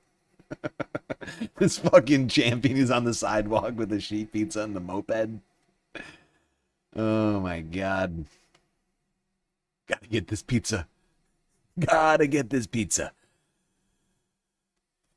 Give us pizza or give us tonight death. Here at 11 with your first alert weather and the storms that brought flash flooding, leaving cars underwater. Good evening. I'm Christine Johnson. Now, the worst of the severe weather has moved out, but not before leaving a trail of damage in its wake. Trees knocked down across the tri-state, including here in Gravesend, Brooklyn. Thankfully, no one was hurt. And take a look at the wind gusts at the height of this storm. You can see the trees shaking earlier this evening in Bridgewater, New Jersey. Flash flooding also impacting drivers near the Long Island Expressway. Bumper to bumper traffic and vehicles just forced to turn around. Right now, the LIE is closed in both directions at the Cross Island Parkway in Queens. We have team coverage for you here tonight. Lonnie Quinn has your first alert forecasts. Let's begin with Addie Guajardo and the damage. Christine, tonight residents across Brooklyn and Queens are cleaning up the mess left behind by flooded streets and assessing the damage to their homes and vehicles like the one you see trapped in water behind me. A fast-moving storm flooded neighborhoods across Brooklyn and Queens, forcing drivers and pedestrians to wade through roads and sidewalks that look like rivers. Wow, I've never seen flooding like this. On Hempstead Avenue in Queens Village, this bus drove through several inches of water. And in Fresh Meadows, this driver says his detour turned into a nightmare. Ended up in the swimming pool. So this is a bad situation. I don't know what's going to happen with my car. Over on Cooper Avenue near 78th Street, police taped off this underpass where a Jeep was trapped under several feet of water. And in this neighborhood near the Forest Park Golf Course. It was violent and it was very, very fast. Residents say in a matter of minutes, their streets flooded. I came out, there was water too high for me to even open the doors on the car. The van almost floated away. It was like nuts. You can see it. Did you get water in your basement then? A little bit. Sonia Maloon says PS 87 canceled volleyball practice after water got inside the gym. The water was up to my ankle, and then when a lady came and opened it, the security desk, it was like flooding. The storm also knocking down trees from Gravesend, Brooklyn to Ozone Park, Queens, where this car was damaged. Cleanup is now underway as residents try to wash away the mud covering their streets. If we would have. It came, and then it was gone just as quick. Leaving behind a disgusting, filthy film and some amount of devastation in its wake. A lot of wet basements, things like that. I got a couple other clips here of the scenes from the flood.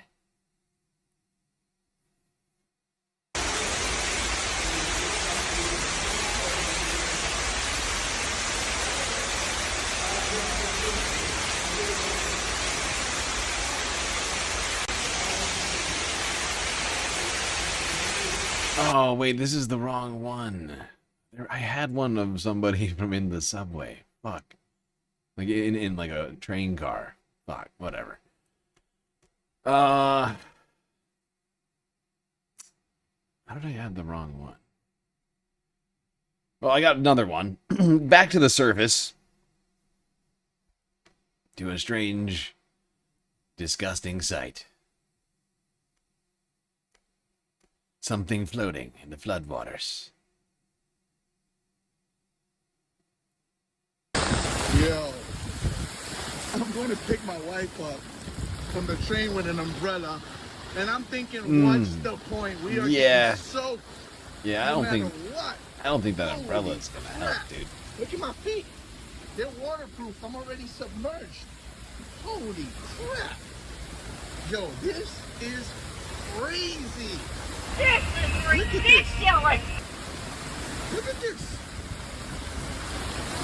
Holy crap. Just a bunch of bobbing, floating trash bags. Now, technically, that situation will become less likely as the city is working to implement a program to stop just leaving trash on the street.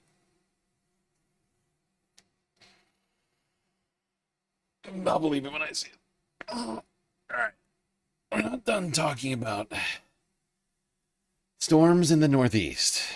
And I know that one seemed bad. But there is a worse storm scenario, if you will, that hasn't happened yet, but it will. For more doomsday talking, Maya May over at PBS Terra.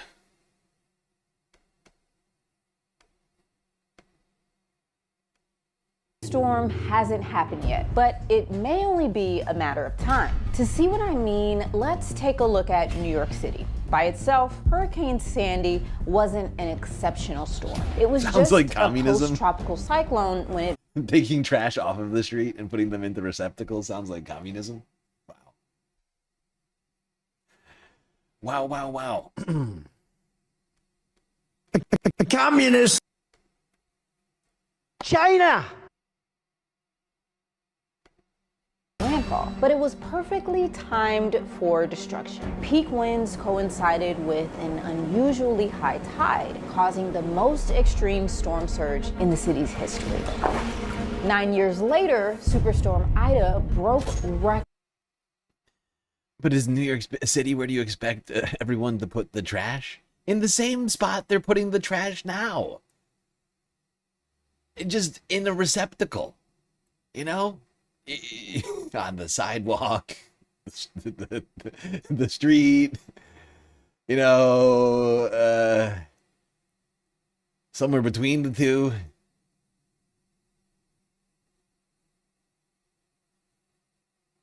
Under an old pizza box, I don't know. But just in a receptacle, though. You see what I'm saying? Like, you just put them, wherever the trash is currently fitting, you just put a receptacle there instead. I know it's crazy. It's a crazy concept. With over 3 inches of rain in a single hour, overwhelming sewers, flooding the subway system, and causing massive widespread damage. But it could have been much worse. Our urban infrastructure was really designed for the climate of the last century. Compound flooding is definitely going to increase, largely driven by sea level rise. We've already decided what the future is going to look like. It's going to be hotter, it's going to be wetter, it's going to be riskier. There's no doubt about that. So what if a... And by the way, I'm not the one this guy... I feel like you know this already. Like, and I feel like we're just having some sort of like a theoretical argument about the trash, because I feel like you already know about this plan, but like, they literally are rolling out a plan. Like, maybe since you don't live in New York anymore, you didn't hear about this, but they are literally rolling out a plan to do exactly the thing we're talking about right now, right? To stop the madness that's been going on for basically all of time, I guess. Storm hits with both the rapid rainfall of Ida and the storm surge of Sandy. That combination will be literally doomsday for our metropolitan area. We know it's possible because it's happened before. And now the ingredients that made it are just getting even more extreme. And we're more vulnerable now than ever before. Meanwhile, New York is investing billions in promising flood prevention and response. It comes down to a race. So who's gonna win? New York City or the perfect storm?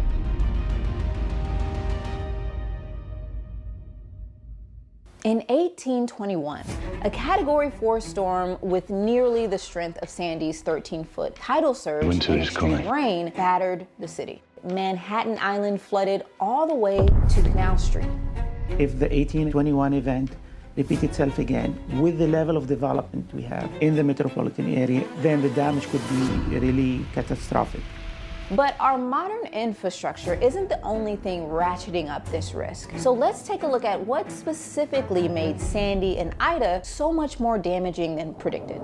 When Sandy hit New York, it coincided with a spring or king tide. And this is when the sun, earth, and moon all align, creating a higher tide than usual. The storm collided with winter weather systems, causing it to make an unusual westward turn while rapidly growing in size. Hurricane Sandy's track was perpendicular to the coast, and that counterclockwise wind will push water right into the New York region.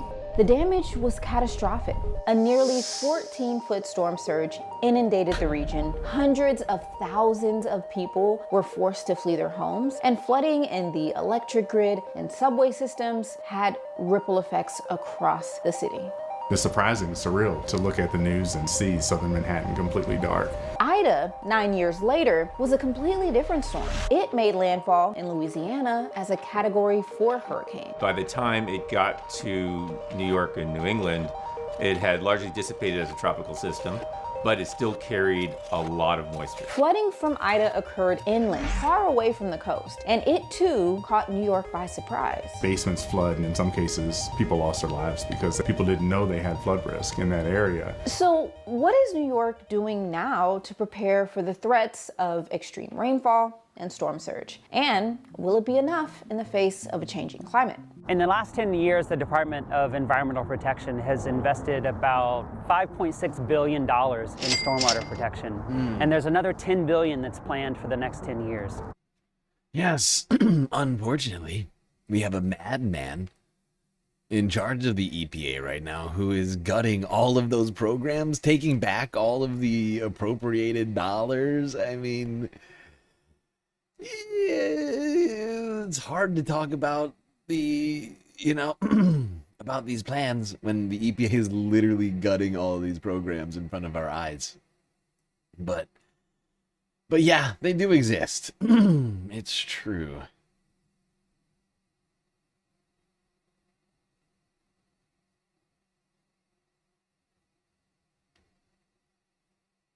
And hopefully they all get implemented. But we need a functioning federal government. Like, we need a functioning federal government that actually recognizes the problems as problems. Climate and everything are the same word. Right.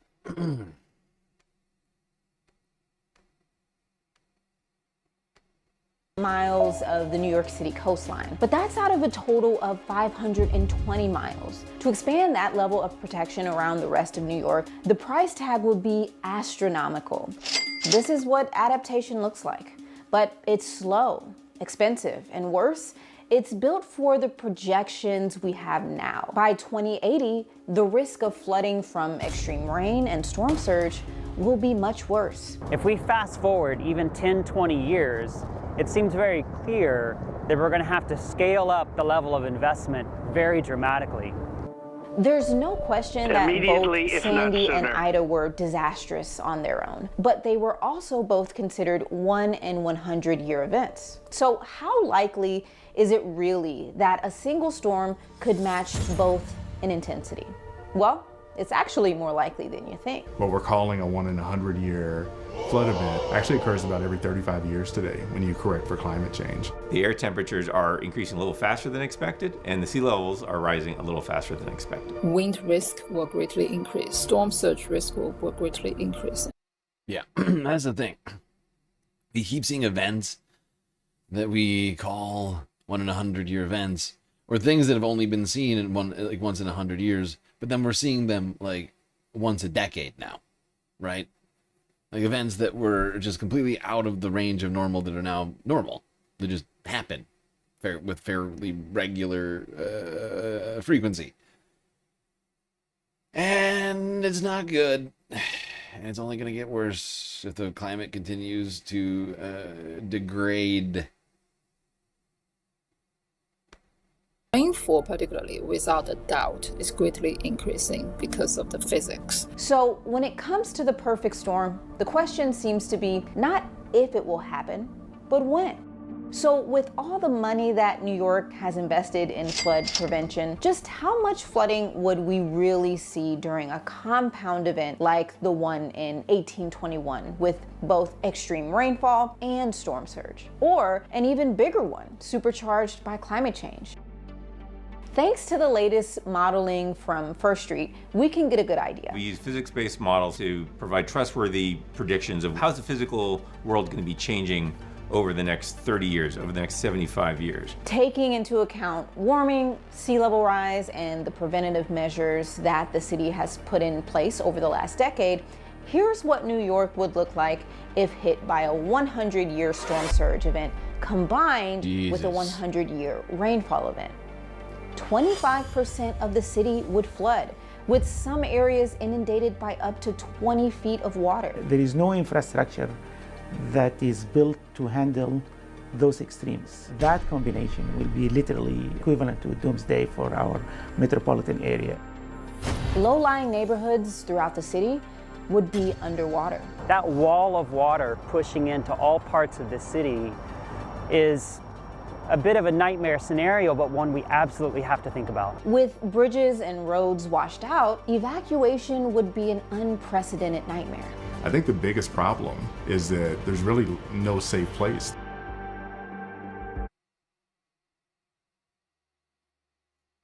Well, there you have it, Space Sam's really dark and bleak outlook on what the effects of a 100-year surge plus a 100-year rain event would mean for the New York area.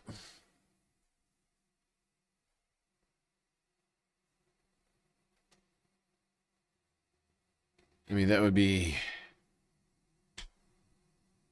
millions probably underwater. I'm trying to do the math on exactly what percentage of New York is underwater with that map.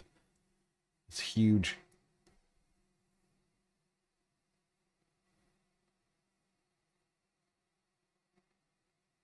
Oh, fuck.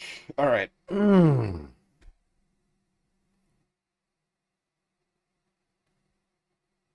Almost done with environmental issues. One quick clip here in Manila, Philippines, where a fire broke out, a densely packed residential area.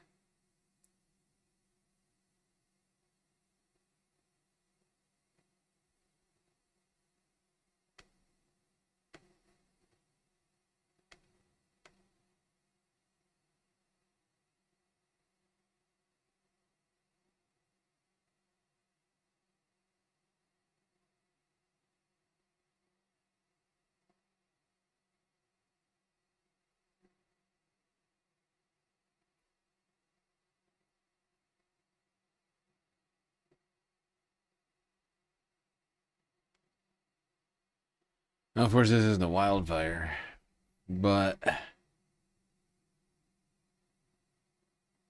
to some degree, these like densely packed, like very low income neighborhoods in the Philippines are an environmental issue. Like they create these sort of situations because of how like densely packed everybody is into these. I don't know what to call. I guess you call them like slums, sort of. But it's just, you know, like people basically building shacks on top of other shacks. That leads to dangerous situations like this.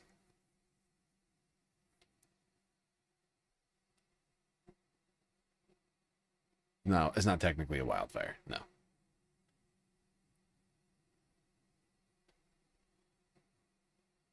No, it's like sheet metal burning. I don't know what caused it.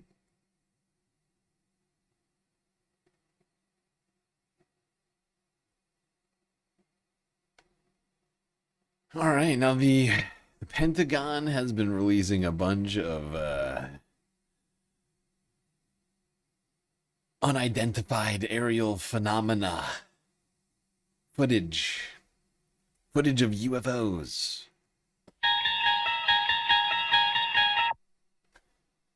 I got one quick clip for you here.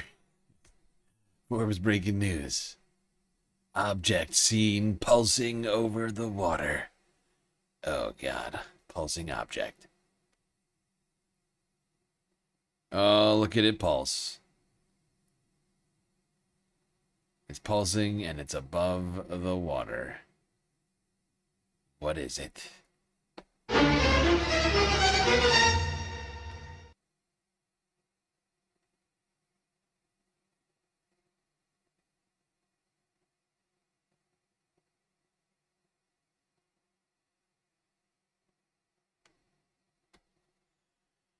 Yeah, I have no I have no comment. I have nothing to say.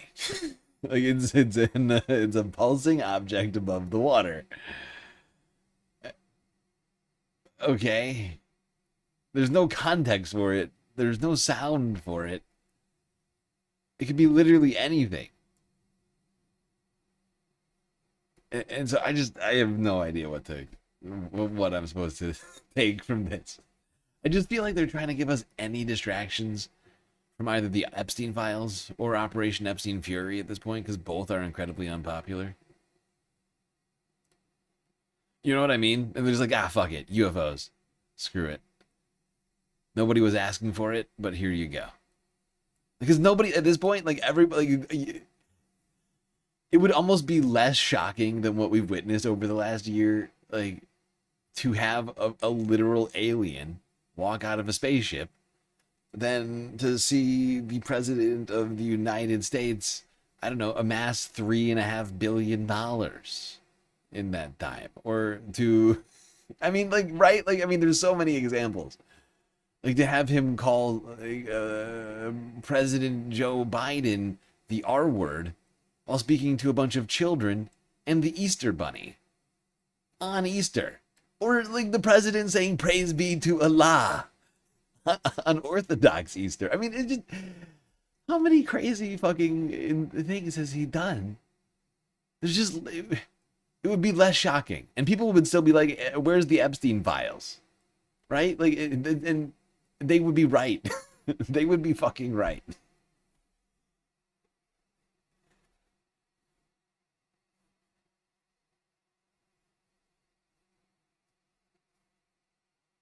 Like, it would be like, you know, like the UFO cover-up is less compelling right now than ever because of the massive Epstein files cover-up that's happening right in front of our goddamn eyes every day.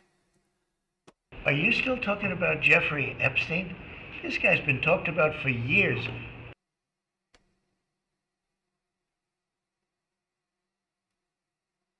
He said that in reference to Ilhan Omar. Was it Ilhan Omar?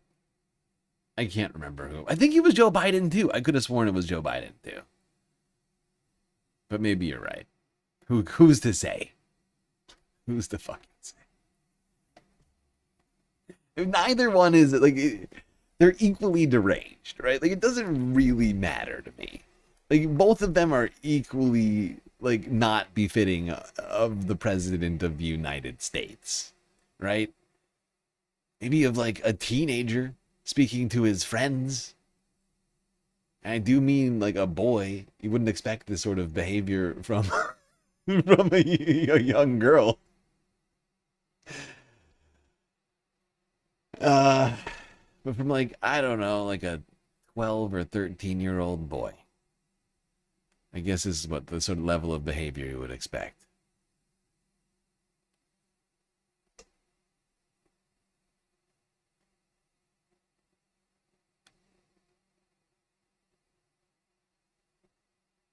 Speaking of the Supreme Leader.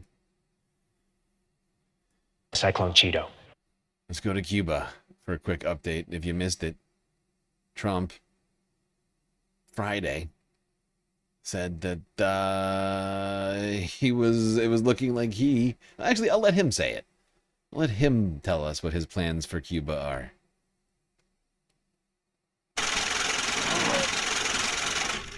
Colombiarican _9505 just cheered 100 bits.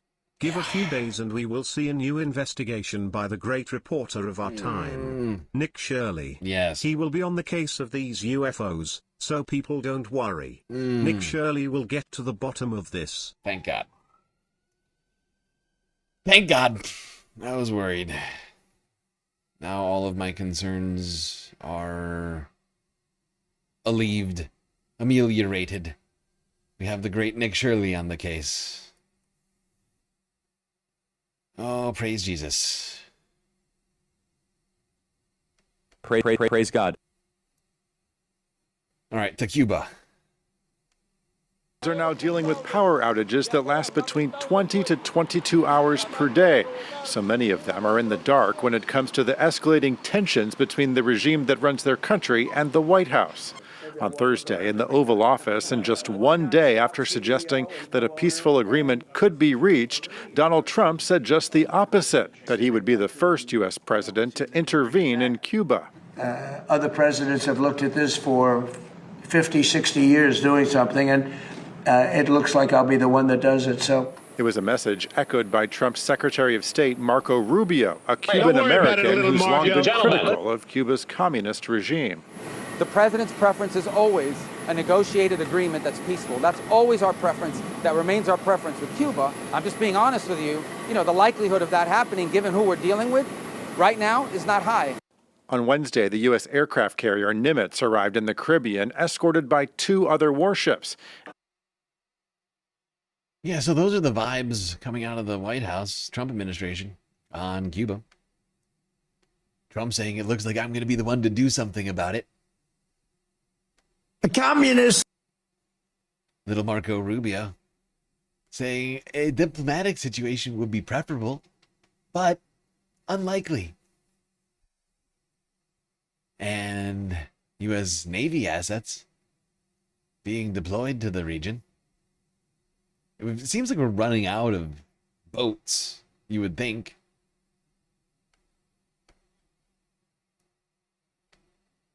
But perhaps in preparation of something in Cuba, the U.S. military conducted a rapid response exercise at the U.S. Embassy in Venezuela. A what now? Yep, here's the AP from like 6 hours ago or something. In Caracas.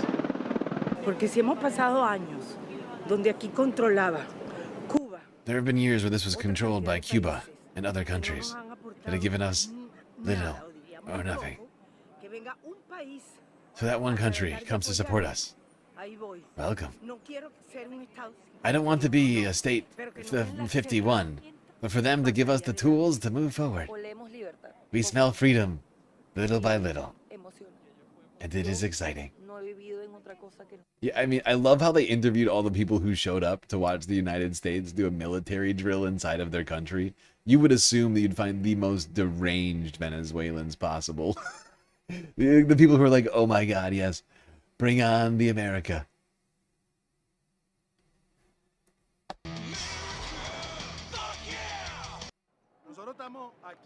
We are declaring our outrage for the United States attempting to occupy this continent. For them attacking Venezuelan military 141 days ago, and that they today do a military drill is an expression of their military superiority to humiliate the people.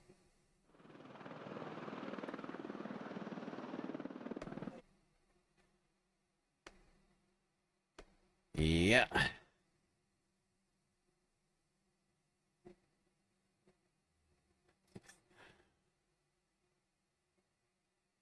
Paid actors from Miami.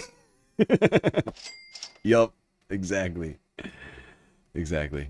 I'm out in Miami, ho. Crisis actors. Okay. What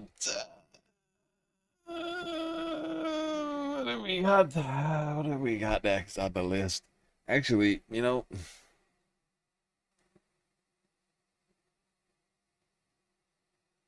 I think we're gonna do a quick galactic intermission here. We're over 4 hours in. We haven't done a single break. And I know some people love their Galactic News Network so much that they, refuse to do anything until these intermissions. So, quick break. We'll be right back after these brief messages.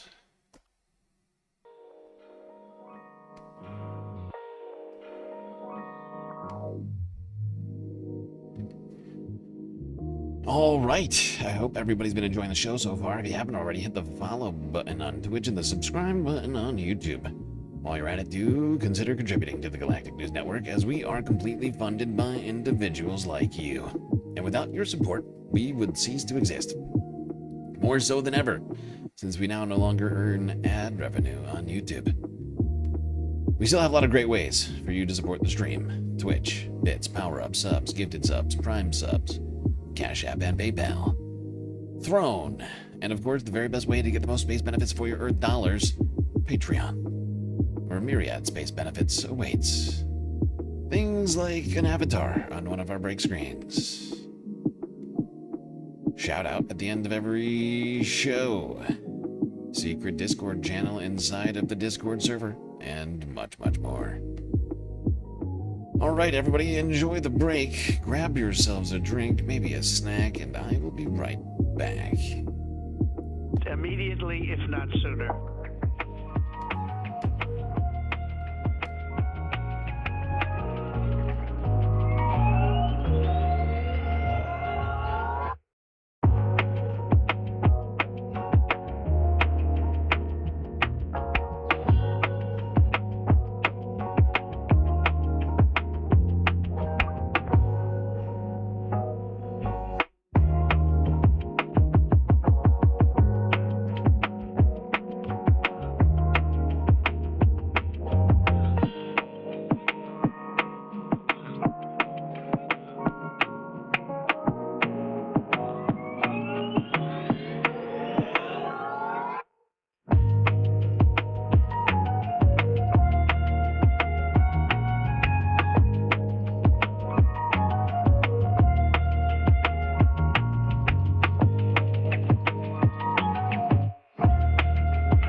right, everybody. The break is over, and the stream is about to begin once again, so you'd better get yourselves back in your seats, otherwise you're gonna miss it.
All right, Space Fams, we are back. We are back, second half of the show. We still got a hell of a lot to talk about here tonight, folks. We're making perfect time, actually. I've been trying my best to limit myself to doable amounts of videos, and have been putting even more efforts into trimming my lists to manageable amounts of clips. Because every time I play a clip, I feel genuinely obligated to comment on it, right? Like, or to have played it for a reason, right? And not to just play a clip and be like, okay, next clip. Even though, I mean, I have done that. But I guess my point is I try my best not to. Not perfect. But, you know, I don't like to just, like, gratuitously be playing clips without adding anything to them. And feel like whenever I make lists that are very long, I just wind up sort of... These streams become completely unmanageable. I'm trying to keep them to 8 hours lately. I think we're doing pretty good today. 4.5, almost 5. But we're over half of the way through my list today. So that's a good pace. All right. I left off where? Ah, right. Trump in South America. Acting a fool. All right, let's go to Europe, where CNN was on the ground with Ukrainian troops beneath fishing line mesh fences, protection against drone attacks.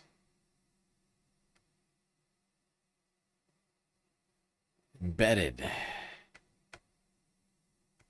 The front lines. From Monday, I think. They call this the road of life, but it's about survival, not living. It is safest on foot, under skies ruled by tiny killer drones targeting any vehicle. The nets trying to block the horror from above. By the way, this thing right here is a drone. Ukraine's drone technology has been getting wild lately. Like, they're coming up with, like, new iterations of it. Like, you wouldn't believe the speed. We're actually going to talk about it a little bit more after this video. Just wanted to watch this clip quickly. But, like, this is one of the drones that Ukraine's now making, which is a autonomous ground drone, essentially. Which I think, it, like, can carry all sorts of different, like, ordnance and whatever else. And actually, we're going to talk about it later, but one of these things apparently made not an arrest. What's it called? In military terms. Like multiple Russian troops supposedly surrendered to one of these things, like, earlier this week. Make the robot your friend, your porter, though machines are normally the enemy here. This now. pretty much all over the front lines. Tiny bits of fiber optic cable used to connect drones to their controller can go on for tens of kilometers, stopping the jamming before.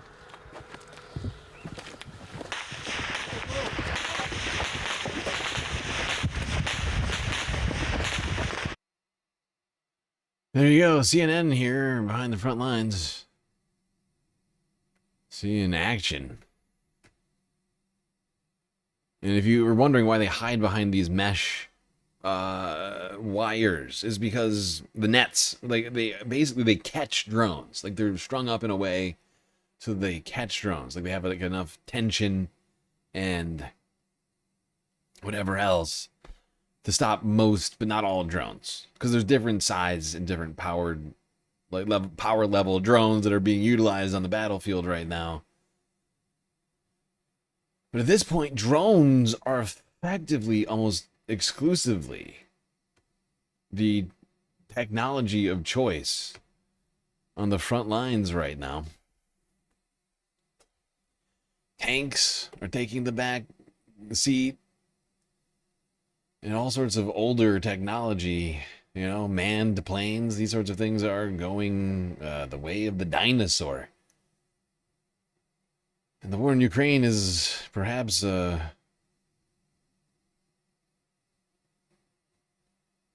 not sure what to call it. I don't want to use the wrong term here, but basically the front line of the wars of the future, right?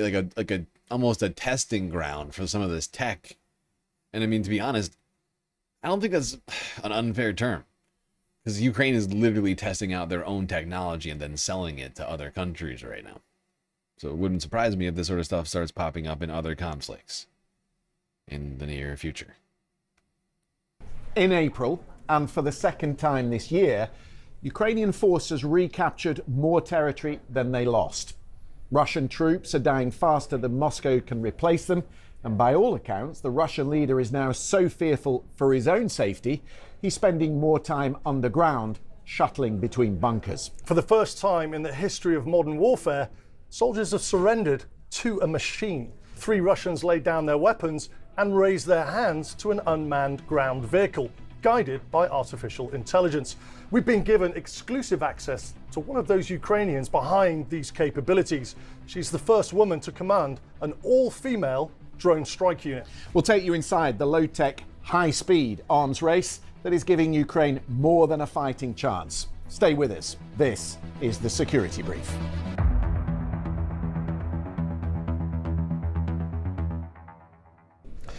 Mikey, Russia's Victory Day parade on the 9th of May, in the midst of a 3-day ceasefire, looked notably different. There was no military hardware, there were no tanks, there were no ballistic missiles. It felt edgy. Something had shifted. Something has shifted, you're absolutely right. And I think a big part of that is a huge shift in morale. Now, you know, having been on operational deployments, morale's quite a hard thing to quantify, but regular conversations with the armed forces of Ukraine would suggest that morale is increasing with the AFU, and quite frankly, from the reports that we've seen, through the floor with Russian forces. You just got to look at the losses that Russia has suffered in this war since 2022. We're talking 100,000 military vehicles, 12,000 tanks, 4,700 ballistic missiles. They're going backwards, is what my assessment is. And at the heart of that assessment is territory. Now, there are quantified fears that President Zelensky can conduct a kinetic strike now on Moscow. Okay, we're not going to watch this whole thing, this whole discussion, but I do think it's important to some degree, because weaponry is changing, and it's changing fast. I mean, yesterday we saw a video of Vladimir Putin claiming that he now had, that Russia was going to be unveiling later this year weapons 4 times as powerful, missiles as 4 times as powerful as anything that the West supposedly had, that can go suborbital and literally circumvent the entire planet. And then we got all this drone stuff popping off too.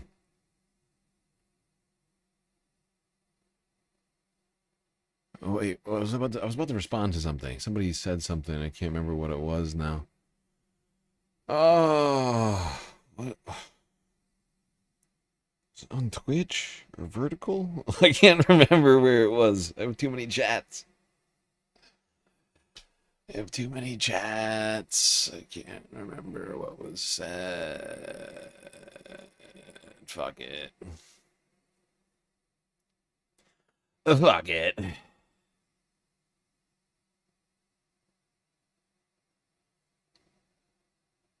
All right, we're just going to hit a few key points in this discussion on BBC. Talking about just over a month inside the invasion. The source here is the Institute for the Study of War and Critical Threats. Now, on this map, you can see the red, that indicates Russian forces. The striped areas are where they're advancing. Russia invaded Ukraine on February the 24th. So again, about a month in, and we're talking a majority of control in these areas, not total control. Now, at the bottom, we can see Crimea. That was taken by Russia in 2014, as we know. But then as we move up, I want to look at these key oblasts, or regions as we call it, moving up from Crimea in the south. So just above Crimea, you have Kherson. Then as you go to the right, you've got Zaporizhia, Donetsk, and then right at the easternmost point, you've got Luhansk. And as we move north of that, coming back west again, you've got the regions of Kharkiv, Sumy, and Chernihiv. So that's a significant amount of dominance in just over 1 month of aggression, with Ukrainian forces desperately on the back foot, although managing to protect Kyiv from the Russian assault in the first 3 days. So how does that change to the picture we have today? Right, let's take a look at another map, and the honest answer to that is if you're Putin, yeah, not well at all. The orange represents claimed Ukrainian counterattacks. Russian forces are spread thin in the north. Where you're for? So now it's almost a reversal in the north. What was that? Raid from Walking Stick Library. The librarians. How are you all doing tonight? Hope you're good. Hope the stream was good. Welcome in. We are moving through the stream here 5 hours in, and if you can't tell, we're talking Ukraine and Russia. Gone through the U.S. news, environmental news. What do we got left to talk about tonight? We got Russia, Ukraine, and a little bit of NATO. Stuff happening in Serbia. Update on Ebola, which is not good. And then the Middle East, and this latest news on Operation Epstein Fury. Whether or not the war is over, is it? Let's find out. Well, we will find out later. What does that sound? Puppy barking for treats. I see. That can be right now. That can be done. No problem. I would point out that these orange areas, while there are counterattacks that have been happening here, it's clearly happening, doesn't mean that all of this territory is no longer occupied by Russia. It's just that Ukraine is waging successful counterattacks against those positions. Some of those positions are being taken back. Some of them are not. Right? Like, to be clear, I mean, Ukraine has been making some gains, which is a real drastic shift from everything we'd seen for the last year and a half. But I think this map, I think, is slightly disingenuous, because it doesn't, these orange areas don't actually show how much of this is still controlled by Russia, and like at least 70% of it is still controlled by Russia, from my understanding. Like, Russia's been losing ground, but very slowly, basically as slowly as they were taking ground. Which was like a mile a day. 4 years on, or over 4 years on. And Putin has been forced to consolidate on the four main contested areas that we see today in the southern area. So Kherson, Zaporizhia, Donetsk, and Luhansk. The human sacrifice has been brutal in this war, but it's also been punishing for Ukraine. Let's take a look at the numbers, and they're quite horrendous, actually. The casualties at the top, what that includes are not just casualties, but prisoners of war and people that have been killed. So you're looking at... It's a nuts number. Almost 2 million dead. I'm sorry, casualties. Sorry, it's almost 2 million casualties, 500,000 dead. It's wild. These are wild numbers. Okay, we are going to switch over to the discussion of drones. I think he starts around here. The first one is the obvious one. It's drones. We've been covering drones in Ukraine forever. Low-tech, mass-produced, and relatively cheap airborne unmanned systems. But they're not just airborne now. We're talking about unmanned seaborne systems, unmanned ground vehicle systems, or UGVs as they're calling them. So let's take a look at those in turn. The airborne unmanned systems, and you can split those into two. We're looking at unmanned aerial systems, drones, or counter drone, and one-way attack drones. And this is the Shahed 136. Which we've seen plenty of in Iran. Yeah, I mean, we've covered it at length. Explosive warhead in the front, around 20, 60 kilograms, and then a very, very basic propeller engine in the back. Now, this is an Iranian design. The blueprint was passed to the Russians, who have developed a very similar system called the Geran 2, pretty much the same design. And what we've been seeing used extensively by the Iranians in the Persian Gulf. Now, I've had lots of people commenting on the posts and coming back to me who have never heard of this Shahed. And we're reporting on it in Ukraine, and it took the Iran conflict for people to queue in and go, what is that? And realize just how disruptive and deadly these things are. Now, what the fuck is going on? Russians have been doing is they've now been evolving that Shahed 136 into what's called a Shahed 238. So I think we've got an image here on the screen of the. This is called the Geran 3. Now it looks very, very similar. The warhead has, however, been replaced with a 50 to 90 kilogram warhead, so almost double the impact. And then you can see on the back there, you can see that intake. What is that? That push propeller on the previous Shahed has now been replaced by a jet engine. Right. And what that allows is it gives the Shahed 238, it gives it better range and more destructive capability when it comes to that warhead. Do we know how fast that goes? Yeah, it goes up to about 400. Well, this one is significantly faster than the Shahed 136. That travels about 120 miles an hour. This can go double that. The use of these drones by Russia is growing in line with 250 mile per hour jet powered warhead with wings. Jesus Christ. Increasing ability to mass manufacture them. China's assisting with that production. So let's look at some recent data points. So in April this year alone, 6,583 drones were launched towards Ukraine, and a massive, here's the figure, 89% were shot down, 5,861. It is extraordinary. When you look at, the potential for Europe to counter that type of threat, it would get nowhere near that. Now, in contrast, I think we've got, so that's just drones, we've got another graphic which shows ballistic missiles. And in April, 141 ballistic missiles and cruise missiles were launched, and 89 of those were... Still, though, I mean, between 89 and 63% of Russia's drones and missiles being shot down by Ukraine is quite impressive. Of course, they have the backing of the United States. Billions of dollars of funding has been given to them at this point, but a lot of that has run out. And to some degree, they're running on their own ingenuity in technology-wise. To some, not entirely. They're still getting a bunch of weapons from Europe, but not nearly as much as they were from the United States. Although, it's still not clear to me whether or not we're giving them the weapons. Because first, they said they weren't, and then some people in Congress were like, oh, but we already appropriated that money. But that's been the same story with like a million things. I should actually look this back up, because it's been confusing trying to keep track of what exactly we are paying for these days. You'll excuse me for struggling with that, but or you'll have to excuse. Sorry, you'll have to. You don't have to, I guess, but I mean, you know. But yeah.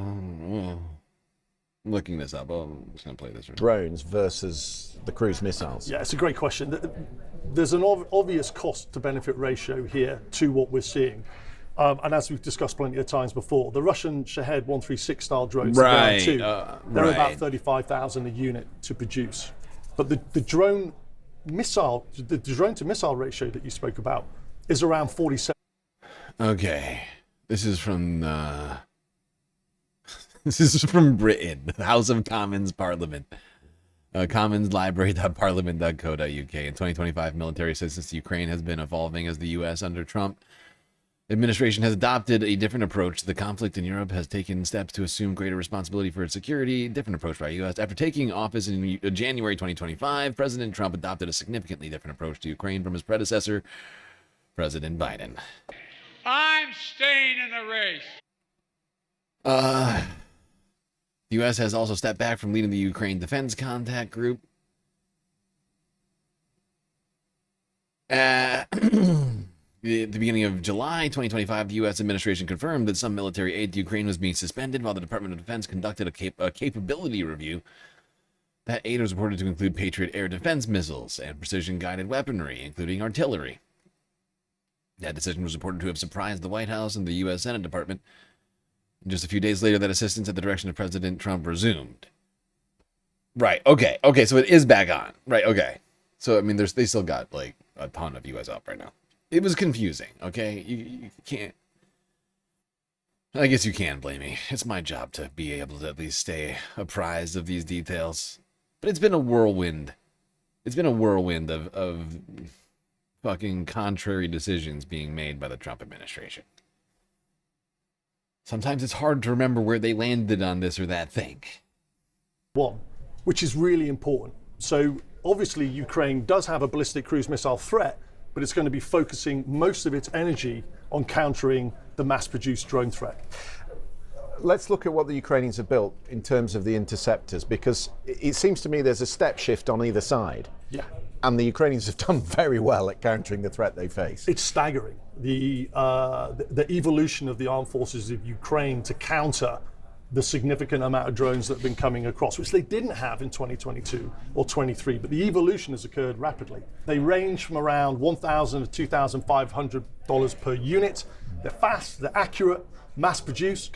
What's that doing? Cut through jamming. So that basically that drone is it's an interceptor drone. Yeah, and the thing about drones like this is a consumer-grade drone. Like I've talked about in the past, but like I've flown a consumer-grade, like film-grade, like drone stuff, right? Like consumer, or what's it called? Like prosumer, right? Like slightly, you know, like the top tier, like consumer-grade stuff that's not military. That's all this is. This is like a fucking. I mean, even cheaper. This is, you can clearly tell this is like, at least to my eye, this is like a 3D printed like piece of plastic trash with a few fans attached to it. It's literally all it is. Super easy to fly. I mean, it's not like agile necessarily. Some of them are. It depends on how high powered these fucking fans are. But some of them putting in just like racing powered fans, right? And a lot of that tech is pretty cheap because drone racers are constantly breaking their shit, right? Because you're flying a drone at like 100 miles an hour through a bunch of trees and obstacles and whatever else. You're going to break shit. And it's just a tiny servo motors, fans, and really the limitations. It's really about the limitations of the motors themselves, and then your battery supply, and that's about it, right? And you're off to the races, literally. Immediately, if not sooner. Like, you could probably put together the drone itself. I don't know exactly what's strapped to this thing, but the rest of it you could probably put together for like $100 less. cut through jamming. So that basically that drone is it's an interceptor drone. It's just airborne, and they're probably doing a bit of a test on that. Right. But these things basically get airborne and accelerate to about 200 to 300 miles an hour rapidly, which means that it's got a closing velocity on the drone. And it's also got a thermal seeker, which is artificial intelligence assisted for terminal guidance. So it can either zone in autonomously on the target, or it can be manually. Did everybody hear that number? 200. These tiny drones can go 200 miles an hour. Holy fuck. They really are putting racing motors in these things. Good God. Done through a controller. And they're small. A soldier can literally, if you can bring that video back up again, a soldier can literally put one of those things in a duffel bag. Yeah, now, exactly. When you and it picks up on... Exactly. Yeah, and if you're 3D printing all the parts, like, oh my God, like you can reduce the costs on something like this so drastically. Oh my God. 200 miles an hour. That's fast. Honestly, like I was saying, like drones are not that hard to fly. Like if you've ever played like Pod Racer, right? I mean, the parts are more expensive. You know, you crash a Pod Racer in N60. I don't remember. Does anybody remember that game from N64? It was like one of my favorite games. But like honestly, it's not that much harder than Pod Racer. It's like 50%. You know, and there is mostly it's because it's like you probably crash just as much as you would in the game. It's just way more expensive to crash.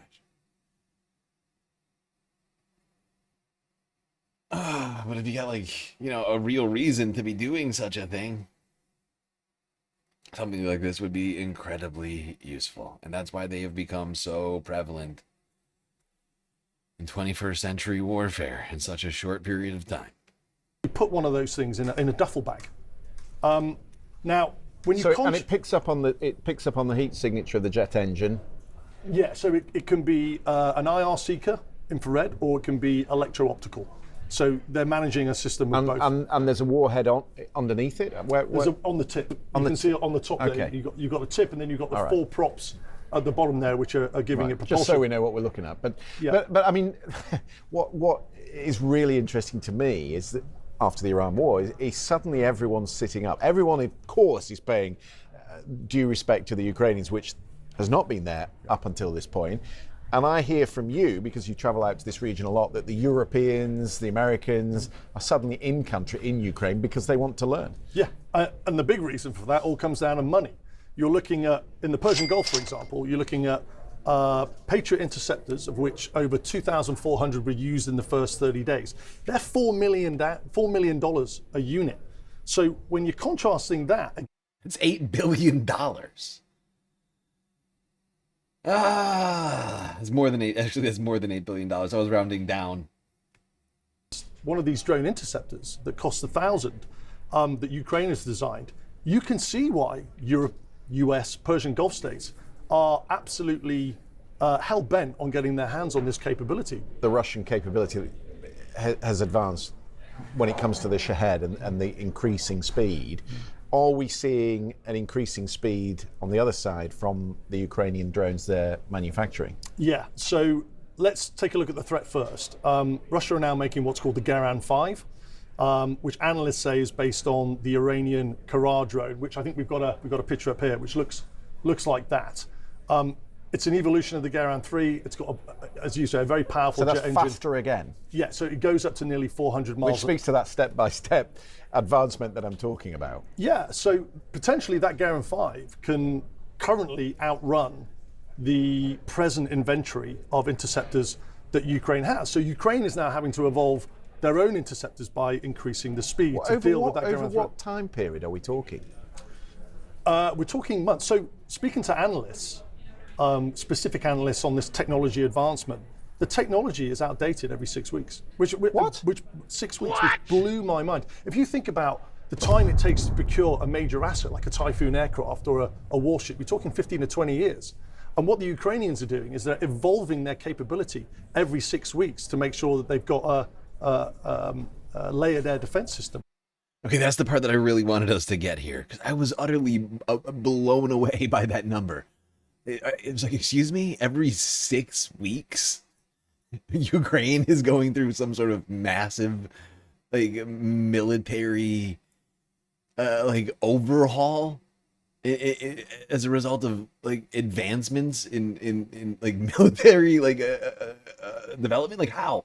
Like, it blows my fucking mind. Because it doesn't happen on that scale, right? The United States spent how long building the fucking the failure, the F, whatever it is, the 45 or the 35, whatever it's called, like over like $1 trillion or something like that, and it still has all sorts of fucking problems. Like, we had one get shot down in Iran.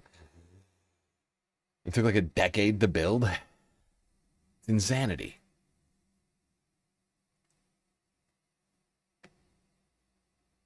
Just a utterly shocking, the way that the warfare is being waged here.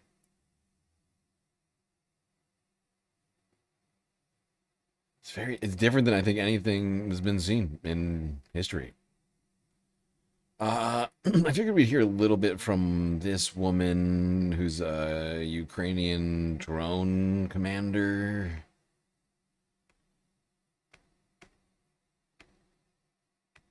Played out on the battlefield. Let's take a listen. Fascinating stuff. At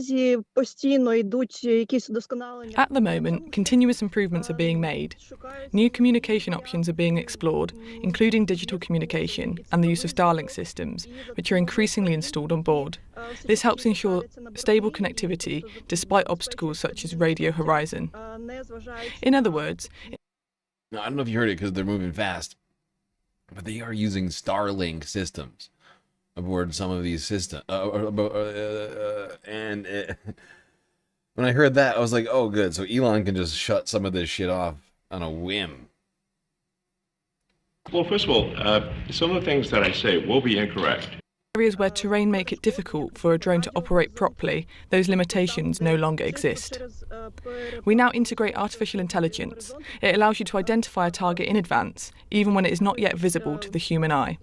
It helps to guide the aircraft onto the target, correct its approach, calculate the attack angle, speed, and so on.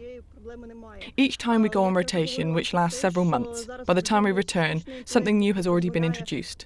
These are technologies that are absolutely not standing still. If we talk about traditional combat vehicles like tanks or armoured vehicles, they are essentially still the same as they were 20 years ago, maybe with some modernisation. But drones are changing literally every week. It is very interesting to observe. It is also interesting to work with these systems.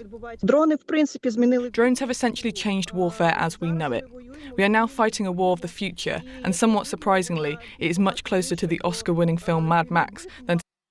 Now, I'm fairly certain that a country like the United States, or even Ukraine if they wanted to, I mean, it would cost them a fuck ton of money, could, if they had an already existing satellite array, or were to mobilize some sort of satellite array into low Earth orbit, they wouldn't need Starlink. You could just, you know, go into the programming and say, route to these satellites rather than Starlink satellites, right? But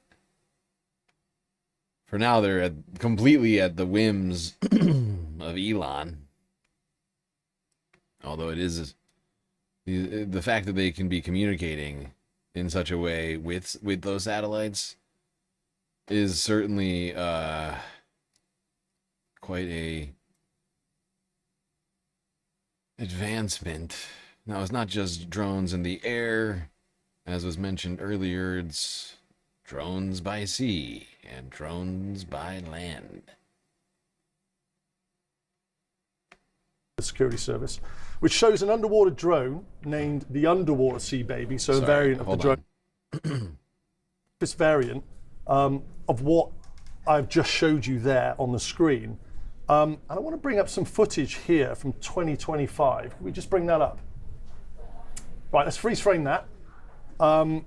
This is from the security service of Ukraine. It's called the SBU, the security service, which shows an underwater drone named the Underwater Sea Baby, so a variant of the drone I've just showed you, attacking a Russian submarine in the Black Sea port of Novorossiysk. Well, so if you look at the screen, look very to the left and then up a little bit, and you can just see the turret. Oh yeah, I see it. You can just okay, see on the turret. on the far pier. Yeah, so just below, you can see that vessel with the large mast. So look just below that, and keep your eyes on that for a second. Now, just before we play the footage, the SBU said this target was a Kilo-class submarine, and why that's important is because the Kilo-class, the Russian Kilo-class submarine, has been dubbed the black hole due to its ability to evade detection by sonar. So it's a high-value target. Now let's play the footage. Keep your eyes on the top left hand of the screen, remembering that this drone is under the water, and then you can see that huge explosion. Wow. Now the SBU said that this Kilo-class submarine suffered critical damage and was actually put out of action. A lot of ships in that dock from the Black Sea Fleet. A lot of vulnerable ships. And they can't move. Well, no, they're in port at the moment, so they're effectively sitting ducks. Right. Let's come back to where we began, right at the top of the program. The first ever recorded footage of soldiers surrendering to an uncrewed system, an unmanned system. Yeah, I mean that's a significant statement that you've just said there, and I think people who follow the news will have seen this, but people that don't, you're going to find this fascinating. These are 3 Russian soldiers laying down their weapons and surrendering to a UGV, an unmanned ground vehicle. They're going to take off their weapons, and then they're lying on the floor, so surrendered. Now, the vehicle that was used for this, if we can just bring up an image, it's called a TW 7.62. So it's an uncrewed tracked ground vehicle. It's a reconnaissance vehicle, but it has a machine gun fixed on the top of it, and it's using artificial intelligence for autonomous detection, capture, and tracking of targets. So engagements. So an autonomous AI-powered machine gun strapped mini tank. I mean, that's basically what it is. It's got a couple of tractor. What are they called? Oh my god, my fucking brain just broke. Hello, anybody home? Everybody knows what I'm trying to say. The fucking pulley tracks along the edge here.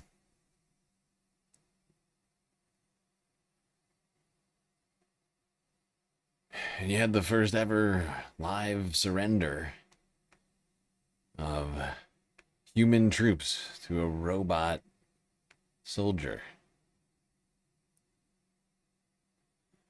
Living in very strange times. Okay, that's all I wanted from that. We took a bunch from that, BBC. Thank you, BBC. Honestly, I felt that was a very informative discussion.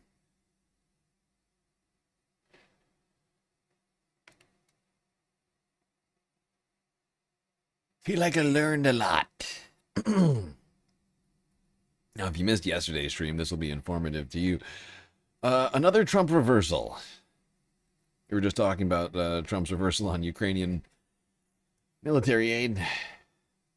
Now let's talk about his reversal on his support of NATO. Because on Thursday evening, he suddenly announced that the U.S. troops will be going to station in Poland. 5,000 of them, to be exact.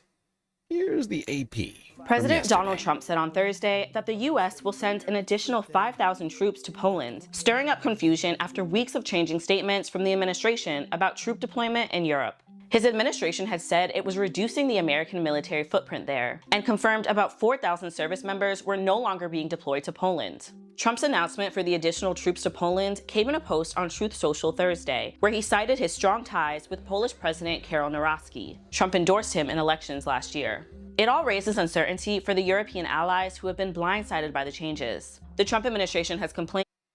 Yes. Everyone was blindsided, including me. I was like, who, what, where? What now? Because it's completely contradictory to everything Trump has been saying about Europe and NATO. All while we're literally engaged in a war in Iran, which made it all even more confusing. but could actually speak to perhaps the seriousness of the potential of the end of the war, Operation Epstein. Everyone knows how skeptical I've been of the end of this thing. Because there's no way for Trump to walk away from this with an actual, any concept of a win. And knowing him, he hates losing. I just can't see it. But sending troops to Poland, talking about invading Cuba. I mean, we only have so much military, and like the entire Navy is in the Middle East right now.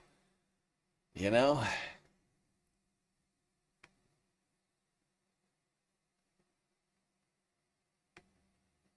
But perhaps I'm underestimating the size of the U.S. military. But even Marco Rubio seemed a little bit confused when speaking here at the NATO summit. I think it's well understood in the alliance that the United States troop presence in Europe is going to be adjusted. That work was already ongoing. And it's been done in coordination with our allies. I'm not saying they're going to be thrilled about it, but they certainly are aware of it. You see the way he looks so confused. He's like staring off into the distance. He's like, little Marco is just like questioning all of his life choices right now. Wait, don't worry about it, little Marco. Gentlemen. Oh, he's just going back that fateful day when Donald Trump sort of mopped the floors with him at the debate. If only he had been president. I feel like that's what is going through his head right now. Because he's trying to make it sound like he's like, well, everybody was expecting troop changes in Europe. We weren't expecting more troops, Marco.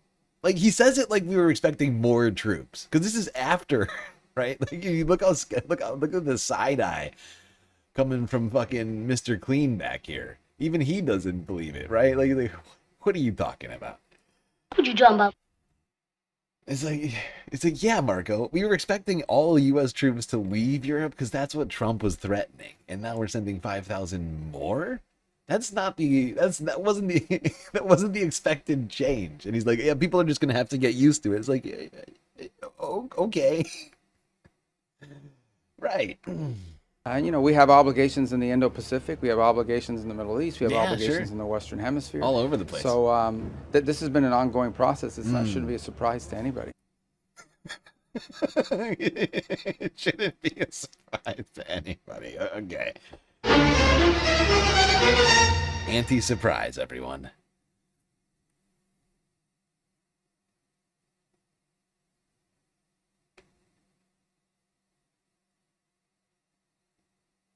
I was surprised. I'm not gonna lie.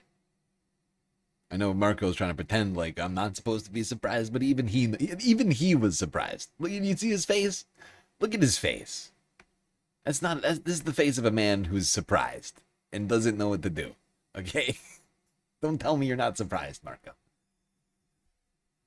And don't tell us to not be surprised when you're clearly just as surprised and confused as us. He went to the NATO summit expecting to chastise NATO and tell them, ooh, you don't do what we want. We're going to take away all your funding and all your military bases. And now he's like, no, everybody expected us to make big changes. And here they are. The exact opposite from what I was going to say. Which is why he can't even sell this. Because it's just so... like opposite, right? It's just juxtaposed to what he had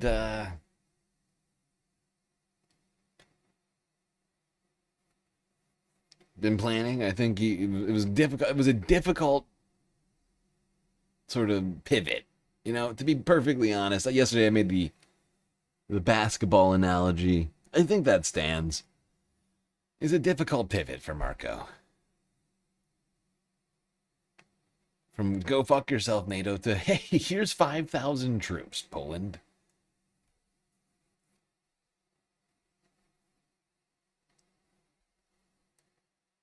All right, let's go to Serbia, where massive rallies, and when I say massive, I do mean massive, have been happening. Not just over the last couple days. This was on Saturday. But as we all know around here, at least most space fams, galactic viewers of, some length, historically speaking, know full well that these protests have been ongoing for like a year and a half? When did these start? It was like in the winter of like 2024, 25 or something. These have been going on for so long. It was after the collapse of a train station, which led to a lot of criticisms of government, of the government's use of taxpayer money, and boy oh boy, have the Serbians turned out. It started off as a youth protest and has kind of grown to just, as you can see here, broader movement, demographic, if you will.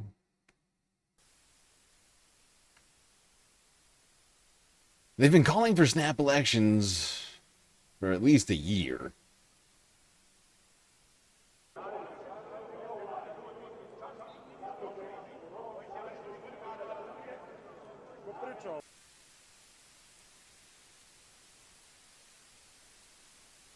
But the government hasn't even, like, head faked.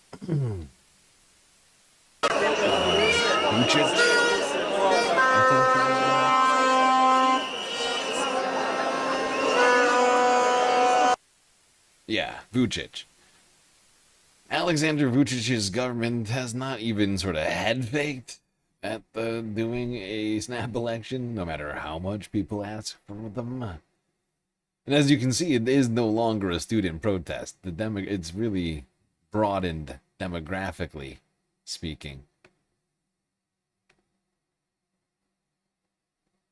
And clashes with police as the night dragged on were seen.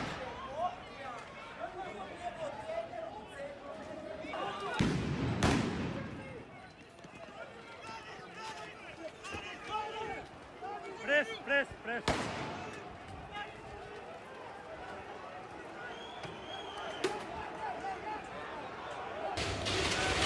Help! I'm being restrained!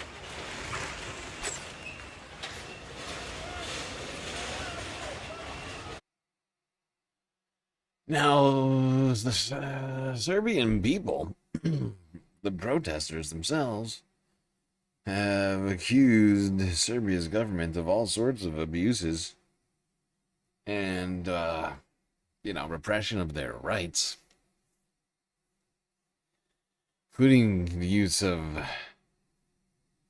basically, I don't know what to call them, almost like weapons of war, like sound cannons and shit like that. We saw videos of it, like, when the protests were more in the news, like last year. How long has when did that happen?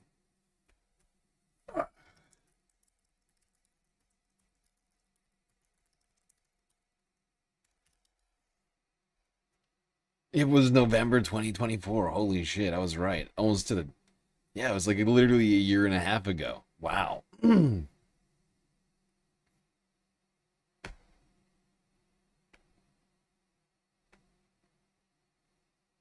actually kind of impressed. I'm like momentarily just sort of like trying to drink in me remembering something like that. Wow. Okay. Look, listen. Sometimes I know things about stuff. All right, let's move on from the protests. Go down south to Africa for an update on the Ebola crisis. A crisis which yesterday, and actually the day before that, or Friday, we talked about that crisis being fueled by the dismantling of USAID by DOGE. Well, first of all, some of the things that I say will be incorrect. The deadly outbreak of Ebola in the Eastern Democratic Republic of the Congo has caused 177 suspected deaths out of 750 suspected cases in the DRC and neighboring Uganda. That's according to the World Health Organization. But officials believe the virus may have been spreading undetected for around 2 months, making the likely death toll much higher. On Thursday, officials of the Alliance Fleuve Congo, which includes the Rwanda-based M23 rebels who seized control of parts of the eastern DRC last year, confirmed a case of Ebola had been found in South Kivu province, which is hundreds of miles away from the epicenter. Authorities believe the first cases originated in Mangwalu, a region known for artisanal gold mining in the eastern Ituri province. Instability and weak health and infrastructure have made treating patients and containing the spread of the virus more difficult. On Thursday, protesters set fire to Ebola isolation tents at a hospital in the town of Rwampara after a dispute erupted over the burial of a man suspected of dying of Ebola. A witness says the family had wanted to take the body for family burial at home, which can be dangerous. I'm in Rwampara. At the Rwampara hospital, we're locked down. Look at the angry protesters. They're setting fire to the tents of the sick because they want to recover their bodies, and there are a few police officers who can't even contain the situation. A significant intervention is really needed. We go now to Kinshasa, the capital of the... Okay. Well, we can't watch this whole thing right now. I'm gonna skip some of this, a bunch of this.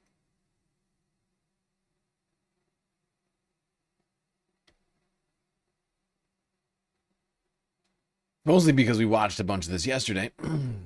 But I just want to watch this again because we are still talking about Ebola. I do want to make this point.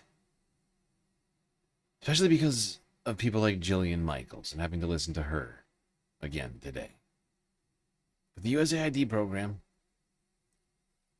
was funding other programs that were monitoring things like Ebola in Africa, which would have prevented this from spreading for 2 months unabated. Which, as we heard on Wednesday, may have led to as many as almost 1,000 deaths in that time. Seems like a lot of human suffering. And the USAID program was costing people like I think it was $3 a year, like all taxpayers. I can't remember the exact. It wasn't a lot. It was not a lot of money. It was very, very reasonably priced. Transition. There is currently no vaccine for the Bundibugyo strain of the Ebola virus. The Coalition for Epidemic Preparedness Innovations, which funds the development of new vaccines, said at a press briefing in Geneva Thursday that it could be hard to meet their goal of developing a safe, effective vaccine within 3 months. This is CEPI board chair Jane Halton.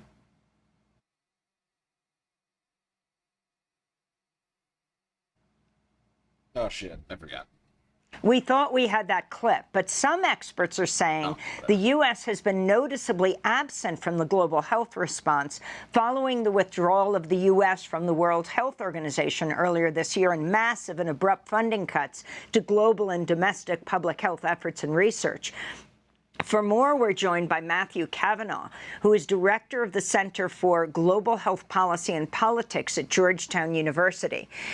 Professor Cavanaugh, we just have a few minutes, but if you can talk about both the travel bans that the Trump administration is now imposing on foreigners who've traveled in the DRC, Uganda, and South Sudan, and the slashing of U.S. aid around the world, how that connects to what we're seeing with this surging Ebola virus. Amy, thanks so much for covering this issue. The Trump administration came into office and slashed USAID, slashed all sorts of programs internationally, and many of us were very worried at the time that exactly this was going to happen.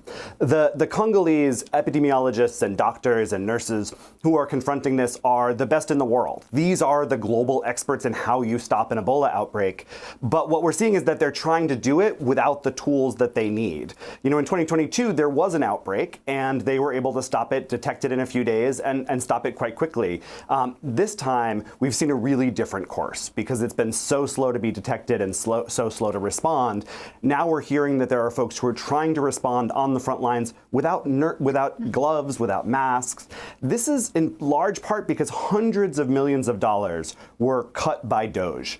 The Democratic Republic of Congo used to be one of the biggest recipients of USAID funding, not just for surveillance activities that were happening, like trying to actually detect when there were spillovers like this that we're seeing right now, but also to fight AIDS, to fight malaria. Thousands of health workers were laid off because the Trump administration issued this stop work order. Exactly. Fucking exactly.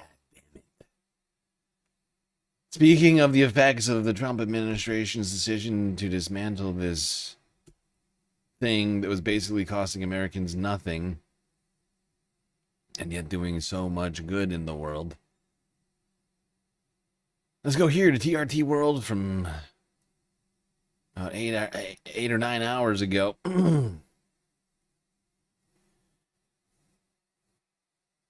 For an update in Uganda, where the health ministry there is confirming new Ebola cases.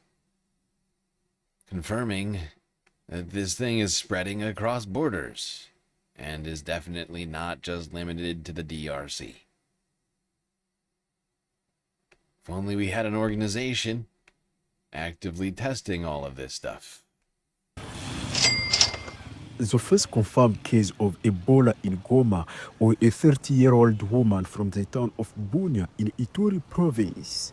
Her husband is reported to have died from the same disease, according to health authorities. The M23 rebel group, which now controls the area, says measures are being taken to stop its spread. All contacts in this index case who was diagnosed by the National Institute of Biomedical Research's laboratory are currently being listed and will be monitored in accordance with the guidelines of our contingency plan.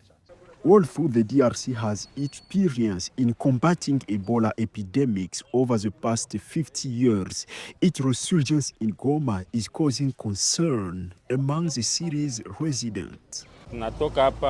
We have only just got over Mpox, which terrified us, and we are still in the midst of the war. And now, Ebola has turned up. It is frightening us, the residents of the capital of North Kivu. At present, there is no cure for this new strain of Ebola virus called Budibugyo. The local authorities in Goma are instead encouraging residents to follow preventive measures. These include hand washing, temperature checks, and avoiding contact with suspected cases. In the street, some residents have begun wearing masks to protect themselves against any risk of contamination. This facility was used in the fight. Yes, but unfortunately, as we saw in a story on Wednesday, or maybe it was Friday, I can't remember which day it was, but in Congo, right, in the DRC, one woman was talking about how she didn't have the money to buy masks, right, and they were too expensive. She had to decide between food and masks, and of course she chooses food. Right? Because the death of, you gotta pick one or the other, and you're gonna pick food. Right? And not everybody has access to these masks. If only there was an organization that might be able to distribute masks for free.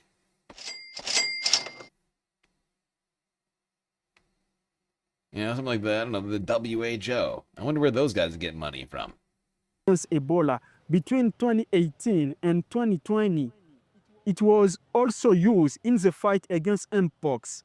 N23 authorities, together with technical partners, are reactivating it to isolate all related Ebola cases in the region.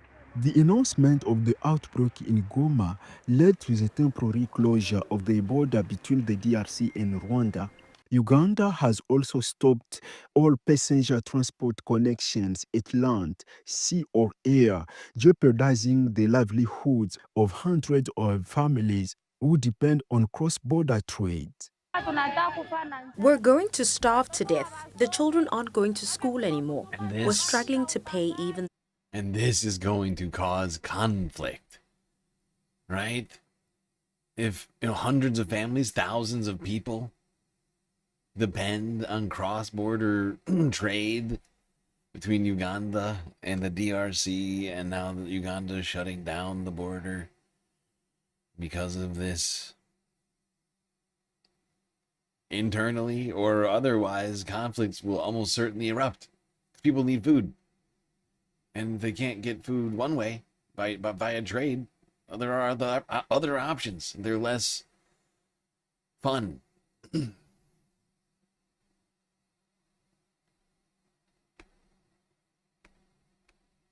Yeah, people like fucking Jillian Michaels want to claim only 8 people are dying, and there's no conflicts being started because of USAID. It's all just corruption and bloat, and now we're watching, like, Africa just collapse.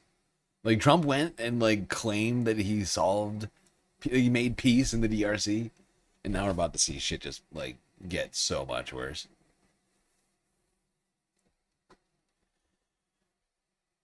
I'm the peace president. Everybody's saying it.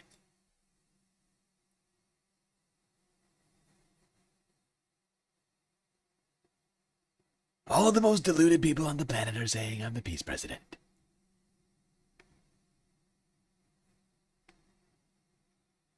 All right. Speaking of deranged individuals, let's go to Israel. Talk about Itmar Ben Gvir, who, I don't know if you're aware, if you've been keeping up with it, but he's been fairly busy lately, and in the media, especially as a result of his treatment of Western activists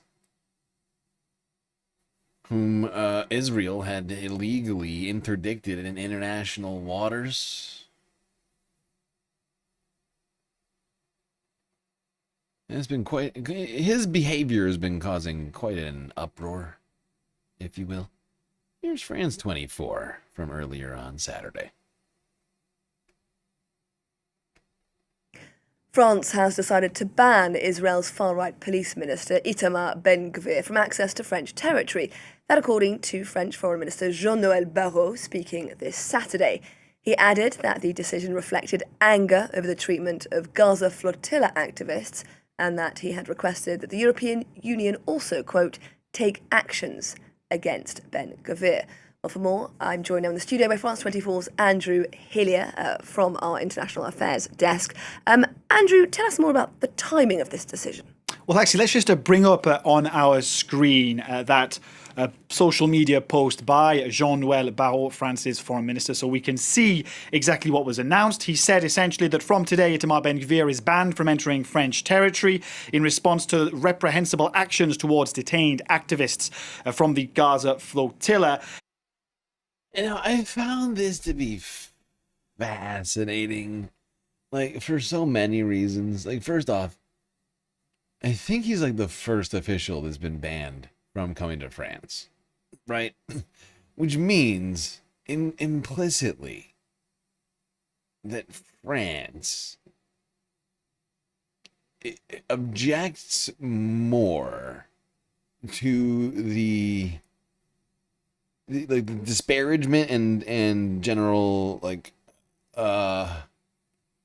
mistreatment of Westerners, right? Like, are you following me here? Like, did these people experience horrific treatment in Israeli captivity? 100%. No, I'm not even coming close to making any other argument. But follow me on this. The rest of Israel's government is still allowed. Benjamin Netanyahu, if you're in the IDF, no big deal. Been committing war crimes with your bare hands, come right on in. But if you say and or do mean and or shitty things, arguably fucked up things, but not genocide, right? I mean, granted, genocide too, but like that's clearly not the objection here, right? Because like if it were, it wouldn't just be Itmar Ben Gvir, right? And that's the thing I find just wildly hypocritical. Do I find it funny and sort of based that he's banned? Yeah,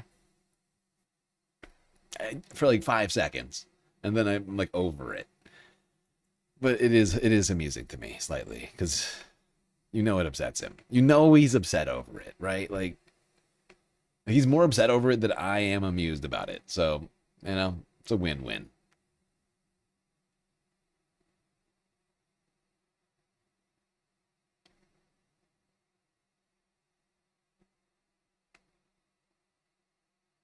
It's a win-win, but it's not near enough, right? Like, that's the vibes. Like, yeah, okay, but you could actually do something real and have it like not be a response, just like, because it basically means that like French people or just people from Europe are inherently more important, like intrinsically have more humanity than Palestinians, or like you know, like anyone living in the Middle East who is brown. Right? Like, tell me I'm wrong. Like, explain to me why I'm wrong, because I need to be wrong about this, because that's exactly, like, I can't find any workaround on that. Like, it's like, look, you can murder, you know, Muslims, Palestinians, you know, Arabs, whatever, right? I mean, there's Palestinian Christians too, and Jews too, but like, whatever. Point is that you can do that all day. But if you so much as, like, you know, slap a European in the face and say some nasty things to them, then all of a sudden you're banned from a country. I just find that fascinating. Like the dichotomy of that, the paradoxical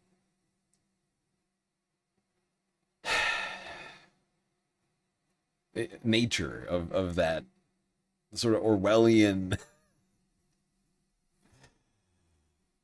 of all. It just it's not lost on me. I know that much. In fact, that's all I can focus in on.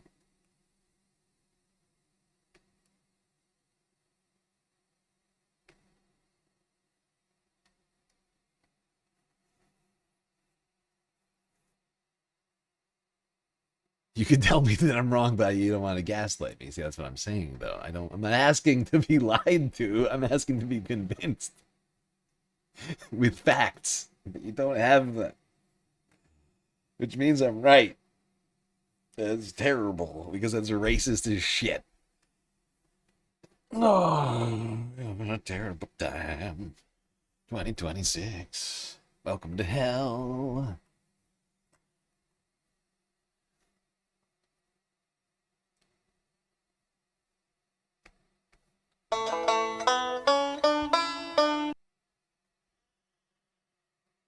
All right. Moving along topics-wise to Donald Trump's claims on Thursday regarding Iran's nuclear stockpiles of dust. That's everyone's calling it that. Nuclear dust.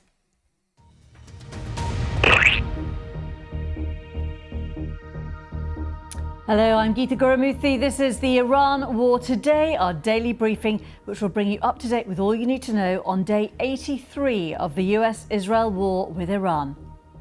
Let's start with some of today's key developments. President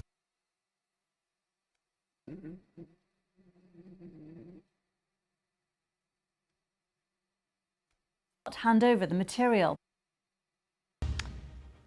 President Trump has vowed that the United States will eventually recover Iran's stockpile of highly enriched uranium, despite comments from Iran that it will not hand over the material.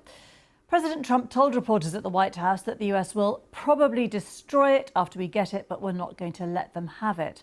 Earlier, the Reuters news agency had reported that Iran appears to have hardened its stance over the nuclear issue. According to Reuters, the Supreme Leader, Ayatollah Mujtaba Khamenei, has issued a directive that Iran's near-weapons-grade uranium should not be sent abroad. Well, in a moment, we're going to hear our assessment from correspondent here in London and elsewhere. But let's first listen to what Trump said on that key issue of uranium.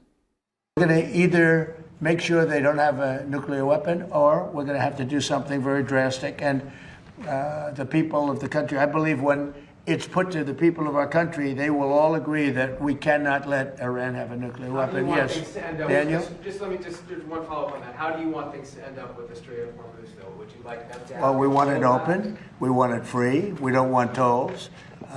It's international. It's an international waterway. They're not charging tolls. Right now, they are losing $500 million a day is what it's projected. I don't know, it sounds like a lot of money, but whether it's 500 or 200 or 300, they're losing a lot of money. There hasn't been a ship that's been able to get through without our approval. And the Navy has done an amazing job. And no ship is going to Iran, as you know. No ship is going to, or out of Iran without our approval. Can they keep their highly enriched uranium? No, we get the highly enriched. We will get it. We don't need it. We don't want it. We'll probably destroy it after we get it, but we're not going to let them have it.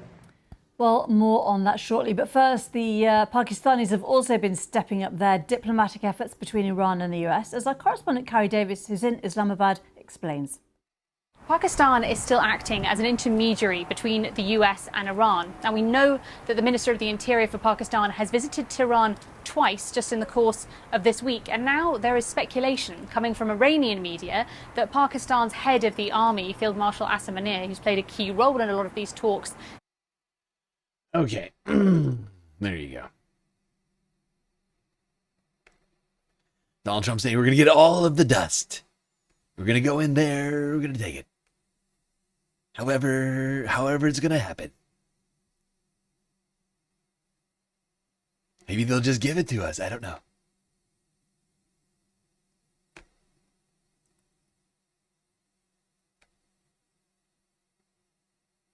He's making a lot of claims. A lot of claims I don't think he's going to live up to, especially considering the developments of this evening. Dude is pregnant. Aww. I mean, you know. We don't all age gracefully in the same ways. Seriously, though, he does have one angry Audi belly button. I'll say that much. That thing is looking to break out.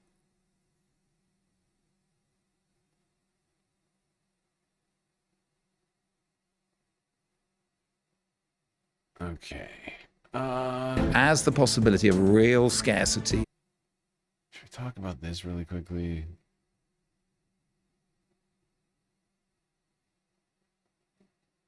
Yeah, let's briefly talk about the upcoming global oil shortage. We're already in an oil crisis, right? And we need to make sure that we understand the difference between these two words. Oil crisis is just referring to the severe price shock, right? From $50 to $100+ a barrel. That's what we're calling a crisis. Now, there's also a shortage, which means that in gas stations near you and in other places all around the world, there's not enough gasoline and other oil products wherever else to sell, right? To sell to everyone, right? That needs it. We have less available than demand, right? So supply is less than demand, which will destroy demand. And whenever we're talking about the demand destruction, that means someone's life just got fucked. Someone didn't get to work, someone didn't get to school, someone didn't get to the hospital, or whatever the fuck else. Didn't get home. That's what a shortage is. And in the United States, we're not experiencing that yet. But economists are predicting that may happen in both the United States and Europe. The two places that have seen the least of this sort of thing. You've seen shortages already in Southeast Asia, Indonesia, Philippines, Bangladesh, India. As the possibility of real scarcity and rising gas prices and all the rest of it becomes much more real now, the imperative to address the situation, to try and get the Strait of Hormuz open again, becomes ever stronger. From the viewpoint of Tehran, the thinking is we're going to win this war in a way that we have established enough deterrence so that nobody dares doing this to us again. The overwhelmingly huge effects of this war has been a doubling in the price of Russian oil, and the benefit to Russia from that is enormous. Hello and welcome to the Forecast Indicators with me, Krishnan Girimurthy. And me, Mark Urban. On the Forecast Indicators, we look at the signs that analysts watch most closely, separating the signal from the noise and the wheat from the chaff. So oil prices are rising and sanctions are quietly shifting. And despite Donald Trump once again threatening Iran with more strikes, the bombs haven't fallen. So is this another Trump taco? Or are we seeing the outlines of a ceasefire extension that might emerge in the coming days? Later on, we'll be joined by Iranian political analyst Nega Mortazawi. But before that, Mark, your first indicator. Well, let's set the scene with the falling inventories of oil. The US inventory went down by 17.8 million barrels last week, and apparently that's a bit of a record. It hasn't plunged like that for many years. Just under half of that from their strategic reserve, and the rest of it is literally in the tanks of various refineries and oil companies and all the rest of it across the country. But what people are saying is that spells the you-know-what getting real in this case. What was that? Poop? Poop. Long time things have been coasting on. People have been relying on inventory. We've talked before on this pod about the Chinese having 6 months of consumption stacked up. But this really means as the Americans are biting into it. Now, I've looked at some projections that say that even at consumption at this rate, they could still have a few months to play with. But it's one of these things that really will be, I think, making people in the White House anxious because yeah. I mean, they're looking at the numbers. The tanks are emptying fast. Immediately, if not sooner. And it spells not good. It spells not good things here in the United States.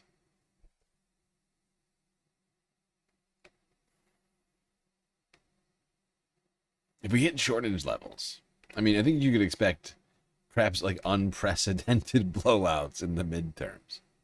Like if you think oil crisis is bad, if the U.S. finds itself in an oil shortage situation, and you got like lines going down the block, people waiting for gas to get to work, oh, that's GG. That's GG. And that's weeks away, some people are saying. Depends on who you ask.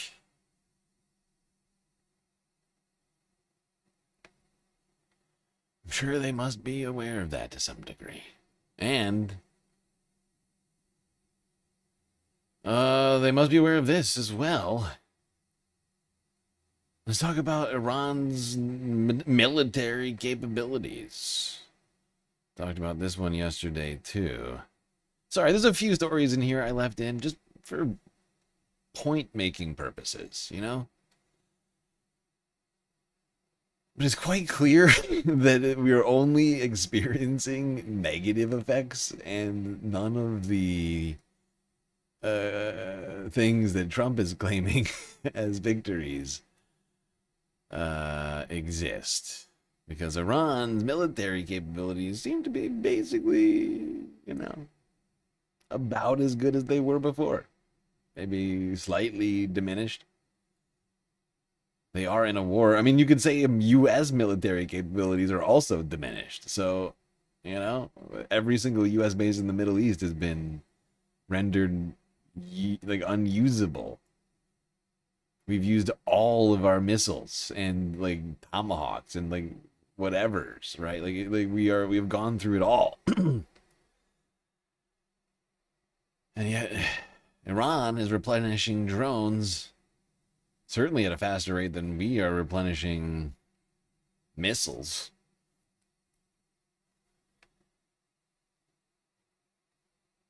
Recent U.S. intel assessments actually assess that Iran is rebuilding its military industrial capacity at a much faster rate than previously anticipated. One U.S. official actually told us that, quote, the Iranians have exceeded all timelines the intel community had for reconstitution of their military capabilities. And one big example of that is how fast they have been able to rebuild their drone program. They have restarted that program, we're told. They have already been able to produce a lot of new drones, and their drone program could actually be fully reconstituted, we are told, within 6 months. And that's worth noting as well, because of course those drones pose a huge threat to Iran's regional adversaries, many of which are U.S. allies. They have proven to be extremely lethal, these drones. One of these drone attacks actually hit a U.S. military facility early in the conflict and killed U.S. service members. So the drones do pose a huge threat. And even prior to them reconstituting their drone program, they still had thousands of one-way attack drones still in their inventory. So this is just adding to that. In addition to this, they are also able to, we are told, rebuild, and they have been reconstituting their bombed out missile sites that the U.S. did attack, of course, throughout the course of the war, as well as with their missile launchers, many of which were buried underground, that they have now been able to dig out and produce more of. So, rather than no more drones, no more, what was it again? Missiles gone. Anti-aircraft gone. Navy gone. Planes gone. All gone, gone, gone. It seems like not gone, and actually still very much here. Missiles. Anti-aircraft.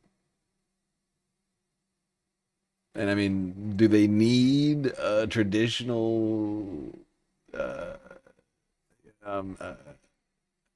oh my god, my brain's Air Force? Do they need a traditional Air Force if they've got this fucking drone it's like a fucking swarm? Like, do they need that if they've got the swarm? And they've also got sea drones that are still fully functional, as well as all these tiny boats. There's no way we could ever just get rid of all of them, because how long does it take to build a fucking tiny-ass boat with a machine gun mounted to the front? Like, it's not, it's not rocket science.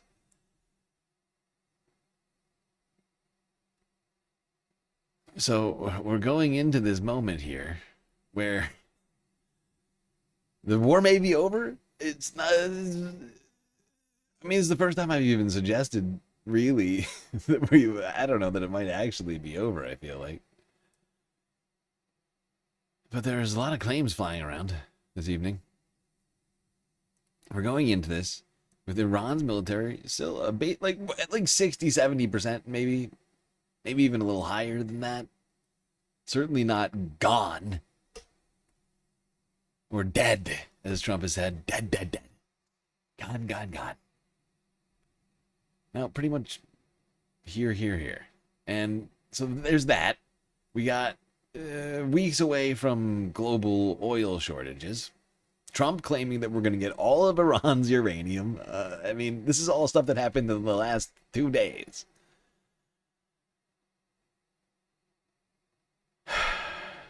But yesterday, Friday, the United States was cautiously optimistic on Iran talks, according to little Marco Rubio. Wait, don't worry about it, little Marco. Gentlemen. U.S. Secretary of State Marco Rubio says Washington is cautiously optimistic in negotiations with Iran, but he adds that an alternative plan should be in place if Tehran insists on controlling the Strait of Hormuz.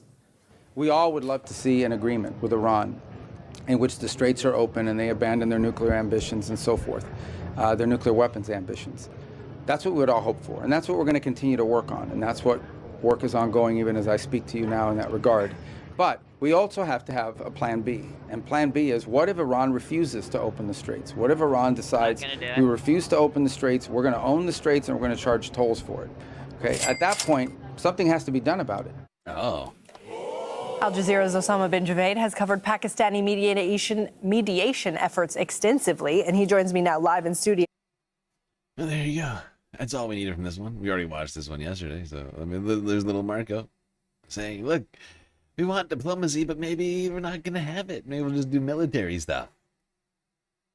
That's our top diplomat.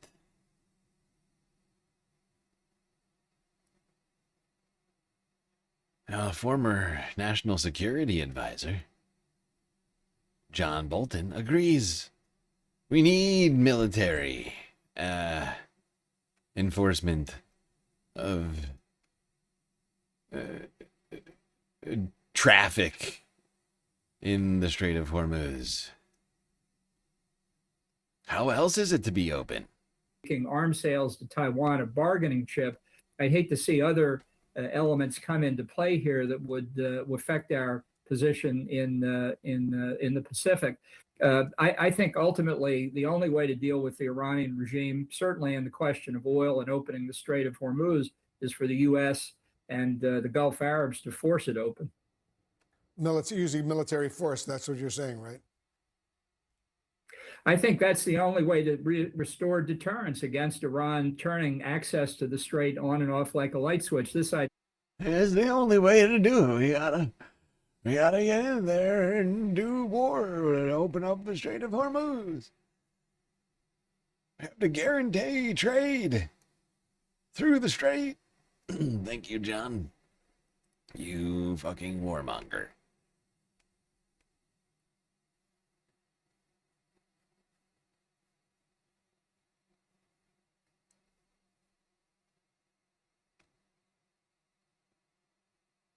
Okay.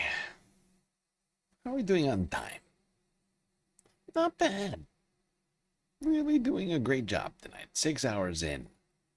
Just a reminder, everybody, if you haven't already, hit the follow button on Twitch, subscribe on YouTube, hit that bell icon, and like the stream. All very helpful to both you and me, really, technically. Does it help? Yes. It helps us in the algorithm, but also helps you.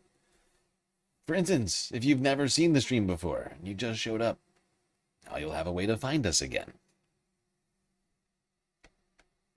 Oh! Which way, man? Sudden Apollo with a resub on Twitch. It's Prime. It's a Prime sub. Very smart life decision. Taking money directly from Jeffy Bezos and giving it to me. That's right. Did you know that you get a free Prime sub every single month? Maybe you're asking yourself, what the heck is a Prime sub? Well, did you know that Amazon is owned by... I'm sorry, did you know that Twitch is owned by Amazon? I made a huge, tiny mistake. Twitch is owned by Amazon, and as a result, Amazon Prime members get a free Twitch Prime sub every single month, which you could be using to not only get yourself some sweet benefits, no ads on your favorite stream, all the emotes you could possibly imagine. But your favorite streamer also gets a couple bones as well. I think it's like $2.50, something like that. It's a beautiful benefit for Amazon Prime members. And when you really break it down, what you're doing is you're taking money from Jeff Bezos and you're giving it to me. Which it's fun. It's fun when you think about it. Every time you do it, you get like a little cathartic moment there for yourself. And I get one too. It's a win-win. You and I win, Jeff Bezos loses. All right.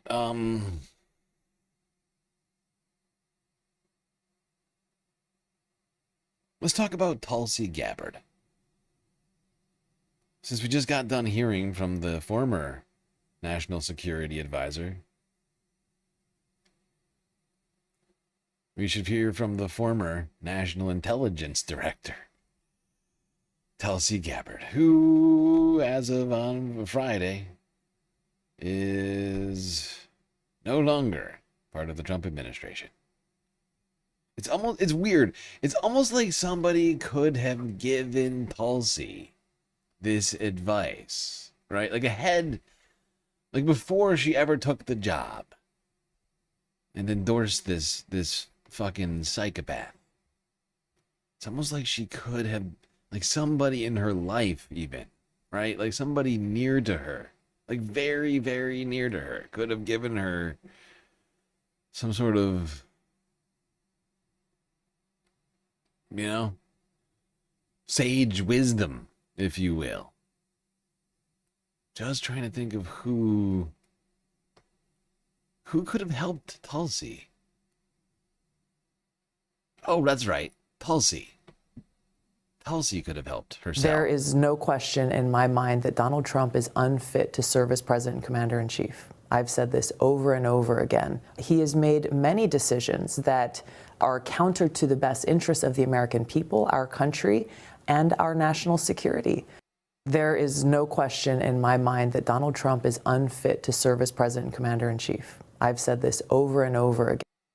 Over and over again. That's weird. Yeah, it's like you could have taken your own advice, Tulsi.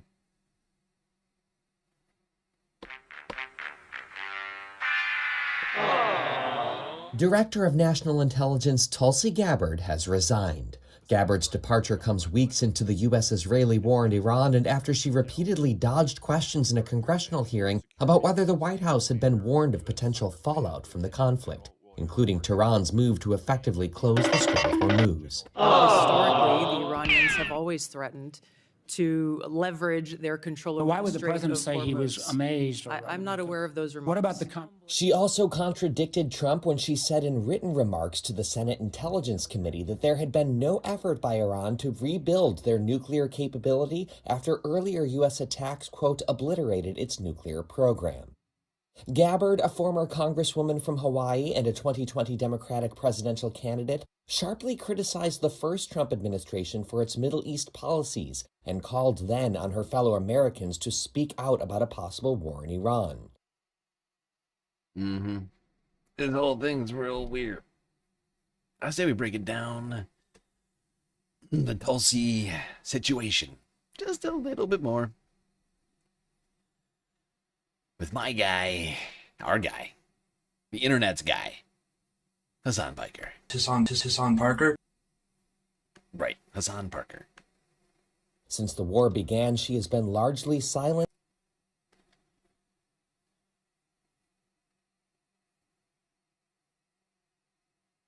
Tulsi Gabbard is resigning as the Director of National Intelligence. Now, a couple things I do want to point out. Again, alongside Joe Kent, these are two of the highest profile resignations that have taken place in this administration and in really any administration, right? True. I mean, obviously, there's been high profile resignations in the past throughout American history. I'm sure there's been something similar to this in the past. I would say number 3 in the Trump administration was the resignation of the chief of the Navy when we were doing all that stuff in the Caribbean. Remember that one? But like, it certainly didn't take place in the Biden administration. And I do think it's important. I do think it's important to recognize that. I suspect that there was probably some inside pressure as well. I don't know if Tulsi Gabbard was like, I'm falling on my sword because I'm, calling out this administration's actions against Iran. Now, here's what's going on. Is this a resignation born out of a principled commitment to the anti-war movement, or is this basically a firing by a different name? And if it is a firing by a different name, is it still because Tulsi Gabbard took a principled stance at times, or would potentially present a threat to what the administration is trying to communicate to the broader public. What I'm fairly certain is Tulsi's going to try and spin it that way. The latter. But I do think it's probably more, like it's like a preemptive quit. It's like, oh, you can't fire me. I'm quitting.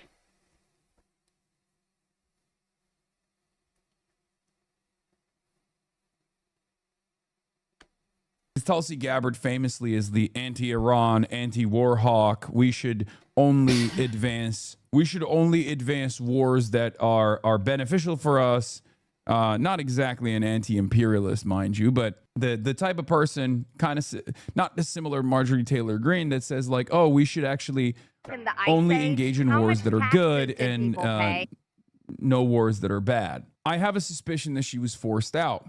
But even though she was forced out, my suspicion is she was forced out because internally she might have been causing a little bit of a fuss, causing a little bit of responsible for some chaotic moments internally. I could see that being part of the problem. All right, but let's take a look at what CNN is saying right now. Hold on, I'm getting some text messages. Tulsi Gabbard is resigning after about 15 months in the role of the Director of National Intelligence. Yeah, we want to get straight to the White House and bring in Kevin Liptak with the latest. What are we hearing right now? Yeah, and this is a significant departure. We do now understand that Tulsi Gabbard has informed President Trump of her decision to resign from the administration. And what she is telling associates is that she is stepping down because her husband is confronting a rare form of cancer. And Yep. It may be this cancer is the reason for her departure. Could take her at face value. Although it's hard to take a woman at face value, who, as we just heard in that previous clip that I played, it exists on my channel if you want to hear it again, who said Trump is what was it again? A unique danger to the United States, uniquely unfit to serve as president of the United States, and then took up his position in his administration. A little hard to take you seriously when you do that. You know? A little difficult. Hard to know what's going on over there. Alright, let's talk about, before we get to talking about this potential ceasefire or end to the war or whatever it is,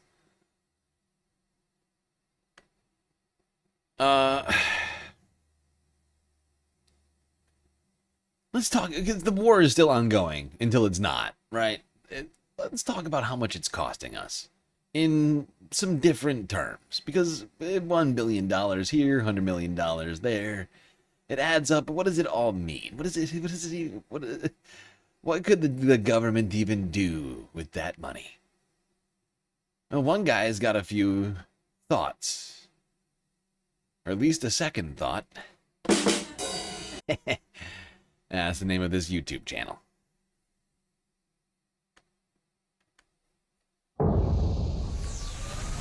All right, let's get straight to the point. We are still at war. War is likely to resume, and the rift between the U.S. and its allies appears to be growing. And among the many reasons why that sucks, one major thing about war is the billions of dollars going to drones, ships, and now AI companies that'll give us minutes like these.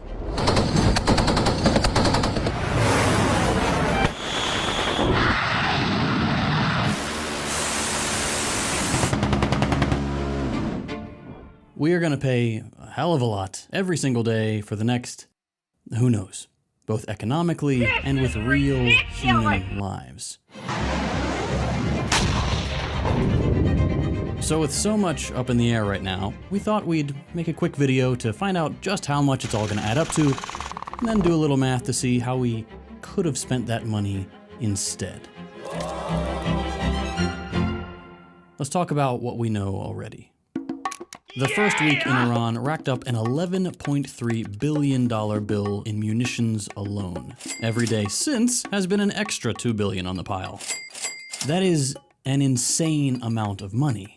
It's gonna get a lot worse. Just a month into the Iraq War, Bush revealed it had already cost the US $20 billion. You know, I don't know how he's calculating this, but just so you all know, for the last couple months, I've been talking about all of this as if it's costing us $1 billion a day. So if he's right, it's costing twice as much as I've been suggesting.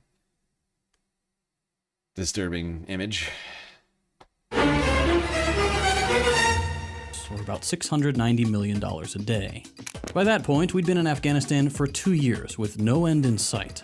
But Bush was confident that Iraq would only take another 5 months or so and 20 billion more, so 40 billion total. We must stop the terror. Now watch this drive. Except 4 years later, There's as an Bush was old getting ready to saying leave in Tennessee, office, I know it's in we were Texas. still in Iraq, we were still in Afghanistan, and W was going to Congress asking for an extra 190 billion to keep everything going. It was only 20 years later we finally got the real price tag of the war on terror. $14 trillion. The Pentagon spent $14 trillion between 2001 and 2021, about $8 trillion of which went to the 9/11 wars specifically. That is more than the wealth of all these billionaires combined.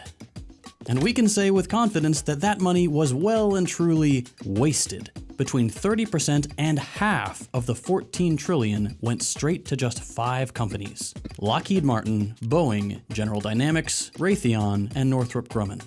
The rest was spent mostly on things like taking care of veterans, poorly for what it's worth, and paying back the war debt with interest, which has already added a full $1 trillion to the bill.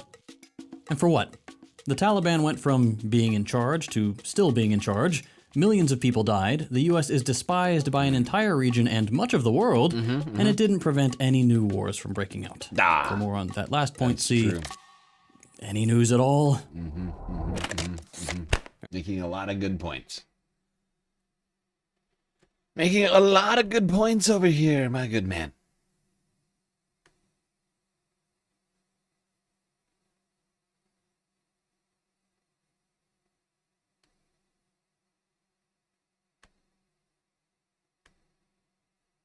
Healthcare would cost us at the very most. Whoopsies, I went too far. For context, Trump just go back. Throw another 14 extra big ones down the drain. How would we spend that money? Because we do have money problems. These days, about a third of us are skipping meals to afford healthcare. So let's start there. What would it cost to just fix that? Shockingly, only $290 billion per year. Max. That's it. That's what universal healthcare would cost us at the very most. Could you drum up? For context, Trump just requested that the Pentagon's budget be up to $1.5 trillion per year, meaning we could give the war budget a 20% haircut, still be miles ahead of every other country militarily, and not starve ourselves for aspirin. Universal healthcare is the norm in every single wealthy country and in many less wealthy countries in the global south. It's a system that makes sure that anybody, regardless of how much they make or what they're going through, can see a doctor and get their prescriptions filled at no or very low cost. If that sounds insane to you, it's the norm for billions of people worldwide. Universal healthcare works by saving billions of dollars by eliminating price gouging and the need for useless insurance middlemen whose only job is to deny our claims. Here in the US, getting universal healthcare would mean no more medical bankruptcy, something that 500,000 Americans deal with every year and that affects exactly one country, the United States. Oh, sweet, sweet freedom.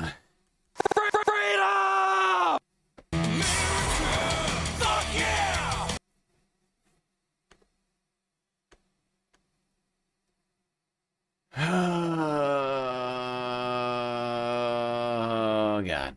It's terrible.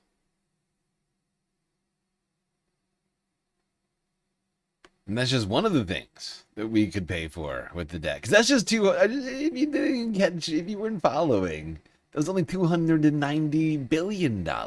So of the currently proposed military budget, that's only 1/5 We still got all sorts of money to spend. 1.2 trillion to be exact. What else can we do with all of that fucking money? God damn it. All right, we're going to skip past healthcare.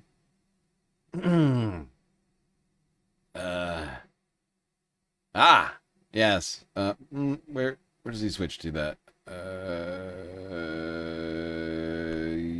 No, not quite. No, I've ruined it. No, I've ruined it. I know what I did. You don't tell me.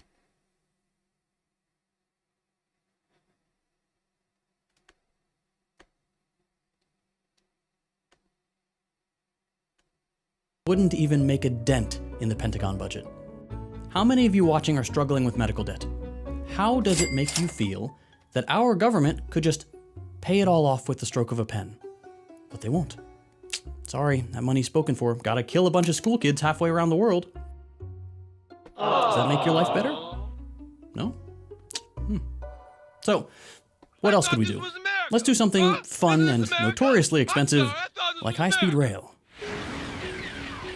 While countries like France, Japan, China all get to enjoy convenient cross-country travel on bullet trains from the future, we're stuck waiting 5 hours at TSA because it's too expensive.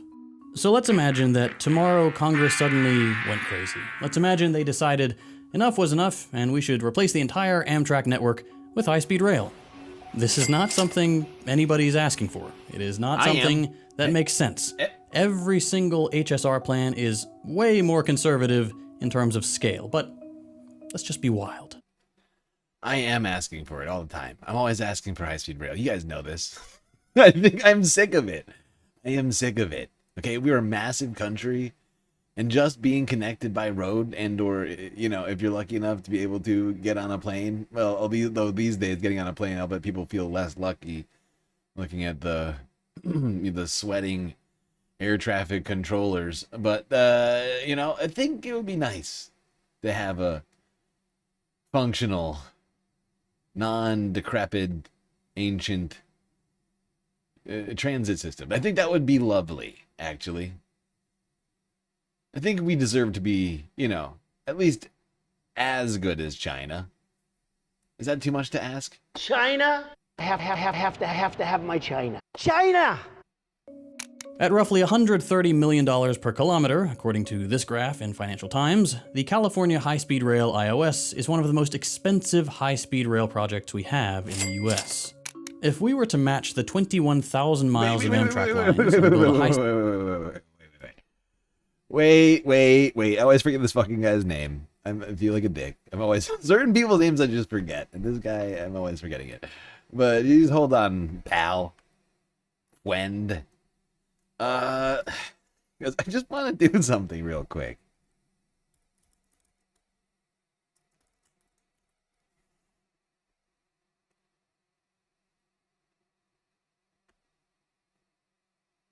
Because I would like to point something out. Wait, I put it on the wrong side. Just gonna move this over here. Yeah.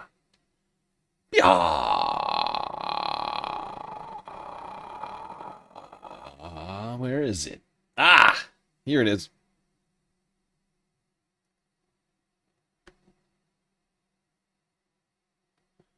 You see that number I just highlighted? Can you see that on your screens? Do I need to... I can zoom in. Let me zoom in on this puppy.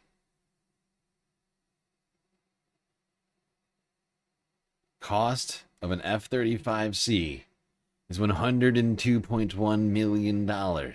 Almost nearly the... I mean, considering how much money gets spent over here in the military, you know, like, I mean, look at it. It's almost the exact same... I'm sure I could find a specific piece of military equipment that costs as much, exactly as much, 130 million. Like, I was like, wait, I'm pretty sure an F-35 costs almost exactly as much as this. And I was right. It's like, it's a little bit off, but it's basically the same cost. And we had one of these fuckers get shot down in Operation Epstein fuckery. Oh, I'm fine. Everything's fine. I feel like I'm taking crazy pills! US. If we were to match the 21,000 miles of Amtrak lines and build a high-speed rail network of that length at the California HSR costs, the total would still only be $4.4 trillion. It would cost half as much as 20 years of war in the Middle East. Yeah, and so just to point it out, if we're doing $1.5 trillion a year on the military, that's 3 years of military budget, rounded down, right? Fucking crazy. And he's right. Nobody's really asking for this aside from me and, you know, I think him. Just the most radical of people that try to make America great again.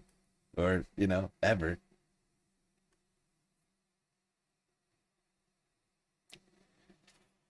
Nope, we just have shitty trains that were built decades ago, run by mostly private corporations and or quasi-private corporations in the case of Amtrak. Just imagine, those 20 years could have been spent very differently, and by the end of it, we wouldn't have millions of abandoned and suicidal veterans, millions of deaths, and cities all over the world reduced to rubble. We would have a completely transformed country we could actually travel around in. Again, I'm not saying this is a reasonable project. I'm saying that we could have handed the dot over to a coked up Yimby Numtot with a blank check in 2001 and still have ended up with a more sensible spending program than the Pentagon. I think you get the idea, so let's just do a couple more quick ones. Yes, let's Head do it. Start, free preschool for low-income kids, is only $12 billion a year. Cancer research, $7 billion from Congress a year. Solving homelessness, $9.6 billion. These are all large sums of money, but they are pocket change compared to what we spend killing civilians abroad. We could double, triple, quadruple any of those amounts, and the military wouldn't even notice a difference. Even big-ticket items like free higher education, a plan that would completely eliminate costs at four-year public colleges, would only run $70 billion a year. Even free college, $70 billion a year. We've already spent more than that. We've already spent more than that shit on fucking on Operation Epstein Fury. Are you still talking about Jeffrey Epstein? This guy's been talked about for years. Oh, it's maddening. By the way, this video is ridiculously, like, so well done. Like, Second Thought always does good videos, let's be real. And if you're not subscribed to this guy, you should be. In fact, he's somebody who's dealt with, you know, being demonetized on YouTube before. Does very good content.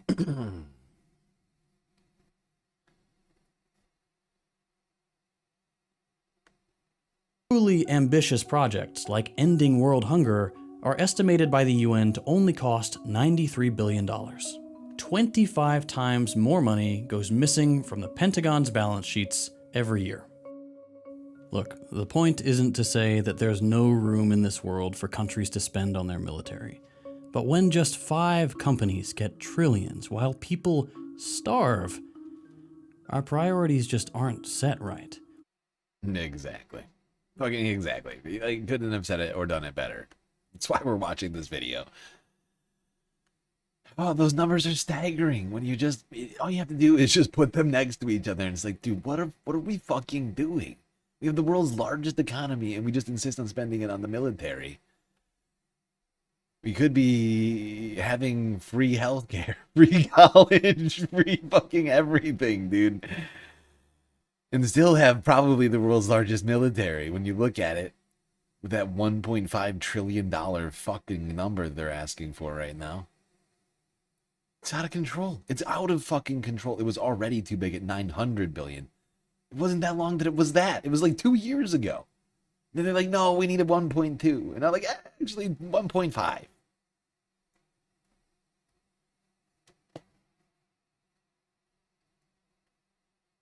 And the numbers, they just start adding, you know, and you start like, I feel like it starts washing over people, right? And it's like you're a frog in a pot. a boiling, right, of slowly boiling water. And you don't realize it until you're like, wait.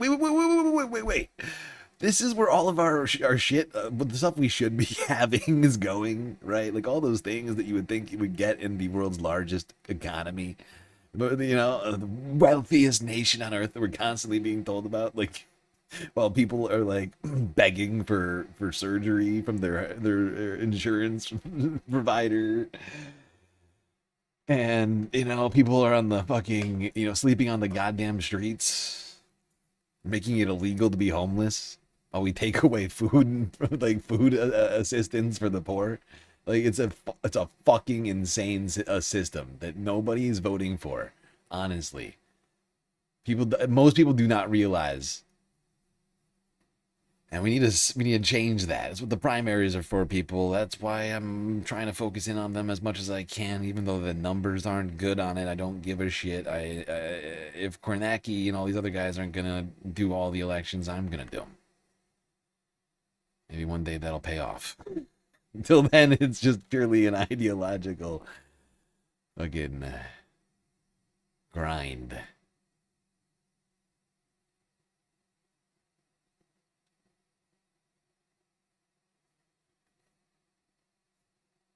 You thought this was a hot tub? You thought this what? What was a hot? You thought what was a hot tub? What? You thought this was a... What is this? That's a very random statement. J-Bo, you're confusing me. Okay, pal? Just want you to know that. Okay. Stretch. We're moving on from the cost of the war.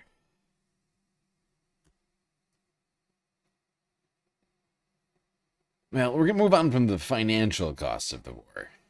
There are other costs. Political costs to the war. Back home in the United States, for instance, in New York's 12th? I can't remember. Can't remember the number district for... I think it's 12. Lawler. Just gotta search Lawler. It'll come up. 17th. It's shaped like 12. It's shaped like the number 12, okay? If you squint, 17 and 12 look similar. Go fuck yourself. All right. Majority aboard. 11 hours ago. You are still in the primary, and I wanted to ask you about your Democratic opponent, who is a rich tech executive. What are the differences between you and your opponent, and what's up with him and all of his like sexist, crude remarks that seem to be populating the internet? Well, look, I would say the fundamental difference between me and that particular candidate is that I have worked my entire life for social justice. I have worked in the nonprofit sector. Human rights and equality has been a part of everything I've done from the moment I started working. My campaign is not self-funded. It's entirely grassroots. It's entirely funded by the people, not corporate PACs, not AIPAC, nothing along those lines. I was Okay. So this is the woman who is looking to unseat Mike Lawler. Hopefully she can do it. We'll probably be talking about her more in the near future. Because I think everybody here knows I hate Mike and I want him out of there. And it's not Long Island. I think it's upstate, technically, like north of the city. Can't remember exactly where the district is. I think that's it. Although sometimes I think he's from Long Island. Like I know that there's been times where I've been like, this guy's from, but he's not. And in fact, I actually know about it. Like I know, like I just like forget. I think it's just because he gives me Long Island vibes sometimes.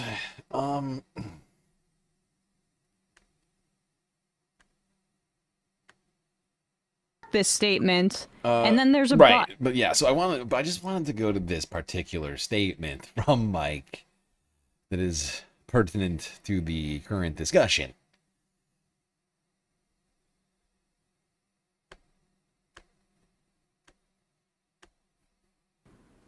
he says he doesn't support this statement, and then there's a but.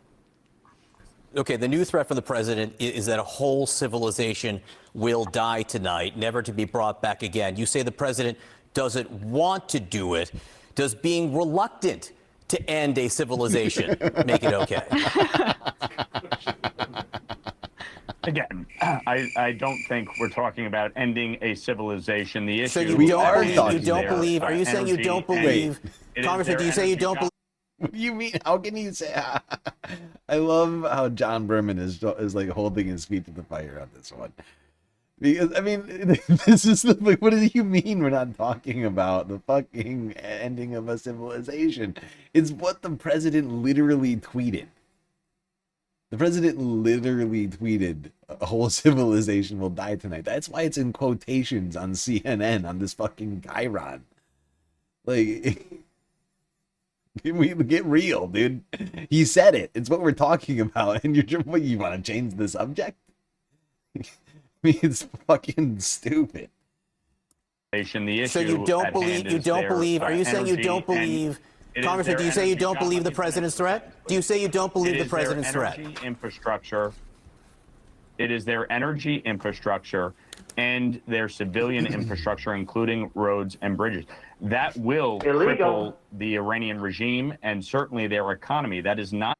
I would also point out those are all war crimes. All the things that Mike just listed, attacking civilian infrastructure, energy infrastructure, and the like, bridges and roads, those are all war crimes. Something we want to do. It's collective punishment by definition. It's, just look it up. And certainly their economy. That is not something we want to do because, as Ron Johnson said rightly, we are not at war with the Iranian people. We want them to be free from this oppression and tyranny that they have lived under for 47 years. But if the president has to take necessary action to strike their energy and infrastructure, that is going to cripple the regime. That is what he is talking about. You don't believe a threat. You don't take him at his word that he will end a whole civilization. He is talking about the energy and civilian infrastructure. That's what he's talking about, John. Is he? Have you had? We can stop it there. Just because Trump did end up not nuking Iran, but like that is not.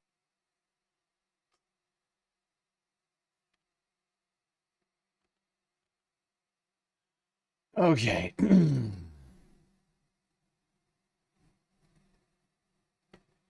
Yeah, there's Mike Lawler trying to justify the insane claims of the fucking president on CNN, getting hammered by John Berman over there.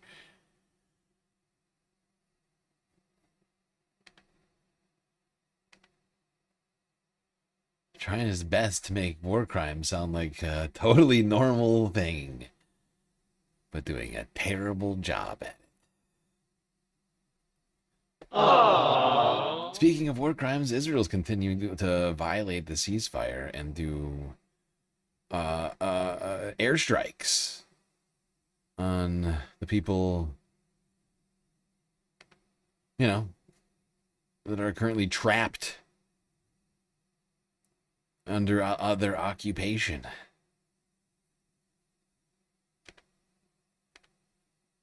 This is from the AP 12 hours ago.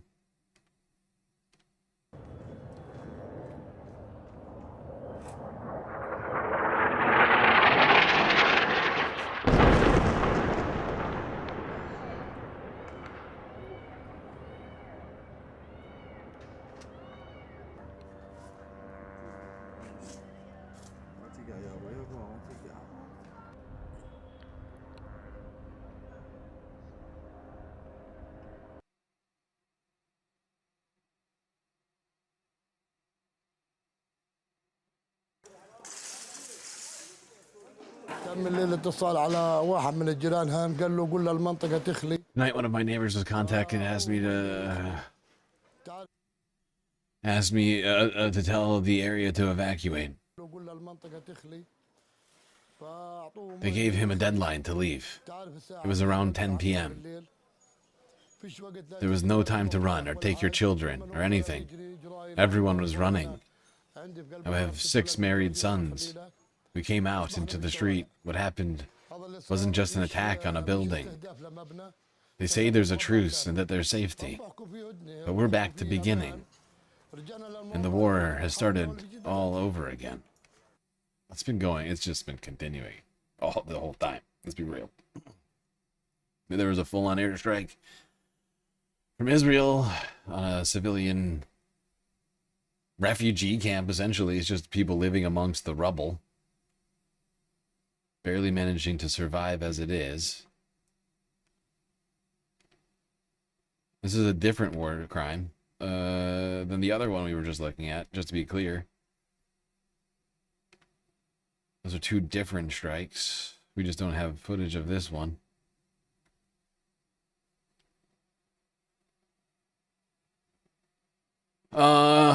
Meanwhile, mediation efforts between the United States and Iran have been ongoing in the last 24 hours. Let's talk about that now. Starting here, Al Jazeera from yesterday.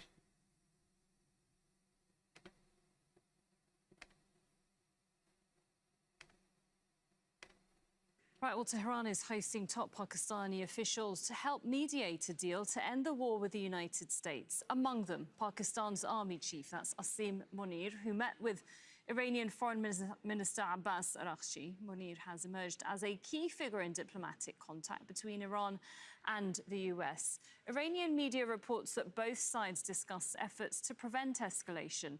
And earlier, an official source told Al Jazeera that a Qatari delegation was also in Tehran to support those mediation efforts.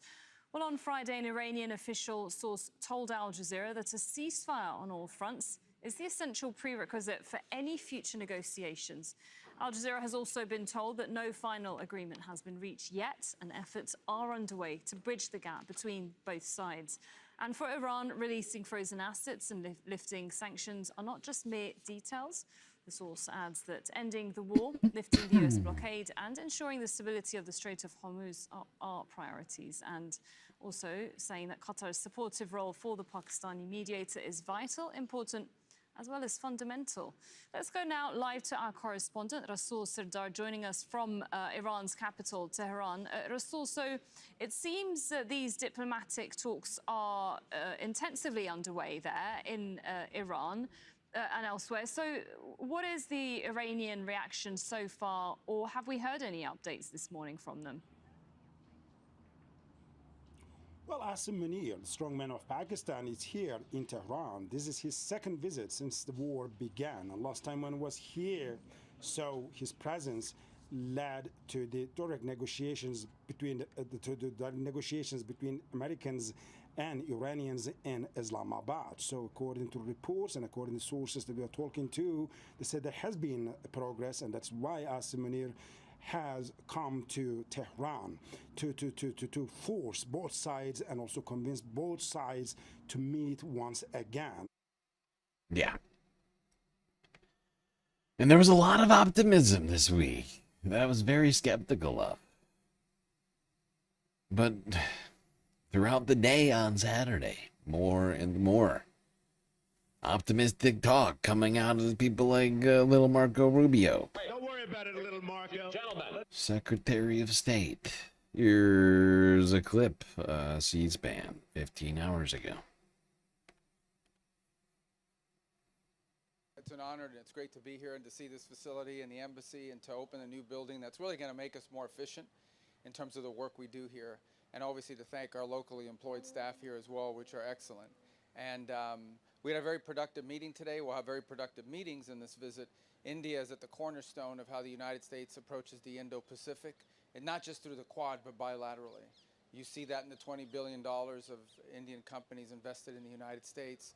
You see it in their signing up for Pax Silica, but you also see it in the other opportunities we have to explore between 2 advanced economies. I know there's a lot of American interest in the corporate side in the United States, highly skilled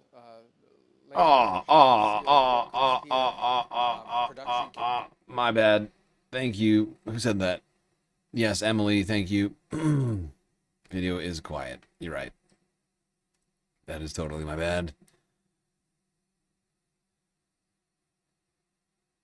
It's because I was reading subtitles in that video 2 back. Take 2. I made a huge, tiny mistake. It's an honor and it's great to be here and to see this facility and the embassy and to open a new building that's really going to make us more efficient in terms of the work we do here. And obviously to thank our locally employed staff here as well, which are excellent. And we had a very productive meeting today. We'll have very productive meetings in this visit. India is at the cornerstone of how the United States approaches the Indo-Pacific, and not just through the Quad, but bilaterally. You see that in the $20 billion of Indian companies invested in the United States. You see it in their signing up for Pax Silica, but you also see it in the other opportunities we have to explore between two advanced economies. I know there's a lot of American interest in the corporate side in the United States. Highly skilled labor, highly skilled workers here, production capabilities, and vice versa in the United States as well. So there's just so much for us to work on, and we have a very solid foundation. I think it's also appropriate, and we'll talk more about this tomorrow, to be here to celebrate America's 250th anniversary, our 250th birthday, in which the world's oldest economy in the United States and the world's oldest democracy in the United States and the world's largest democracy here in India are natural partners now and in the future. So it's a great relationship already. It really is. We do so much together, and there's so much more to do. And so I hope that this visit continues to add to those areas in which we work together in a variety of forums and settings and in a variety of sectors and areas. So thank you for covering this. Thank you. Have I what now? I'm sorry? There may be news later today. I don't have news for you at this very moment, but there might be some news a little later today. There may not be. I hope there will be, but I'm not sure yet. There was the actual part of that speech that was relevant. Little Margot saying, there may be news today. I can't say for sure, but there may be news. What did that mean? News? What you talking about? What you talking about, little Margot? Well, that news is potential progress on a deal between the United States and Iran on ending this 2-month-long war. 3 month? Is it 3 months? How many months has it been? Wait. Was it February 28th? It's been like 3 months now, hasn't it? Jesus Christ. 3 months, whatever. Who cares?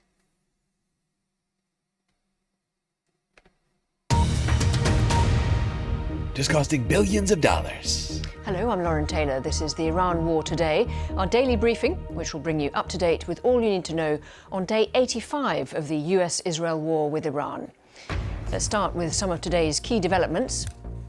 Iran says it's in the final stages of drafting a framework peace deal with the United States. The US Secretary of State, Marco Rubio, says some progress has been made with Iran. Mr. Rubio was speaking on a trip to India, where the impact of the war on energy prices was high on the agenda. Israel issues evacuation orders for towns and villages in southern Lebanon.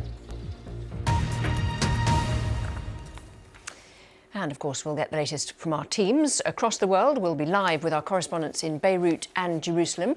Plus, we'll hear analysis from our correspondents monitoring developments from here in London. Let's start with some news from the US, Iran and Pakistan about an end to the war. Pakistan, which is trying to negotiate an agreement between Iran and the US, says talks over the past 24 hours have resulted in encouraging progress towards a final understanding. State television said there'd been some convergence of views, though gaps remained. It said nuclear issues were not part of the framework, and the Strait of Hormuz had nothing to do with the United States. The Iranian Foreign Ministry spokesman told... You see why I'm still very skeptical that this will ever actually come to fruition? The sides still, even at this point, this was 11 hours ago, still seem incredibly far apart. I mean, like Marco Rubio and Donald Trump and everybody is saying, "Oh, we can't keep the strait must be open."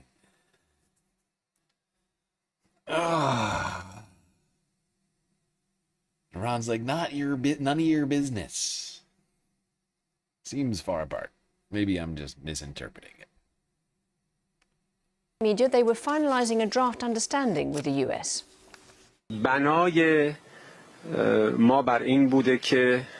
Our initial intention was to draft a memorandum of understanding, a kind of framework agreement comprised of 14 clauses.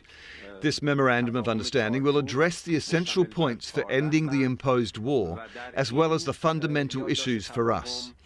Within a reasonable period, the details will be discussed and a final agreement will ultimately be concluded. We are currently in the final stages of finalising these memoranda of understanding. Donald Trump says he believes Iran was, in his words, getting a lot closer to reaching a deal. He's received Tehran's latest draft proposal and is due to hold a phone call with leaders from Saudi Arabia, Qatar, the UAE, Egypt, Turkey and Pakistan. Yes, and he made that very clear in his tweet earlier today, or earlier on Saturday. He made it very clear, all the people who were involved in this. Wait, hold on. Did they put it up here at some point? Where is it? Where's that tweet? I think it's in the next video. All right, we're gonna keep moving. We'll get to the tweet at some point. Let's go here. MS Now, 13 hours ago. 50-50. 50-50. Trump weighs Iranian peace response and renewed military strikes at the same time. Immediately, if not sooner. But let's start with MS Now White House reporter Jake Traylor. Jake, thanks for joining us, of course. The president spoke to two media outlets just a short time ago about Iran. What more are we hearing about the administration today and about those talks in particular? I'll be right back. Behind me, our eagle-eyed producer Emily Hung spotted what appears to be Vice President Vance's motorcade arriving to the White House. That is coming as some of the reports that you mentioned are speaking of today, that the president is meeting with some of his top aides and allies to consider and talk about what the military options are with Iran, to consider potentially resuming military action after this multiple weeks kind of shaky ceasefire has held. We also heard from the president earlier this morning on Truth Social, posting a photo of Iran with embedded over it an American flag with the caption reading United States of the Middle East with a question mark. So the president clearly toying there, potentially joking, but also, of course, this is quite the serious moment, speaking about, in some way insinuating that the United States would be involved in Iran. That's heavily weighted as the consideration is taking place in real time about the resuming of military action. I was just speaking with the White House official who said that yesterday and as well as today, there are active conversations inside of the Oval Office between President Trump and his top aides and allies about this resuming of military operation in Iran. There are a lot of details to parse out and sides to be weighed here, but this is something that is ongoing. I'll note, too, that the president announced yesterday, despite his son getting married this weekend, he decided to stay back in Washington, D.C. for what he referred to as pertinent matters. Secretary Rubio in India was asked about where the current state of affairs lies with the United States and Iran. Take a listen to what he said earlier today. I don't have news for you at this very moment, but there might be some news a little later. Today there may not be. I hope there will be, but I'm not sure yet. The question is about the Iranian issue, and as I said, there's been some progress done, some progress made. Even as I speak to you now, there's some work being done. There is a chance that whether it's later today, tomorrow, in a couple days, we may have something to say. But this issue needs to be solved, as the president has said, one way or the other. Iran can never have a nuclear weapon. The straits need to be opened without tolls. They need to turn over their enriched uranium. They need to turn over their highly enriched uranium. Now, remember, President Trump on Monday said he was holding off on what was a planned attack on Iran on Tuesday, but he noted in that Truth Social post that he has prepared his military operations to be ready to go on, quote, a moment's notice. Of course, we'll see what happens. Jake Traylor, thank you so much for that report. Yes, thank you, Jake. Great job. All right, I'm back. I'm back. Sorry, I had to use the little boy's room. Okay. Staying on the topic of this deal or no deal situation. God.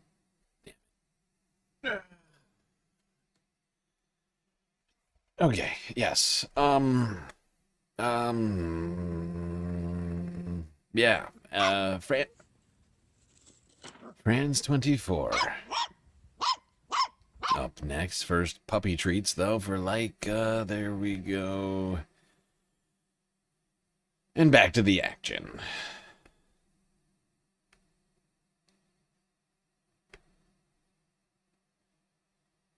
Let's bring in France 24's Fraser Jackson from the US. Fraser, just in terms of these latest statements, we've heard so many over the past few weeks.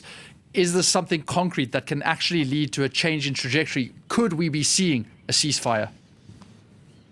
Well, I think we've heard a lot of words, but actions really are what speak louder. And the flurry of activity that's taken place here at the White House really says more than a lot of the statements from Donald Trump or the Iranian side or the Pakistani side have over the course of the last couple of months.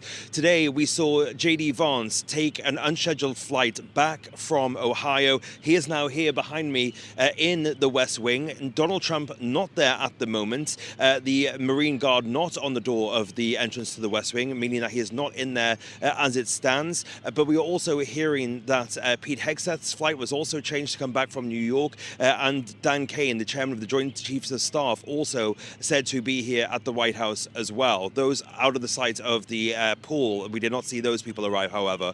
So a significant movement here in Washington, and Donald Trump has been speaking to various members of the press, various of my colleagues, including Barack Ravid from Axios, who he told he was 50-50 on whether he would continue with the peace deal line or whether he would go down the bombing route. But since he spoke to Barack, he has then spoken to numerous leaders from the Arab world, and many of those leaders are said to have told him to take the deal that is on the table. So this, we believe, is as close as we've been as ever to getting an extension of that ceasefire. It's said to last 60 days. It will contain things about the Strait of Hormuz, about Iran's stockpile of enriched uranium, but the actual meat and bones of Iran's nuclear weapons program, that is what is yet to be discussed. It is understood.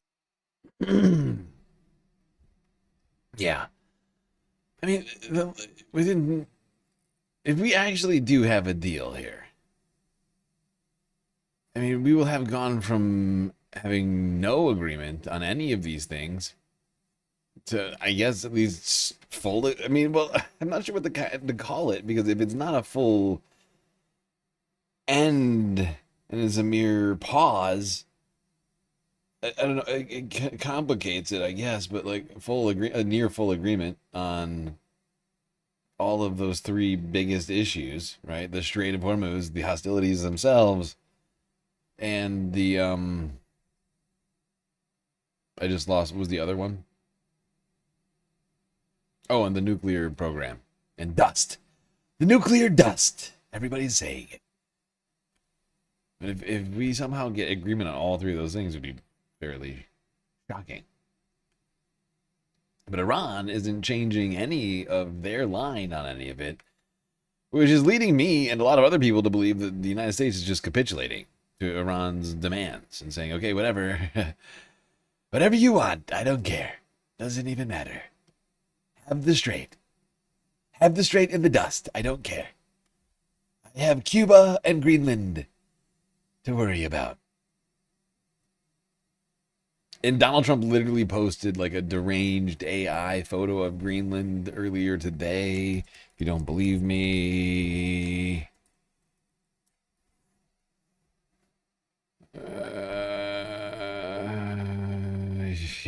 Here it is. This is the photo with caption, "Hello, Greenland."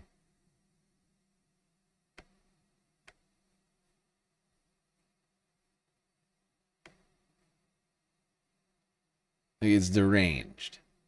This is deranged. This man is a lunatic. We have a demented, unintelligent person running the United States of America. Literally posted that, like, the beginning of, he woke up on Saturday. Oh, great. I love it. I'm posting it. I needed a distraction. Can we do Cuba and Greenland now?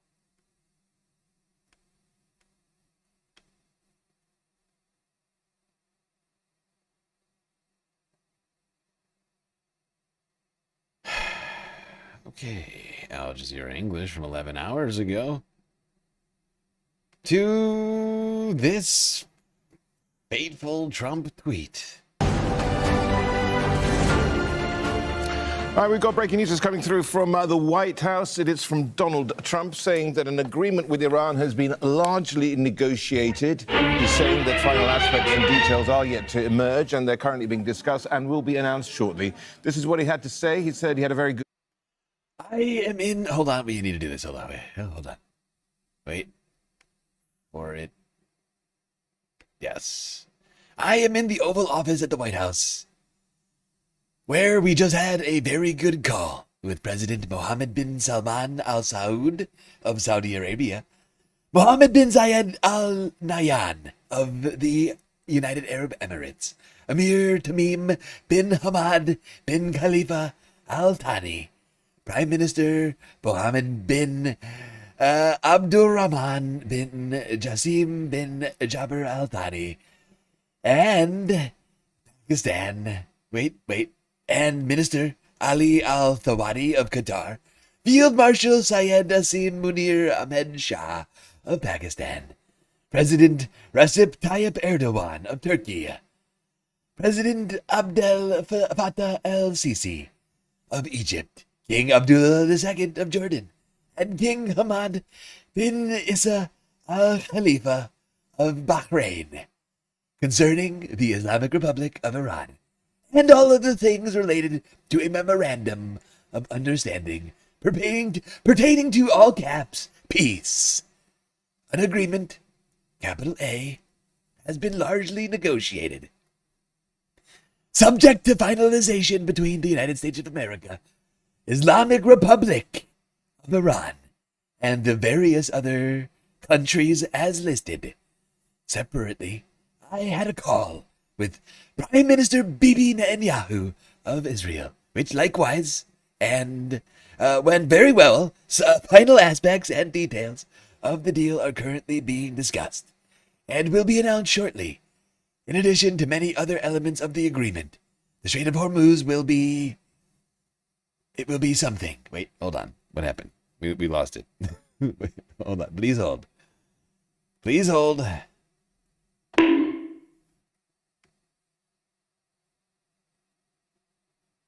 Wait, what does it say? Strait will be what?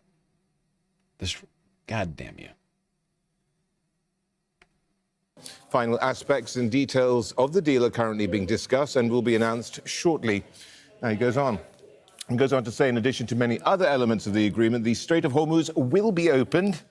And he's signed off, as usual, with thank you for your attention to this matter, President Donald J. Trump. Of course.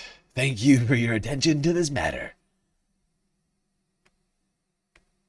But you will notice one aspect of this whole thing is that Trump referred to Iran as the Islamic Republic of Iran, which is, I think, the first time he's ever referred to them as that, and is a sign of respect, I would point out.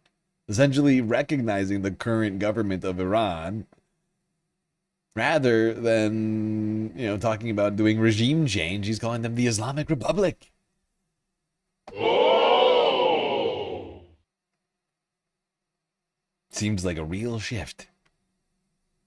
But you will notice, like I was saying before, he really did list everybody on this fucking call. Like, I mean, half of the message is him listing everybody that he talked to. Mohammed bin Salman, Mohammed bin Zayed, all of the guys. Everybody's coming. We've had everybody. Jeff Bezos came, Bill Gates came, Mark Zuckerberg came. Many of them came numerous times. The bankers have all come. Everybody's coming. This is what we have at the moment of social media. Truth Social, I should say there as well, that statement. Let's get over to Washington, where Paddy Culhane joins us. Paddy, give us a sense of the reaction there, from this statement on Truth Social. Well, no reaction just yet, but I think there were some people who heard this was coming. We heard from Senator Roger Wicker. He's a very powerful Democrat when it comes. What the fuck was that sound? Did you hear that sound? It's like a squeak. It's like a little squeak.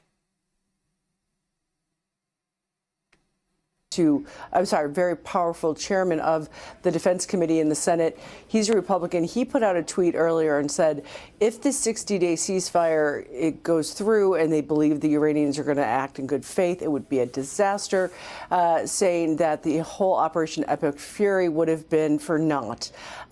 We've obviously, we're going to hear more from Republicans. Put this in a bit of a sense of, obviously, we don't know the details of the deal. But just let's take a step back and think about the pressure U.S. President Donald Trump has been under. Probably one of the more striking things that happened this week is the House had to cancel a vote on the War Powers Resolution Act because the Republicans were going to lose. They've had. Yep, that was the news at the end of the week. Republicans having to go to Memorial break or whatever it is early. I forget what it is, like a spring break. Like they don't come back until June 1st, I don't think.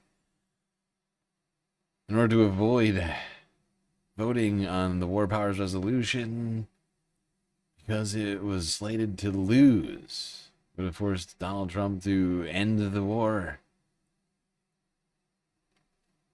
So he's under pressure right now to end this thing on all fronts. Whether it's gas prices and or shortages.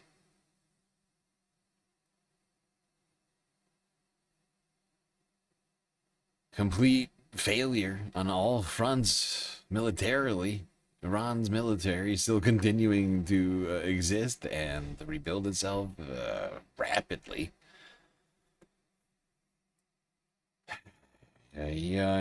Spending enough money to basically give everybody free healthcare in just a few short months.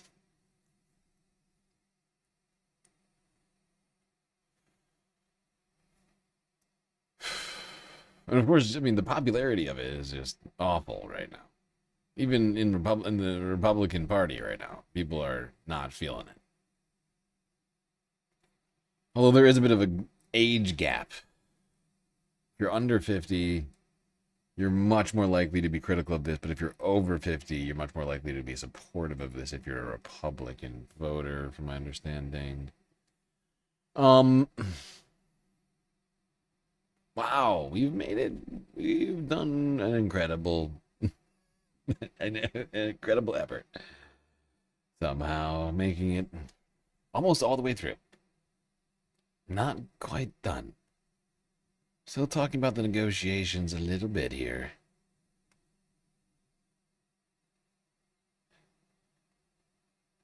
What order should I do this in? Yeah, no, this makes sense. Let's go here.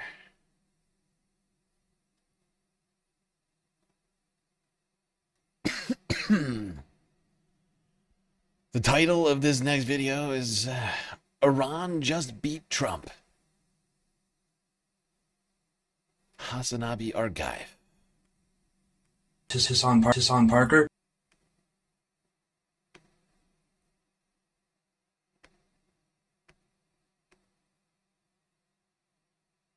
Affairs. It has taken the Trump administration just 2 months to race through all 5 years of the Johnson administration's Vietnam policy. Entry, escalation, frustrated stalemate, and negotiations. Now it's on the Nixon administration's turf. First, blustery threats, then gradual realization of the need to extricate via an unsatisfying deal. If this pace holds, the intervention in Iran should be over in another few months, by which point the recriminations will have already...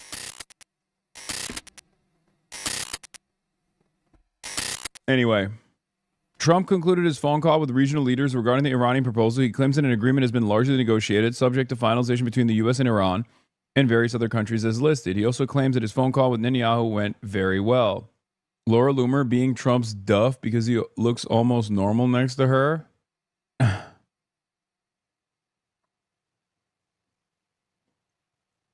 right. I am in the Oval Office at the White House where we just had a very good call with President Mohammed bin Salman Al Saud of Saudi Arabia. Mohammed bin Zayed Al Nahyan of the United Arab Emirates, Emir Tamim bin Hamad bin Khalifa. Okay, hold on. We're gonna skip past this part because I literally just got done reading this whole thing for you all. Yeah. If she's still watching, you know, apologies. You can't help yourself, huh? Whoopsies. Yeah. All right, Fars, latest news on the negotiation details. If the U.S. does not show flexibility, the negotiation will fail. This is from a couple hours ago. A knowledgeable source close to the negotiation team. Although the Americans have retreated from their initial approaches and accepted many of Iran's positions, there are still 3 serious points of disagreement that, if not resolved, the negotiation will not take place. First, the issue. Iran has announced that it will not enter negotiations on the issue in this round. Only if the other side implements trust-building conditions will the issue be discussed in the next round. Second, block funds. The block funds must be transferred. The second and fundamental condition for Iran to enter negotiations is that Iran's block funds are first transferred and released. Without this happening, we will not enter negotiations at all. Third, Iran's control over the Strait of Hormuz. Another disagreement is over how ships pass through the Strait of Hormuz. The U.S. insists that the strait must fully return to previous conditions, but Iran says it only commits to returning the number of ships to the previous status. The meaning of this...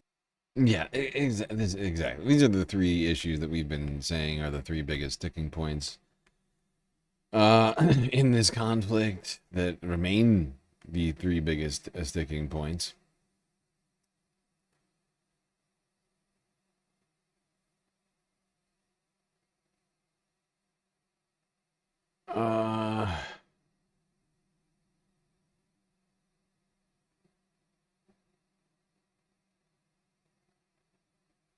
I'm trying to remember where I wanted to pick this back up. It's a long-ass clip. It's like an hour long. We just don't need this whole thing. In fact, we've seen some of the things in this clip already.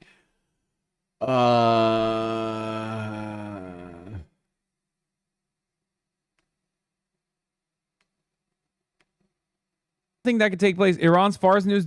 Trump's claim that the Strait of Hormuz will return to its pre-war style. Hold on. In good faith would be a disaster. Everything accomplished by Operation Epic Fury would be wrought. We already covered this. Lindsey Graham is crying. Turkey's back on the table, by the way. So big dubs for the Turks in the chat. Affairs. Whoa, it has taken the Trump administration just 2 months to race through. Motherfucker. That was my fault. Sorry, chat. I made a huge, tiny mistake. Where was that? Oh, God. Thing to tweet out, man. Yeah, Turkey wanted to do this from the start. It's such a... You bitches didn't know. Just immediately someone talk like a journalist and yeah, you bitches didn't know. Turkey is at the fucking table. It's so funny. It's such a funny thing to tweet out. Wait, where was that fucking Lindsey Graham tweet? I lost it. That's all I wanted to look at. Oh, wait. I found it. This is Lindsey Graham. If a deal is struck to end the Iranian conflict because it is believed that the Strait of Hormuz cannot be protected from Iranian terrorism, and Iran still possesses the capability to destroy major Gulf oil infrastructure, then Iran will be perceived as being a dominant force, requiring a diplomatic solution. This combination of Iran being perceived as having the ability to terrorize the strait in perpetuity and the ability to inflict massive damage to Gulf oil infrastructure is a major shift of the balance of power in the region, and over time will be a nightmare for Israel. Also, it makes one wonder why the war started to begin with, if these perceptions are accurate. I personally am a skeptic of the idea that Iran cannot be denied the ability to terrorize the Strait. I assume the Strait of Hormuz. I assume he says the Strait of Hormuz. We already covered this. Lindsey Graham is crying. Turkey's back on the table, by the way. So big dubs for the Turks in the chat. Turkey wanted to create this joint regional front for an Iran deal in Istanbul before Oman talks and Tehran had refused. Funny how it has come to that. Joint regional bloc is about to stop it. Ragıp. Yani resmen ya ajan gibi yazıyorsun abi. Yuh. Yani, Okay, hold on. I gotta keep trying to find the spots that are relevant here because this is a long ass clip. I don't think Hasan speaking in Turkish is really what we came here for. Maybe you did come up Ragıp with that. Soylu is so funny because he's a Turkey. What the fuck did I know anyway? Like, you have to die for us. Like, why won't you die for us? What the fuck are you doing? There is nothing. There is nothing that could take place. Iran's Fars News denies Trump's claim that the Strait of Hormuz will return to its pre-war status, saying any possible deal would leave Iran in the control of passage routes. Yes, no, I already covered this. That's most likely what's going to take place. That's most likely what's going to take place. That is what's going on. There is no other alternative here. The only other, which would essentially be, the United States ending a conflict or surrendering, having lost ground effectively to their adversary, right? Not that the United States occupied the strait previously, but that Iran has gained ground in the midst of this war. And the United States has seen massive casualties, essentially, or damage to its infrastructure, its military infrastructure in the region. But if Trump does do this, it sounds like he's about to have a fucking internal civil war on his hands in the Republican Party, right? Lindsey Graham's over here saying, "I don't understand how can we have this? How can we have the Strait of Hormuz controlled by Iran? Israel will be unprotected." People like Lindsey or Graham are fucking losing their goddamn minds right now.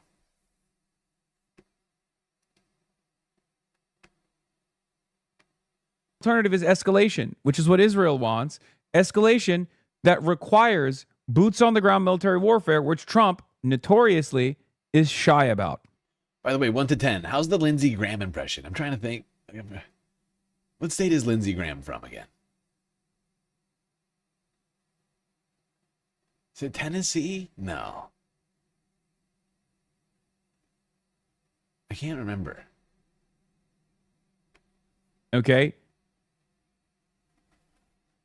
And even then, there's no guarantee that the strait opens. What are we supposed to do? Go wage a 20-year, 30-year fucking conflict with Iran so that Israel expansionist project without any impediments, without any fucking regional actors that are capable militarily of establishing deterrence? Because that's the goal here. Israel wants Greater Israel Project. Okay, I'm going to skip way ahead here. Donald Trump went to Beijing, demonstrated a very different attitude against China, right? Same with Iran. China! Donald Trump came in thinking he could destroy Iran with ease. Iran pushed back.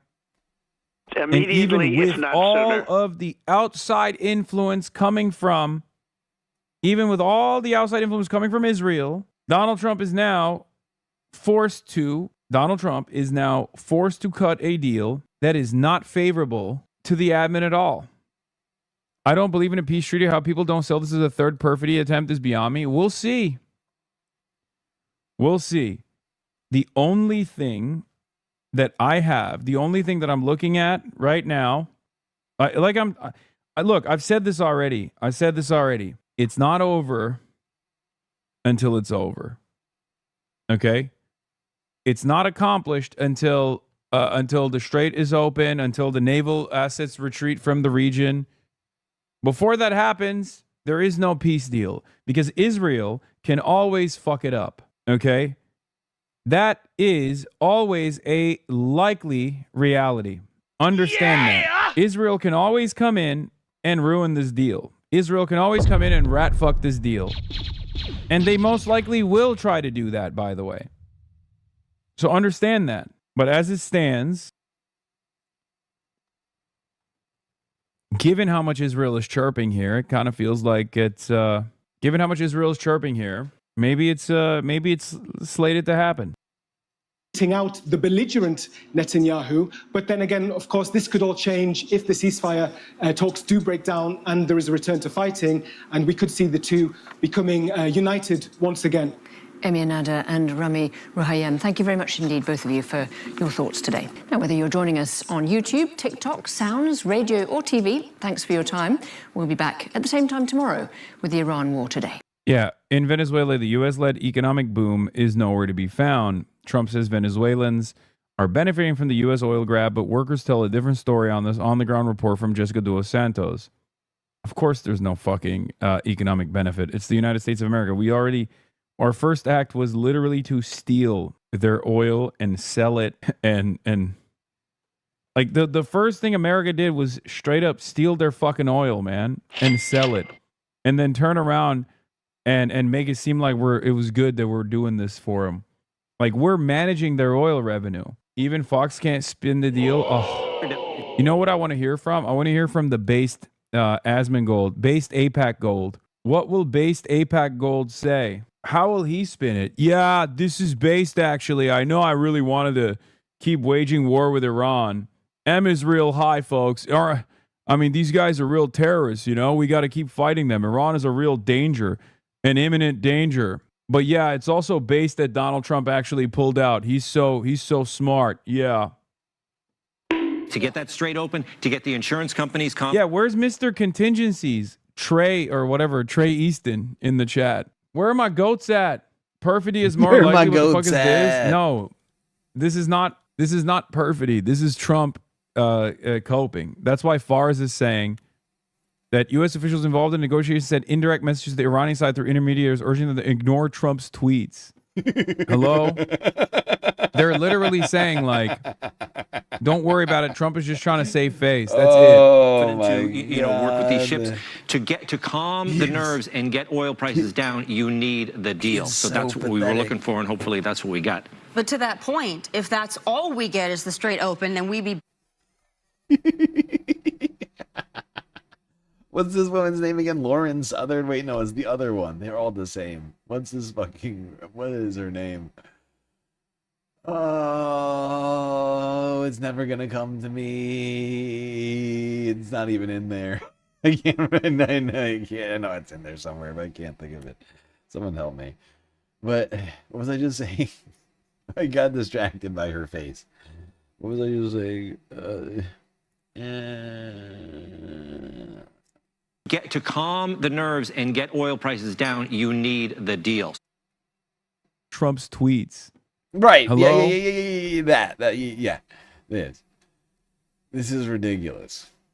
The fact that we have such a fucking moron, man-child. You're a little baby in office. That U.S. officials are having to tell Iran that everything Trump's saying is made up in order to dupe the base, purely for domestic and media consumption, otherwise known as MAGA chattel. Right? It's for the Trump cult to consume mindlessly without questioning it. Okay. Oh, he's just lying to the stupid Americans. I see. Makes perfect sense. Wait, don't worry about it, little Marco. Gentlemen. Indirect messages to the Iranian side through intermediaries urging them to ignore Trump's tweets. Hello? They're literally saying, like, don't worry about it. Trump is just trying to save face. That's it. To work with these ships to calm the nerves and get oil prices down. You need the deal. So that's what we were looking for, and hopefully that's what we got. But to that point, if that's all we get is the straight open, then we be back to where we started before we started the conflict. So you have to get the enriched uranium. You have to get a deal that includes removing that aspect of the nuclear ambitions. Otherwise, honestly, I wasn't even that far off. One of her names is the names I said. I just had it in the wrong place. I called her Lauren Southern. She's Tommy Lauren. Of course she is. Of course she is. If you can walk away and say we have a win, it feels like we're back to square one. Yeah. So I think that's going to be an important component. We know the president is very, very strict on that point. They cannot have a nuclear weapon. So I think that any deal is going to include that. I don't think it's going to be enough just for the Strait. I agree. Without I don't know that, if that's a full win. Yeah, no deal. Yeah, then we're back to where we started. In order to get that Strait open, to get the insurance companies confident to... Kev Jones says, this is a beautiful day to sit back with an ice drink and observe you fucking freaks melt down because war you'd been fomenting for years on your own. And two, you couldn't even... But let's be real, before we move on from Tommy, I would just point out, I mean, really, how much difference is there? How much daylight is there between any of these MAGA women? Right? I mean, can you blame me for getting them mixed up? Really? Is it my fault? Am I the bad guy?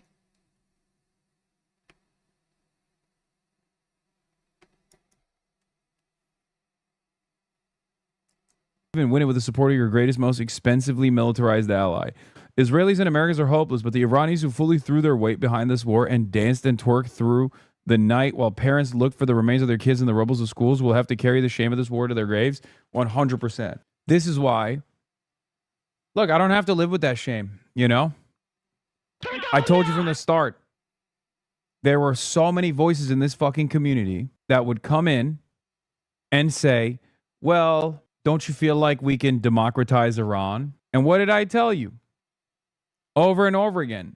That one, Israel had no real ambitions of like liberalizing Iran. Two, why should it be up to us anyway? It should be up to the fucking Iranians themselves.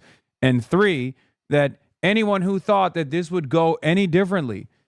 Because like what Iranians who supported the I am Persian, I am not Iranian, President Trump, like all those fucking Iranians, the diasporoids that were aching for this death and destruction that took place in Iran, this beautiful country with thousands of years of history and culture, at the precipice of complete destruction, should at least feel happy that their ambitions were not followed through on. Okay? Because if the diasporoids got what they wanted, right now, Isfahan would be fucking cratered. There would be death and destruction everywhere. Their entire families would get wiped out, fomenting ethnic conflict internally in this country. It would be so much worse overall. So you should be excited that the Islamic Republic and the IRGC were able to hold it together. Okay? You should be elated. You should be thanking Allah every day that Israel did not get what it wanted across. Now, I'm talking like this is already a done deal. It's not. It can still change. I checked for you, and his take is denial. I can find this here. Iran deal. Oh, my God. This guy only fucking gets his information from Twitter. It's so funny. This is literally... I just felt that this part of this clip was important. Like, hearing from the other side, hearing from Fox News and Asmongold, Roach King... Just checking in while this is all going down. Felt like a important temperature taking, if you will. Like what my haters say about me. Like my haters think this is what I do. My haters don't realize that I'm like sourcing actual breaking news from literal journalists that are breaking their reporting on Twitter. This is unironically just going to Twitter to be like, what's the news?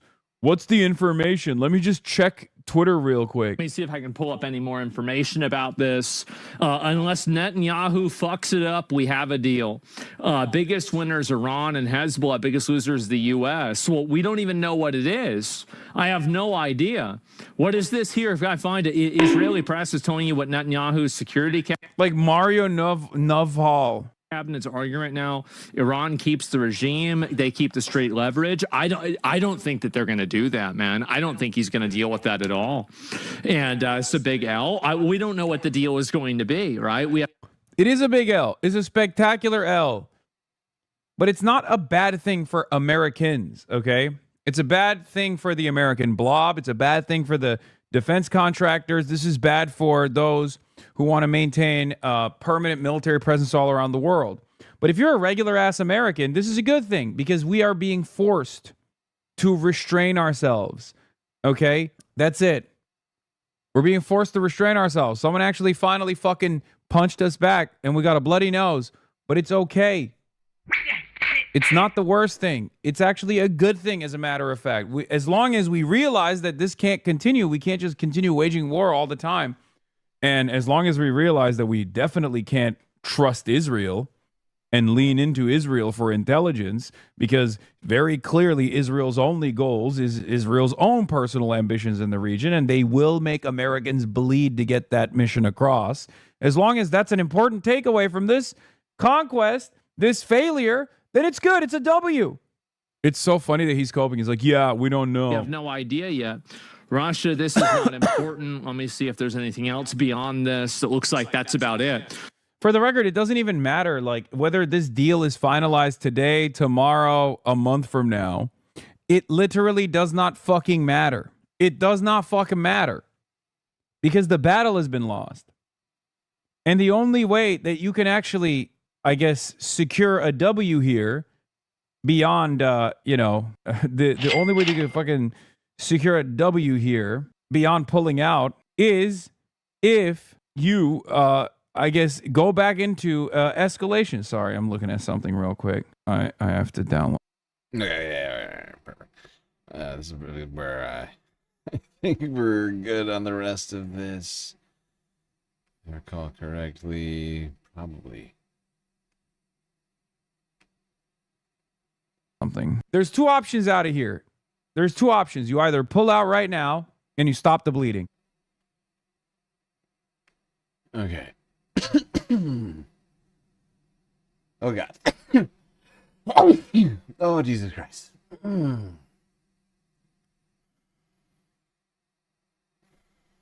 right.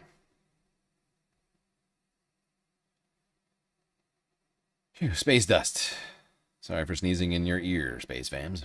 What was I doing? Oh, right. Moving on from Hassan. We're almost done with the frickin' stream, people. Pulling into the second to last clip of the night. BBC News.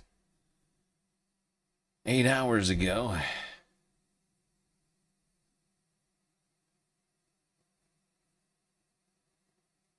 Basically, right before we started this puppy. Trump says Iran deal largely negotiated, quote unquote, including the reopening of Strait of Hormuz.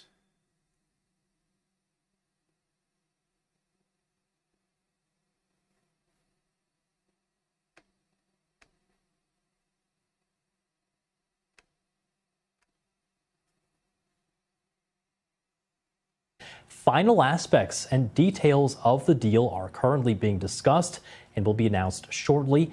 In addition to many other elements of the agreement, the Strait of Hormuz will be opened. The president also said that the agreement was subject to the approval of a number of other countries in the Middle East, not just the U.S. and Iran. Significantly, Iran's Fars news agency has been reporting that the Strait of Hormuz would remain under Iran's management. That's contrary to President Trump's announcement.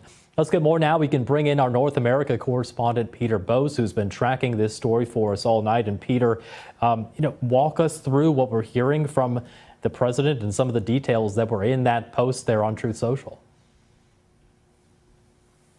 This is, Carl, I think, a potentially significant development, but I think we've got to have the caveat that we've heard positive statements before from the president relating to the possibility of a deal being done between the US and Iran. But certainly over the last several hours, and we know that the president actually cancelled his weekend plans, including going to the wedding of his son, to be in the White House to, now we know, speak to a number of Gulf leaders about, as he put it, a memorandum of understanding pertaining to peace. And clearly this is crucially important to those Gulf states, because were there to be more military action between the United States and Iran, it would be those other Gulf states that could potentially feel any retaliation from Iran.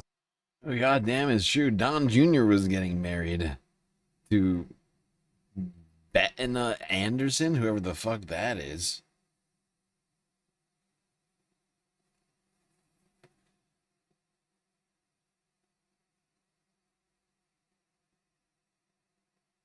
She kind of looks like his mother.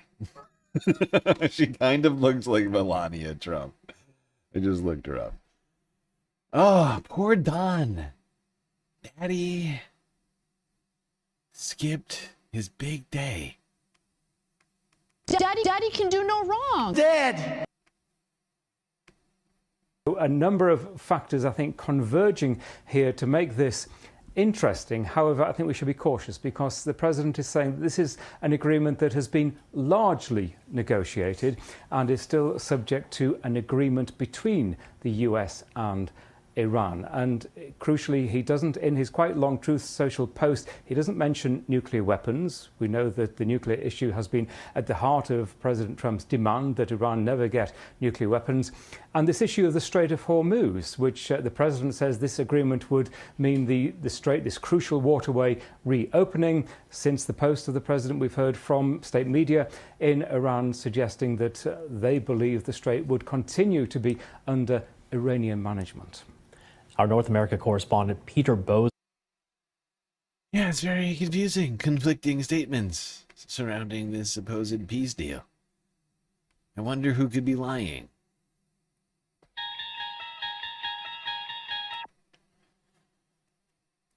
I did everything right and they indicted me. Pretty sure it's Trump.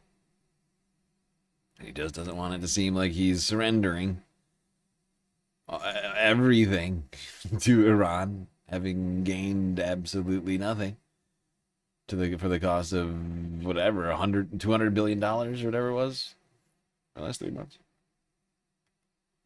Some stupid fucking number. 3 months. I keep saying 2 months. It's been 3 months. Probably because the last few weeks have been sort of a blur due to some, extenuating circumstances. But God, yeah, it's been like literally almost 3 full months now. It was the 28th of February, I think, was the first day, and it's the 24th of May right now. We're off by a few. It's a lot. We've been going by $1 billion a day this whole time. Now it sounds like it maybe have been $2 billion a day this whole time, meaning that we're well into $200 billion cost so far. Right, 90 days, $2 billion a day, 180 plus all of the equipment and bases that have either been destroyed or damaged. You're probably at $250 billion. Because I've heard something like 69, 70 billion, 7 billion in damage and or lost equipment. All right, people, final clip before we go to the Al Jazeera live stream. Let's see what the Secretary of War had to say earlier to a group of West Point graduates at America's most prestigious military academy.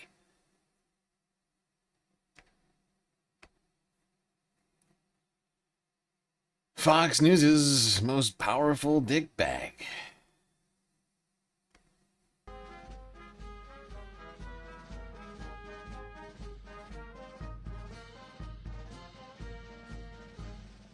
We're sending you to lead. We're sending you to forge warriors. And we are sending you, perhaps, to war. And you are ready. The world today is at a crossroads, just as it has been for the past 250 years of our great republic. You are stepping into the arena at a time when the stakes could not be higher. Let me be perfectly clear. You are not an army of one.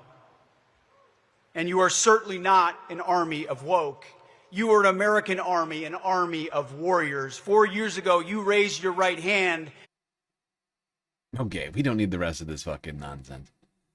But there is Pete Keg's Breath speaking at a West Point Military Academy graduation, telling these guys and gals and non-binary pals that they are not woke. They are warriors. Now, I think you can be a woke warrior. I would just point that out to Pete. But this is just more of the same from Pete.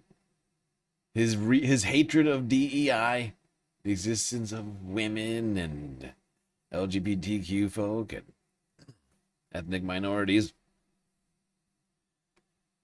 continues. His war against all of these groups knows no end, really.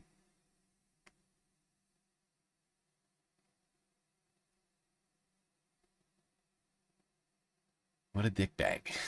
Like, what's the point of this guy? Like, we're in the middle of a fucking war that we're losing. And he's over here at West Point saying, oh, well, at least you're not woke anymore. While we lose wars in the Middle East. What a pathetic man.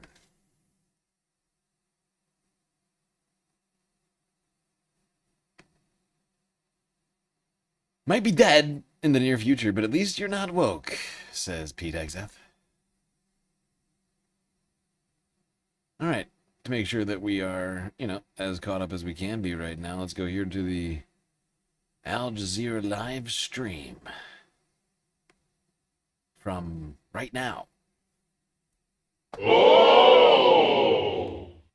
Uranium from Iran and dealing once and for all with Iran's nuclear project. So the word that we can describe what's happening in Israel right now is concern, although reportedly Netanyahu has told his cabinet members, his officials, not to speak publicly, because he needs to be very delicate about how he treats and how he deals with Trump in this sensitive time, given that we're talking about approaching elections and Israel has a Netanyahu. No. He didn't say an army of woke. He said not. He said it was confusing. He said not an army of woke. I know he's not an eloquent speaker. Of action could be although he's better than some Trump administration officials. He was a media figure, after all. But he said not. You are not an army of woke. You are an army of warriors. But I pointed out that you could be a woke warrior. They don't necessarily cancel each other out. You could believe in, just in theory, you could believe in social justice and, have a black belt and kicking ass and taking names. Restricted. President Trump is also expected to be receptive to Tehran's demand to end the war in Lebanon. So when we talk about Lebanon, there's also another Israeli interest, which is that Israel would still have the ability to strike Lebanese targets and that Lebanon would be excluded from the deal. Now, we don't have any clear reference as to the potential deal, whether it includes a cessation of fire on all fronts, but there's a deep concern in Israel when it comes to Lebanon, especially when we talk about the drone attacks that have been leaving casualties. So all of that, Netanyahu will have to maneuver, will have to really play what he knows well, which is deep politics, which is manipulation, to try and secure what he can for Israel, even if that means giving Israel a free hand or the ability to strike targets it deems possible if an Iran and US deal was to be signed. Nida, many thanks for that. Nida Ibrahim there, live in Ramallah in the occupied West Bank. We can now speak to Tawhid Asadi. He's live for us in the Iranian capital, Tehran. So, Tawhid, firstly, is an agreement taking shape in the eyes of the Iranian leadership?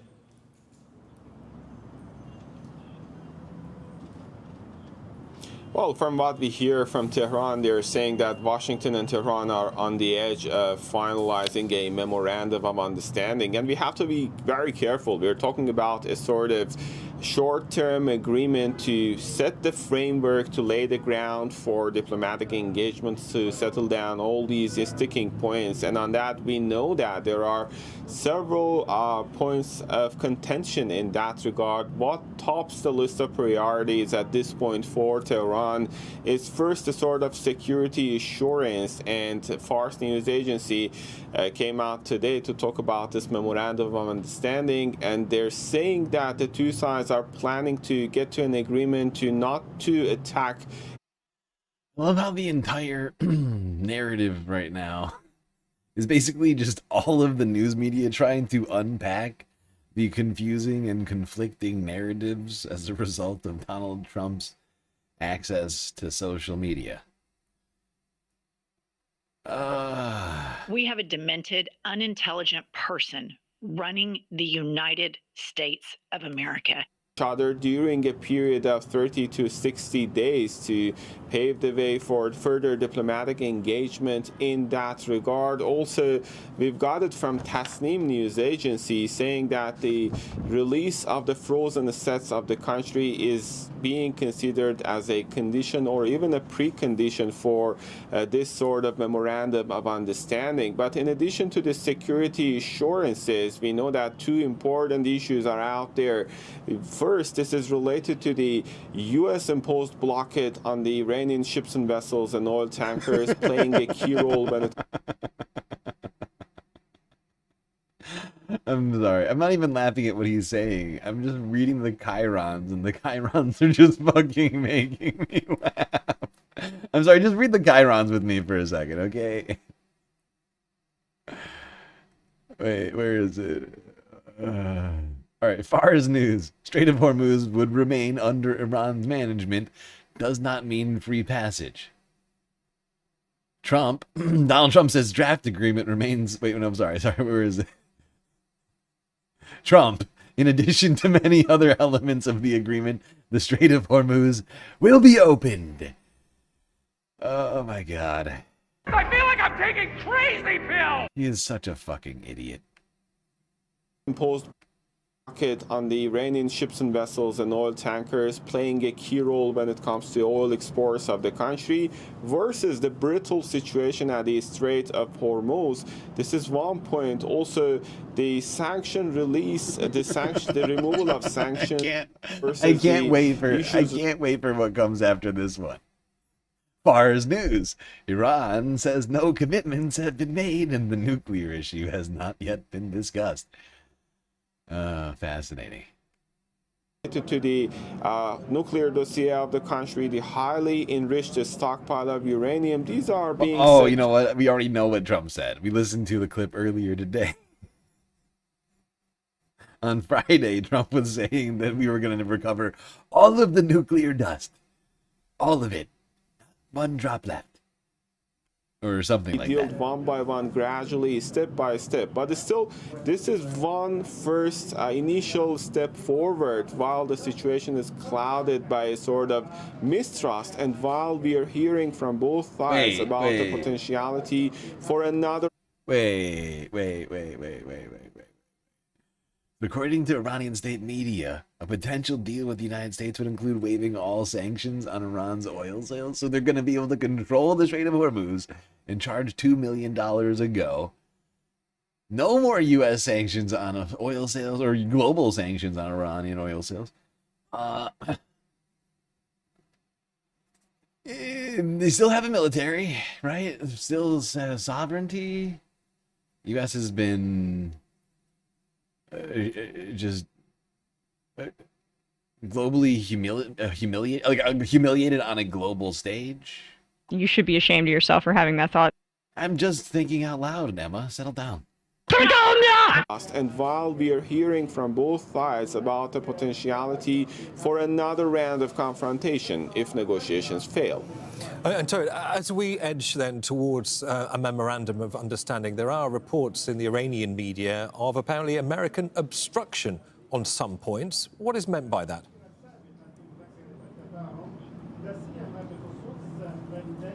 Well, this is related to the very, I would say, nature of different sticking points that are out there. First, we know, as I mentioned earlier, this cloud of mistrust is there. Iran is moving forward with a sort of cautiously calibrated pragmatism. However, this mistrust lingers out when it comes to any rapprochement. And on that, Iranians are coming with a background in which they were negotiating with the United States. At some point, they were expecting a deal to be reached at the end of the day, not once, but twice over the past less than a year. While absolutely, we've talked about that dynamic now. I don't know how many times, dozens and dozens of times, which seems like a good place to end the live clip from Al Jazeera. But yeah, I mean, the beginning of these hostilities were the second scuttled planned peace talks the United States interrupted with bombs. Fool me once, you know? There's an old saying in Tennessee, I know it's in Texas, probably in Tennessee, that says, fool me once, shame on you. If fool me, we can't get fooled again. Well, it's been quite a week, hasn't it, Space Fams? And now it's time for another one. Saturday over, Sunday about to begin. Good God. A lot of stuff has happened in a very short period of time. But that's the way it is every single week, it seems. Something crazy happens. And then another crazy thing happens. And then like 30 other crazy things happen. And then the next week it's like 33 things. 38 the next week, and 47, and so on and so forth. And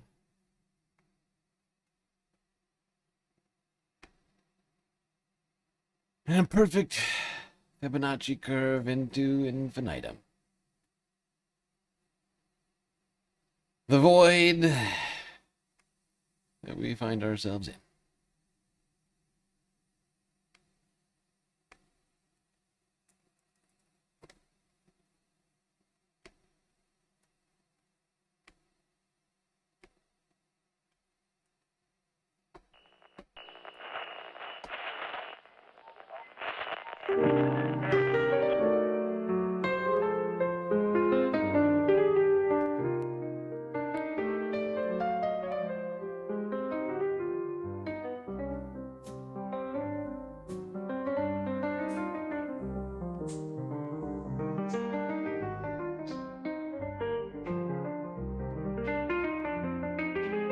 Well, we got through another stream. It's quite long and also difficult, but thankfully we had each other to get through it. Till I see you next. You stay classy, Galactic Stream Nation.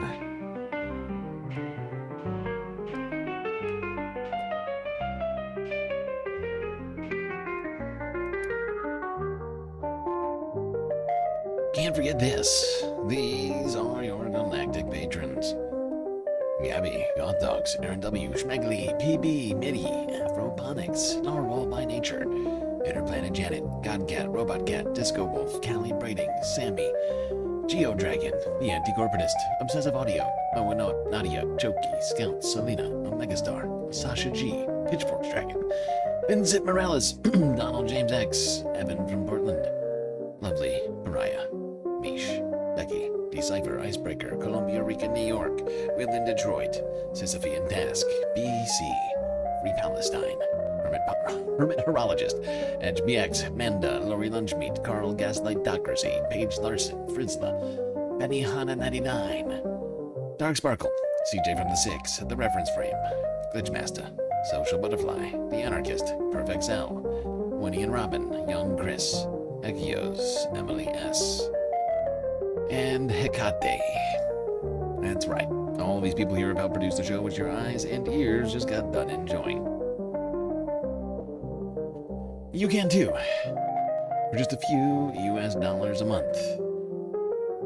Space benefits await. And if you haven't already, hit that follow button on Twitch and subscribe on YouTube. Don't forget that like button, the bell icon too. Really helps. Without your support, the Galactic News Network would cease to exist.